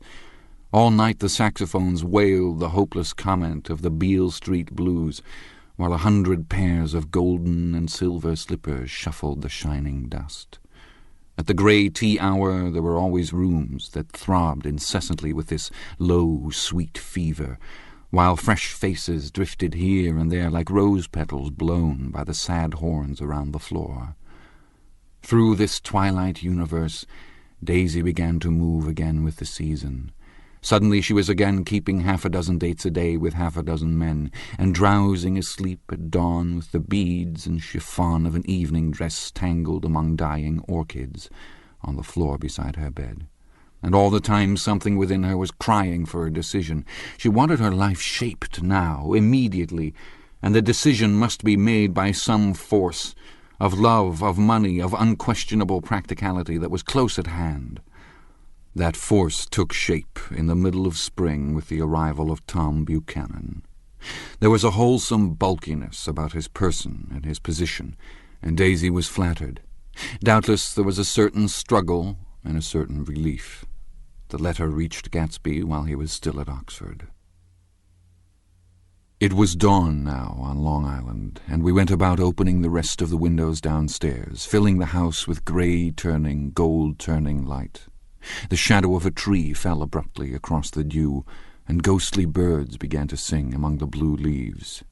There was a slow, pleasant movement in the air, scarcely a wind, promising a cool, lovely day. I don't think she ever loved him. Gatsby turned around from a window and looked at me challengingly. You must remember, old sport, she was very excited this afternoon. He told her those things in a way that frightened her, that made it look as if I was some kind of cheap sharper, and the result was she hardly knew what she was saying. He sat down gloomily. Of course she might have loved him for just a minute when they were first married, and loved me more even then, his remark. In any case, he said, it was just personal. And what could you make of that, except to suspect some intensity in his conception of the affair that couldn't be measured? He came back from France when Tom and Daisy were still on their wedding trip, and made a miserable but irresistible journey to Louisville on the last of his army pay. He stayed there a week, walking the streets where their footsteps had clicked together through the November night, and revisiting the out-of-the-way places to which they had driven in her white car. Just as Daisy's house had always seemed to him more mysterious and gay than other houses, so his idea of the city itself, even though she was gone from it, was pervaded with a melancholy beauty. He left feeling that if he had searched harder he might have found her, that he was leaving her behind. The day coach, he was penniless now, was hot. He went out to the open vestibule and sat down on a folding chair, and the station slid away and the backs of unfamiliar buildings moved by. Then out into the spring fields, where a yellow trolley raced them for a minute, with people in it who might once have seen the pale magic of her face along the casual street. The track curved, and now it was going away from the sun, which, as it sank lower, seemed to spread itself in benediction over the vanishing city where she had drawn her breath. He stretched out his hand desperately, as if to snatch only a wisp of air, to save a fragment of the spot that she had made lovely for him. But it was all going by too fast now for his blurred eyes, and he knew that he had lost that part of it, the freshest and the best, forever. It was 9 o'clock when we finished breakfast and went out on the porch. The night had made a sharp difference in the weather, and there was an autumn flavor in the air. The gardener, the last one of Gatsby's former servants, came to the foot of the steps. "I'm going to drain the pool today, Mr. Gatsby. Leaves will start falling pretty soon, and then there's always trouble with the pipes." "Don't do it today," Gatsby answered. He turned to me apologetically. "You know, old sport, I've never used that pool all summer." I looked at my watch and stood up. 12 minutes to my train. I didn't want to go to the city. I wasn't worth a decent stroke of work, but it was more than that. I didn't want to leave Gatsby. I missed that train, and then another before I could get myself away. "I'll call you up," I said finally. "Do, old sport. I'll call you about noon." We walked slowly down the steps. "I suppose Daisy'll call too." He looked at me anxiously, as if he hoped I'd corroborate this. "I suppose so." "Well, goodbye." We shook hands, and I started away. Just before I reached the hedge, I remembered something and turned around. "They're a rotten crowd," I shouted across the lawn. "You're worth the whole damn bunch put together." I've always been glad I said that. It was the only compliment I ever gave him, because I disapproved of him from beginning to end. First he nodded politely, and then his face broke into that radiant and understanding smile, as if we'd been in ecstatic cahoots on that fact all the time. His gorgeous pink rag of a suit made a bright spot of color against the white steps, and I thought of the night when I first came to his ancestral home 3 months before. The lawn and drive had been crowded with the faces of those who guessed at his corruption, and he had stood on those steps concealing his incorruptible dream as he waved them goodbye. I thanked him for his hospitality. We were always thanking him for that, I and the others. "Goodbye," I called. Up in I the enjoyed city, breakfast, I tried Gatsby. for a while to list the quotations on an interminable amount of stock. Then I fell asleep in my swivel chair. Just before noon the phone woke me, and I started up with sweat breaking out on my forehead. It was Jordan Baker. She often called me up at this hour, because the uncertainty of her own movements between hotels and clubs and private houses made her hard to find in any other way. Usually her voice came over the wire as something fresh and cool, as if a divot from the green golf links had come sailing in at the office window, but this morning it seemed harsh and dry. "I've left Daisy's house," she said. "I'm at Hempstead, and I'm going down to Southampton this afternoon." Probably it had been tactful to leave Daisy's house, but the act annoyed me, and her next remark made me rigid. "You weren't so nice to me last night." "How could it have mattered then?" Silence for a moment. Then, "However, I want to see you. I want to see you, too. Suppose I don't go to Southampton and come into town this afternoon." "No, I don't think this afternoon." "Very well. It's impossible this afternoon. We talked like that for a while, and then abruptly we weren't talking any longer. I don't know which of us hung up with a sharp click, but I know I didn't care. I couldn't have talked to her across a tea table that day if I never talked to her again in this world. I called Gatsby's house a few minutes later, but the line was busy. I tried 4 times. Finally, an exasperated central told me the wire was being kept open for long distance from Detroit. Taking out my timetable, I drew a small circle around the 3:50 train. Then I leaned back in my chair and tried to think. It was just noon. When I passed the ash heaps on the train that morning, I had crossed deliberately to the other side of the car. I supposed there'd be a curious crowd around there all day, with little boys searching for dark spots in the dust and some garrulous man telling over and over what had happened, until it became less and less real even to him, and he could tell it no longer, and Myrtle Wilson's tragic achievement was forgotten. Now I want to go back a little and tell what happened at the garage after we left there the night before. They had difficulty in locating the sister, Catherine. She must have broken her rule against drinking that night, for when she arrived she was stupid with liquor, and unable to understand that the ambulance had already gone to Flushing. When they convinced her of this, she immediately fainted, as if that was the intolerable part of the affair. Someone, kind or curious, took her in his car and drove her in the wake of her sister's body. Until long after midnight, a changing crowd lapped up against the front of the garage, while George Wilson rocked himself back and forth on the couch inside. For a while the door of the office was open, and everyone who came into the garage glanced irresistibly through it. Finally someone said it was a shame and closed the door. Michaelis and several other men were with him, first 4 or 5 men, later 2 or 3 men. Still later Michaelis had to ask the last stranger to wait there 15 minutes longer while he went back to his own place and made a pot of coffee. After that he stayed there alone with Wilson until dawn. About 3 o'clock the quality of Wilson's incoherent muttering changed. He grew quieter and began to talk about the yellow car. He announced that he had a way of finding out whom the yellow car belonged to, and then he blurted out that a couple of months ago his wife had come from the city with her face bruised and her nose swollen. He flinched and began to cry, "Oh, my God," again in his groaning voice. Michaelis made a clumsy attempt to distract him. "How long have you been married, George? Come on there, try and sit still a minute and answer my question. How long have you been married?" 12 years. Ever had any children? Come on, George, sit still. I asked you a question. Did you ever have any children?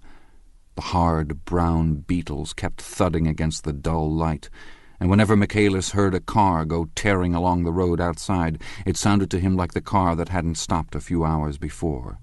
He didn't like to go into the garage because the workbench was stained where the body had been lying, so he moved uncomfortably around the office.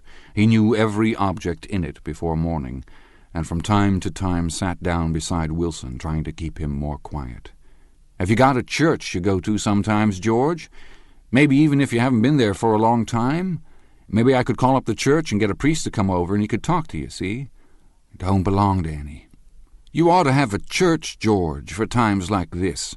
You must have gone to church once. Didn't you get married in a church? Listen, George, listen to me. Didn't you get married in a church?" That was a long time ago. The effort of answering broke the rhythm of his rocking. For a moment he was silent. Then the same half-knowing, half-bewildered look came back into his faded eyes. "Look in the drawer there," he said, pointing at the desk. "Which drawer?" "That drawer, that one." Michaelis opened the drawer nearest his hand. There was nothing in it but a small, expensive dog leash, made of leather and braided silver. It was apparently new. "This?" he inquired, holding it up. Wilson stared and nodded. "I found it yesterday afternoon. She tried to tell me about it, but I knew it was something funny." "You mean your wife bought it?" "She had it wrapped in tissue paper on her bureau." Michaelis didn't see anything odd in that, and he gave Wilson a dozen reasons why his wife might have bought the dog-leash. But conceivably Wilson had heard some of these same explanations before from Myrtle, because he began saying, "Oh, my God," again in a whisper. His comforter left several explanations in the air. "Then he killed her," said Wilson. His mouth dropped open suddenly. "Who did?" "I have a way of finding out." "You're morbid, George," said his friend. "This has been a strain to you, and you don't know what you're saying. You better try and sit quiet till morning." "He murdered her." "It was an accident, George." Wilson shook his head. His eyes narrowed and his mouth widened slightly with the ghost of a superior "I know," he said definitely. "I'm one of these trusting fellas, and I don't think any harm to nobody, but when I get to know a thing, I know it. It was the man in that car. She ran out to speak to him, and he wouldn't stop." Michaelis had seen this too, but it hadn't occurred to him that there was any special significance in it. He believed that Mrs. Wilson had been running away from her husband rather than trying to stop any particular car. "How could she have been like that?" said Wilson, as if that answered the question. He began to rock again, and Michaela stood twisting the leash in his hand. "Maybe you got some friend that I could telephone for, George?" This was a forlorn hope. He was almost sure that Wilson had no friend. There was not enough of him for his wife. He was glad a little later when he noticed a change in the room, a blue quickening by the window, and realized that dawn wasn't far off. About 5 o'clock it was blue enough outside to snap off the light. Wilson's glazed eyes turned out to the ash heaps, where small grey clouds took on fantastic shapes and scurried here and there in the faint dawn wind. "I spoke to her," he muttered after a long silence. "I told her she might fool me, but she couldn't fool God. I took her to the window." With an effort he got up and walked to the rear window and leaned with his face pressed against it. "And I said, 'God knows what you've been doing, everything you've been doing. You may fool me, but you can't fool God.'" Standing behind him, Michaela saw with a shock that he was looking at the eyes of Dr. T.J. Eckelberg, which had just emerged, pale and enormous, from the dissolving night. "God sees everything," repeated Wilson. "That's an advertisement," Michaelis assured him. Something made him turn away from the window and look back into the room. But Wilson stood there a long time, his face close to the window pane, nodding into the twilight. By 6 o'clock Michaelis was worn out, and grateful for the sound of a car stopping outside. It was one of the watchers of the night before who had promised to come back, so he cooked breakfast for 3, which he and the other man ate together. Wilson was quieter now, and Michaelis went home to sleep. When he awoke 4 hours later and hurried back to the garage, Wilson was gone. His movements, he was on foot all the time, were afterward traced to Port Roosevelt and then to Gad's Hill, where he bought a sandwich that he didn't eat and a cup of coffee.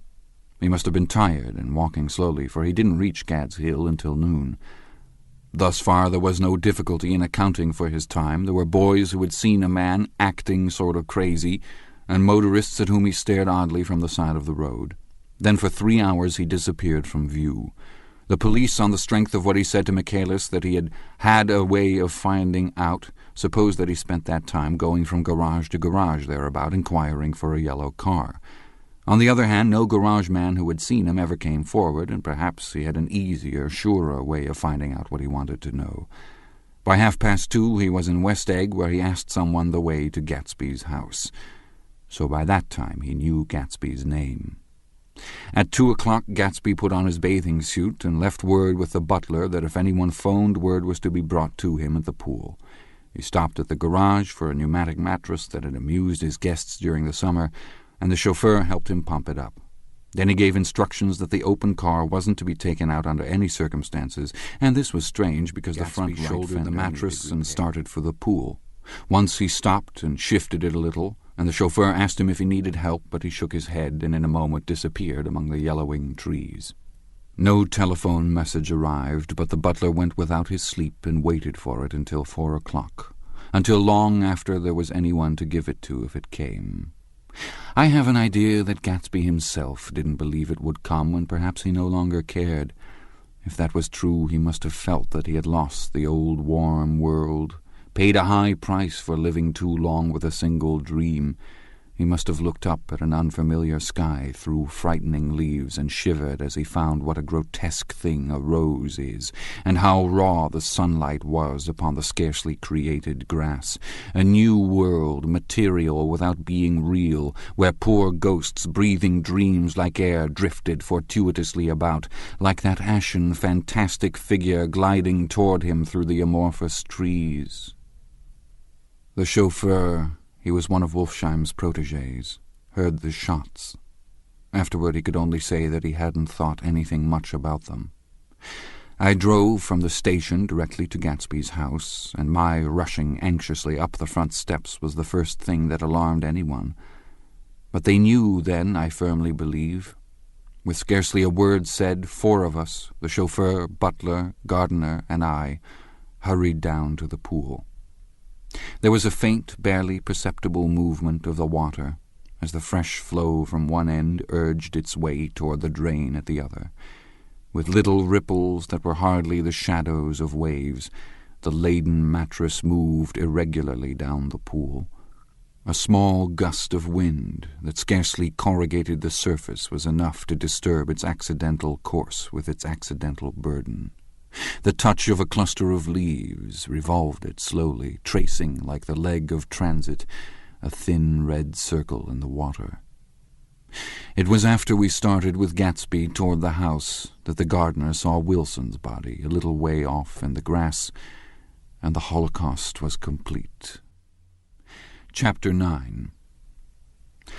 After 2 years, I remember the rest of that day and that night and the next day only as an endless drill of police and photographers and newspaper men in and out of Gatsby's front door.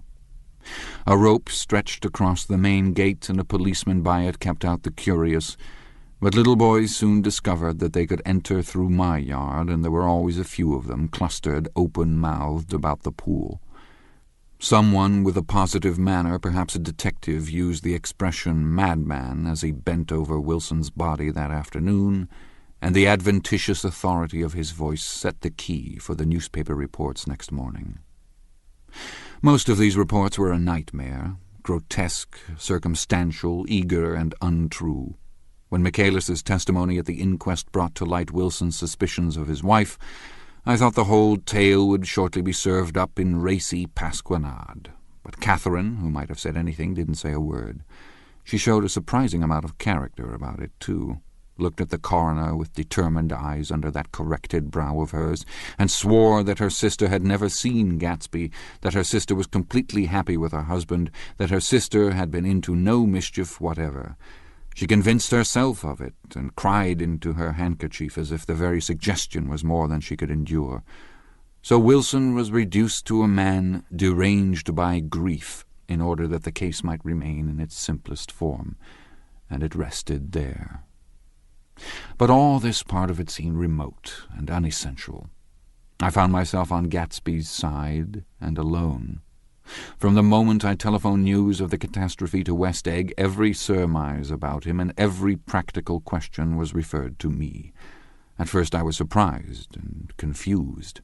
Then, as he lay in his house and didn't move or breathe or speak hour upon hour, it grew upon me that I was responsible because no one else was interested. Interested, I mean, with that intense personal interest to which every one has some vague right at the end. I called up Daisy, half an hour after we found him, called her instinctively and without hesitation. But she and Tom had gone away early that afternoon and taken baggage with them. Left no address? No. Say when they'd be back? No. Any idea where they are, how I could reach them? I don't know, can't say. I wanted to get somebody for him. I wanted to go into the room where he lay and reassure him, "I'll get somebody for you, Gatsby. Don't worry, just trust me and I'll get somebody for you." Meyer Wolfsheim's name wasn't in the phone book. The butler gave me his office address on Broadway and I called information, but by the time I had the number it was long after 5 and no one answered. "I've rung them 3 times. It's very important. Sorry, I'm afraid no one's there." I went back to the drawing room and thought for an instant that they were chance visitors, all these official people who suddenly filled it. But as they drew back the sheet and looked at Gatsby with unmoved eyes, his protest continued in my brain. "Look here, old sport, you've got to get somebody for me. You've got to try hard. I can't go through this alone." Someone started to ask me questions, but I broke away and going upstairs looked hastily through the unlocked parts of his desk. He'd never told me definitely that his parents were dead. But there was nothing, only the picture of Dan Cody, a token of forgotten violence, staring down from the wall. Next morning I sent the butler to New York with a letter to Wolfsheim, which asked for information and urged him to come out on the next train. That request seemed superfluous when I wrote it. I was sure he'd start when he saw the newspapers, just as I was sure there'd be a wire from Daisy before noon. But neither a wire nor Mr. Wolfsheim arrived. No one arrived, except more police and photographers and newspapermen. When the butler brought back Wolfsheim's answer, I began to have a feeling of defiance, of scornful solidarity between Gatsby and me against them all. Dear Mr. Carraway, this has been one of the most terrible shocks of my life to me. I can hardly believe that it is true at all. Such a mad act as that man did should make us all think. I cannot come down now, as I am tied up with some very important business and cannot get mixed up in this thing now. If there is anything I can do a little later, let me know in a letter by Edgar. I hardly know where I am when I hear about a thing like this, and am completely knocked down and out. Yours truly, Meyer Wolfsheim. And then hasty addenda beneath. Let me know about the funeral, etc. Do not know his family at all. When the phone rang that afternoon and long distance said Chicago was calling, I thought this would be Daisy at last. But the connection came through as a man's voice, very thin and far away. "This is Slagle speaking." Yes, the name was unfamiliar. "Hell of a note, isn't it? Get my wire?" There haven't been any wires. "Young Park's in trouble," he said rapidly. "They picked him up when he handed the bonds over the counter. They got a circular from New York giving him the numbers just 5 minutes before. What do you know about that, hey? You can never tell in these hick towns." "Hello," I interrupted breathlessly. "Look here. This isn't Mr. Gatsby. Mr. Gatsby's dead." There was a long silence on the other end of the wire, followed by an exclamation, then a quick squawk as the connection was broken. I think it was on the third day that a telegram signed Henry C. Gatz arrived from a town in Minnesota. It said only that the sender was leaving immediately and to postpone the funeral until he came.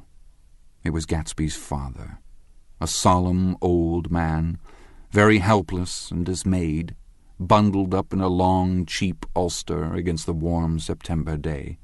His eyes leaked continuously with excitement, and when I took the bag and umbrella from his hands, he began to pull so incessantly at his sparse grey beard that I had difficulty in getting off his coat.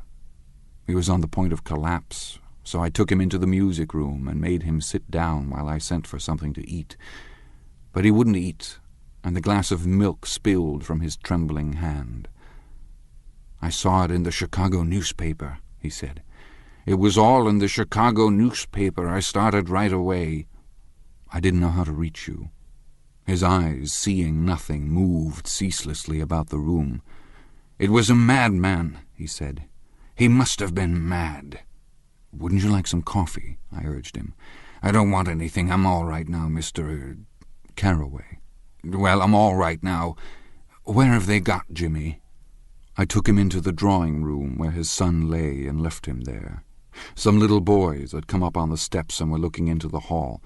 When I told them who had arrived, they went reluctantly away. After a little while, Mr. Gatz opened the door and came out, his mouth ajar, his face flushed slightly, his eyes leaking isolated and unpunctual tears. He had reached an age where death no longer has the quality of ghastly surprise, and when he looked around him now for the first time and saw the height and splendor of the hall and the great rooms opening out from it into other rooms, his grief began to be mixed with an awed pride. I helped him to a bedroom upstairs. While he took off his coat and vest, I told him that all arrangements had been deferred until he came. "I didn't know what you'd want, Mr. Gatsby." "Gatz is my name. Mr. Gatz, I thought you might want to take the body west." He shook his head. "Jimmy always liked it better down east. He rose up to his position in the east. Were you a friend of my boy's, Mr.?" "We were close friends." "He had a big future before him, you know. He was only a young man, but he had a lot of brain power here." He touched his head impressively, and I nodded. "If he'd have lived, he'd have been a great man. A man like James J. Hill. He'd have helped build up the country." "That's true," I said uncomfortably. He fumbled at the embroidered coverlet, trying to take it from the bed, and lay down stiffly, was instantly asleep. That night an obviously frightened person called up and demanded to know who I was before he would give his name. "This is Mr. Carraway," I said. "Oh," he sounded relieved. "This is Klipspringer." I was relieved too, for that seemed to promise another friend at Gatsby's grave. I didn't want it to be in the papers and draw a sightseeing crowd, so I'd been calling up a few people myself. They were hard to find. "The funeral's tomorrow," I said. 3 o'clock here at the house. I wish you'd tell anybody who'd be interested." "Oh, I will," he broke out hastily. "Of course, I'm not likely to see anybody, but if I do—" His tone made me suspicious. Of course you'll be there yourself. Well, I'll certainly try. What I called up about is— Wait a minute, I interrupted. How about saying you'll come? Well, the fact is, the truth of the matter is that I'm staying with some people up here in Greenwich, and they'd rather expect me to be with them tomorrow. In fact, there's a sort of picnic or something. Of course, I'll do my very best to get away. I ejaculated an unrestrained, "Ha!" and he must have heard me, for he went on nervously. What I called up about was a pair of shoes I left there. I wonder if it'd be too much trouble to have the butler send them on. You see, they're tennis shoes, and I'm sort of helpless without them. My address is care of B.F. I didn't hear the rest of the name because I hung up the receiver. After that, I felt a certain shame for Gatsby. One gentleman to whom I telephoned implied that he had got what he deserved. However, that was my fault, for he was one of those who used to sneer most bitterly at Gatsby on the courage of Gatsby's liquor, and I should have known. The morning of the funeral, I went up to New York to see Meyer Wolfsheim. I couldn't seem to reach him any other way. The door that I pushed open on the advice of an elevator boy was marked the Swastika Holding Company, and at first there didn't seem to be anyone inside. But when I'd shouted "hello" several times in vain, an argument broke out behind a partition, and presently a lovely Jewess appeared at an interior door and scrutinized me with black, hostile eyes. "Nobody's in," she said. "Mr. Wolfsheim's gone to Chicago." The first part of this was obviously untrue, for someone had begun to whistle "The Rosary" tunelessly inside. "Please say that Mr. Carraway wants to see him. I can't get him back from Chicago, can I?" At this moment a voice, unmistakably Wolfsheim's, called "Stella" from the other side of the door. "Leave your name on the desk," she said quickly. "I'll give it to him when he gets back." "But I know he's there." She took a step toward me and began to slide her hands indignantly up and down her hips. "You young men think you can force your way in here any time," she scolded. "We're getting sick and tired of it. When I say he's in Chicago, he's in Chicago." I mentioned Gatsby. "Oh," she looked at me over again. "Will you just— What was your name?" She vanished. In a moment Meyer Wolfsheim stood solemnly in the doorway, holding out both hands. He drew me into his office, remarking in a reverent voice that it was a sad time for us all, and offered me a cigar. "My memory goes back to when I first met him," he said. "A young major, just out of the army and covered over with medals he got in the war. He was so hard up he had to keep on wearing his uniform because he couldn't buy some regular clothes. First time I saw him was when he come into Weinbrenner's pool room at 43rd Street and asked for a job. He hadn't eaten anything for a couple of days. 'Come on, have some lunch with me,' I said. He ate more than $4 worth of food in half an hour." "Did you start him in business?" I inquired. "Start him? I made him." "Oh." "I raised him up out of nothing, right out of the gutter. I saw right away he was a fine-appearing, gentlemanly young man, and when he told me he was in Oxford, I knew I could use him good. I got him to join up in the American Legion, and he used to stand high there. Right off he did some work for a client of mine up to Albany. We were so sick, like that and everything." He held up two bulbous fingers. "Always together." I wondered if this partnership had included the World Series transaction in 1919. "Now he's dead," I said after a moment. "You were his closest friend, so I know you'll want to come to his funeral this afternoon." "I'd like to come." "Well, come then." The hair in his nostrils quivered slightly, and as he shook his head his eyes filled with tears. "I can't do it. I can't get mixed up in it," he said. "There's nothing to get mixed up in. It's all over now. When a man gets killed, I never like to get mixed up in it in any way. I keep out. When I was a young man, it was different. If a friend of mine died, no matter how, I stuck with them to the end. You may think that's sentimental, but I mean it. For some reason of his own, he was determined not to come, so I stood up. "Are you a college man?" he inquired suddenly. For a moment I thought he was going to suggest a connection, but he only nodded and shook my hand. "Let us learn to show our friendship for a man when he is alive, and not after he is dead," he suggested. "After that, my own rule is to let everything alone." When I left his office, the sky had turned dark, and I got back to West Egg in a drizzle. After changing my clothes, I went next door and found Mr. Gatz walking up and down excitedly in the hall. His pride in his son and in his son's possessions was continually increasing, and now he had something to show me. "Jimmy sent me this picture." He took out his wallet with trembling fingers. "Look there." It was a photograph of the house, cracked in the corners and dirty with many hands. He pointed out every detail to me eagerly. "Look there!" and then sought admiration from my eyes. He had shown it so often that I think it was more real to him now than the house itself. "Jimmy sent it to me. I think it's a very pretty picture. It shows up well." "Very well. Had you seen him lately?" "He come out to see me 2 years ago and bought me the house I live in now. Of course, we was broke up when he run off from home, but I see now there was a reason for it. He knew he had a big future in front of him, and ever since he made a success he was very generous with me." He seemed reluctant to put away the picture, held it for another minute lingeringly before my eyes. Then he returned the wallet and pulled from his pocket a ragged old copy of a book called Hopalong Cassidy. "Look here, this is a book he had when he was a boy. It just shows you." He opened it at the back cover and turned it around for me to see. On the last flyleaf was printed the word "Schedule" and the date September 12, 1906, and underneath, "Rise from bed, 6 o'clock a.m. Dumbbell exercise and wall scaling, 6:15 to 6:30. Study electricity, etc., 7:15 to 8:15. Work, 8:30 a.m. to 4:30 p.m. Baseball and sports, 4:30 p.m. to 5 o'clock. Practice elocution, poise, and how to attain it, 5 o'clock to 6 o'clock.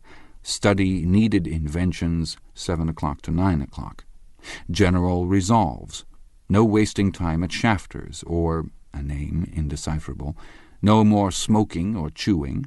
Bath every other day. Read one improving book or magazine per week. Save $5, crossed out, $3 per week. Be better to parents. "I come across this book by accident," said the old man. "It just shows you, don't it?" "It just shows you." "Jimmy was bound to get ahead. He always had some resolves like this or something. Do you notice what he's got about improving his mind? He was always great for that. He told me I ate like a hog once, and I beat him for it." He was reluctant to close the book, reading each item aloud and then looking eagerly at me. I think he rather expected me to copy down the list for my own use. A little before 3, the Lutheran minister arrived from Flushing, and I began to look involuntarily out the windows for other cars. So did Gatsby's father. And as the time passed and the servants came in and stood waiting in the hall, his eyes began to blink anxiously, and he spoke of the rain in a worried, uncertain way. The minister glanced several times at his watch, so I took him aside and asked him to wait for half an hour. But it wasn't any use. About 5 o'clock, our procession of 3 cars reached the cemetery and stopped in a thick drizzle beside the gate. First a motor hearse, horribly black and wet, then Mr. Gatz and the minister and I in the limousine, and a little later 4 or 5 servants and the postman from West Egg in Gatsby's station wagon, all wet to the skin. As we started through the gate into the cemetery, I heard a car stop, and then the sound of someone splashing after us over the soggy ground. I looked around. It was the man with owl-eyed glasses whom I had found marveling over Gatsby's books in the library one night 3 months before. I'd never seen him since then. I don't know how he knew about the funeral, or even his name. The rain poured down his thick glasses, and he took them off and wiped them to see the protecting canvas unrolled from Gatsby's grave. I tried to think about Gatsby then for a moment, but he was already too far away, and I could only remember without resentment that Daisy hadn't sent a message or a flower. Dimly I heard someone murmur, "Blessed are the dead that the rain falls on," and then the owl-eyed man said, "Amen to that," in a brave voice. We straggled down quickly through the rain to the cars. Owl Eyes spoke to me by the gate. "I couldn't get to the house," he remarked. Neither could anybody else. "Go on," he started. "Why, my God, they used to go there by the hundreds." He took off his glasses and wiped them again, outside and in. "The poor son of a bitch," he said. One of my most vivid memories is of coming back west from prep school and later from college at Christmas time. Those who went farther than Chicago would gather in the old dim Union Station at 6 o'clock of a December evening with a few Chicago friends, already caught up into their own holiday gaieties to bid them a hasty goodbye. I remember the fur coats of the girls returning from Miss This or That's, and the chatter of frozen breath, and the hands waving overhead as we caught sight of old acquaintances, and the matchings of invitations, "Are you going to the Ordways, the Hersheys, the Schultzes?" and the long green tickets clasped tight in our gloved hands, and last the murky yellow cars of the Chicago, Milwaukee, and St. Paul Railroad looking cheerful as Christmas itself on the tracks beside the gate. When we pulled out into the winter night and the real snow, our snow, began to stretch out beside us and twinkle against the windows, and the dim lights of small Wisconsin stations moved by, a sharp, wild brace came suddenly into the air. We drew in deep breaths of it as we walked back from dinner through the cold vestibules, unutterably aware of our identity with this country for one strange hour before we melted indistinguishably into West. Not the wheat or the prairies or the lost Swede towns, but the thrilling returning trains of my youth, and the street lamps and sleigh bells in the frosty dark, and the shadows of holly wreaths thrown by lighted windows on the snow. I am part of that, a little solemn with the feel of those long winters, a little complacent from growing up in the Carraway house in a city where dwellings are still called through decades by a family's name. I see now that this has been a story of the West, after all. Tom and Gatsby, Daisy and Jordan and I were all Westerners, and perhaps we possessed some deficiency in common, which made us subtly unadaptable to Eastern life. Even when the East excited me most, even when I was most keenly aware of its superiority to the bored, sprawling, swollen towns beyond the Ohio, with their interminable inquisitions which spared only the children and the very old, even then it had always for me a quality of distortion. West Egg, especially, still figures in my more fantastic dreams. I see it as a night scene by El Greco, 100 houses, at once conventional and grotesque, crouching under a sullen, overhanging sky and a lustreless moon. In the foreground, 4 solemn men in dress suits are walking along the sidewalk with a stretcher, on which lies a drunken woman in a white evening dress. Her hand, which dangles over the side, sparkles cold with jewels. Gravely the men turn in at a house, the wrong house, but no one knows the woman's name, and no one cares. After Gatsby's death, the East was haunted for me like that, distorted beyond my eyes' power of correction. So when the blue smoke of brittle leaves was in the air and the wind blew the wet laundry stiff on the line, I decided to come back home. There was one thing to be done before I left, an awkward, unpleasant thing, that perhaps had better have been let alone. But I wanted to leave things in order, and not just trust that obliging and indifferent sea to sweep my refuse away. I saw Jordan Baker and talked over and around what had happened to us together, and what had happened afterward to me, and she lay perfectly still, listening in a big chair. She was dressed to play golf, and I remember thinking she looked like a good illustration, her chin raised a little jauntily, her hair the color of an autumn leaf, her face the same brown tint as the fingerless glove on her knee.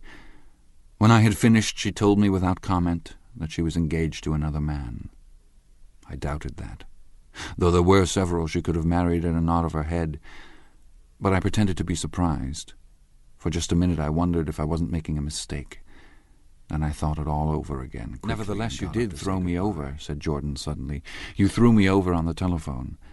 I don't give a damn about you now, but it was a new experience for me, and I felt a little dizzy for a while." We shook hands. "Oh, and do you remember," she added, "a conversation we had once about driving a car?" "Why, not exactly." "You said a bad driver was only safe until she met another bad driver." "Well, I met another bad driver, didn't I? I mean, it was careless of me to make such a wrong guess. I thought you were rather an honest, straightforward person. I thought it was your secret pride." "I'm 30, I said. "I'm 5 years too old to lie to myself and call it honor." She didn't answer. Angry and half in love with her and tremendously sorry, I turned away. One afternoon late in October I saw Tom Buchanan. He was walking ahead of me along Fifth Avenue in his alert, aggressive way, his hands out a little from his body as if to fight off interference, his head moving sharply here and there, adapting itself to his restless eyes. Just as I slowed up to avoid overtaking him, he stopped and began frowning into the windows of a jewelry store. Suddenly he saw me and walked back, holding out his hand. "What's the matter, Nick? Do you object to shaking hands with me?" "Yes. You know what I think of you." "You're crazy, Nick," he said quickly. "Crazy as hell. I don't know what's the matter with you." "Tom," I inquired, "what did you say to Wilson that afternoon?" He stared at me without a word, and I knew I had guessed right about those missing hours. I started to turn away, but he took a step after me and grabbed my arm. "I told him the truth," he said. "He came to the door while we were getting ready to leave, and when I sent down word that we weren't in, he tried to force his way upstairs. He was crazy enough to kill me if I hadn't told him who owned the car. His hand was on a revolver in his pocket every minute he was in the house," he broke off defiantly. "What if I did tell him? That fellow had it coming to him. He threw dust into your eyes just like he did in Daisy's, but he was a tough one. He ran over Myrtle like you'd run over a dog and never even stopped his car." There was nothing I could say, except the one unutterable fact that it wasn't true. "And if you think I didn't have my share of suffering...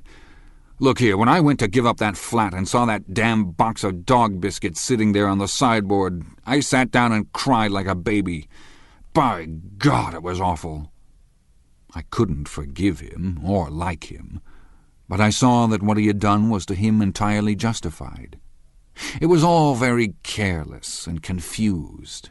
They were careless people, Tom and Daisy. They smashed up things and creatures and then retreated back into their money or their vast carelessness, or whatever it was that kept them together and let other people clean up the mess they had made. I shook hands with him. It seemed silly not to, for I felt suddenly as though I were talking to a child. Then he went into the jewelry store to buy a pearl necklace, or perhaps only a pair of cuff buttons, rid of my provincial squeamishness forever. Gatsby's house was still empty when I left. The grass on his lawn had grown as long as mine. One of the taxi drivers in the village never took a fare past the entrance gate without stopping for a minute and pointing inside. Perhaps it was he who drove Daisy and Gatsby over to East Egg the night of the accident. And perhaps he had made a story about it all his own. I didn't want to hear it, and I avoided him. I spent my Saturday nights in New York, because those gleaming, dazzling parties of his were with me so vividly that I could still hear the music and the laughter, faint and incessant, from his garden, and the cars going up and down his drive. One night I did hear a material car there, and saw its lights stop at his front steps, but I didn't investigate. Probably it was some final guest who had been away at the ends of the earth and didn't know that the party was over. On the last night, with my trunk packed and my car sold to the grocer, I went over and looked at that huge, incoherent failure of a house once more. On the white steps, an obscene word scrawled by some boy with a piece of brick stood out clearly in the moonlight, and I erased it, drawing my shoe raspingly along the stone. Then I wandered down to the beach and sprawled out on the sand. Most of the big shore places were closed now, and there were hardly any lights except the shadowy, moving glow of a ferryboat across the Sound. And as the moon rose higher, the inessential houses began to melt away, until gradually I became aware of the old island here that flowered once for Dutch sailors' eyes, a fresh green breast of the New World. Its vanished trees, the trees that had made way for Gatsby's house, had once pandered in whispers to the last and greatest of all human dreams. For a transitory, enchanted moment, man must have held his breath in the presence of this continent, compelled into an aesthetic contemplation he neither understood nor desired, face to face for the last time in history with something commensurate to his capacity for wonder. And as I sat there brooding on the old unknown world, I thought of Gatsby's wonder when he first picked out the green light at the end of Daisy's dock. He had come a long way to this blue lawn, and his dream must have seemed so close that he could hardly fail to grasp it. He did not know that it was already behind him, somewhere back in that vast obscurity beyond the city, where the dark fields of the Republic rolled on under the night. Gatsby believed in the green light, the orgiastic future that year by year recedes before us. It eluded us then, but that's no matter. Tomorrow we will run faster, stretch out our arms farther, and one fine morning... So we beat on, boats against the current, borne back ceaselessly into the past. The end. You've been listening to The Great Gatsby by F. Scott Fitzgerald, narrated by Frank Muller. This work is copyrighted 1925 by Charles Scribners and Sons. This recording is copyrighted 1997 by Recorded Books. You'll find a wide selection of titles in the Recorded Books catalog, including bestsellers, mysteries, classics, histories, and more. So to order another recorded book, or for a copy of our latest listing, please call us using the toll-free number found on the back of the book. You can order by phone with any major credit card, or by writing to us, or by faxing us. Don't forget to ask about easy 30-day rentals by mail. On our website, you can browse the catalog, hear about the latest releases, place orders, or tune into narrator profiles and author interviews. So visit us there at www.recordedbooks.com. And thank you for being a Recorded Books reader.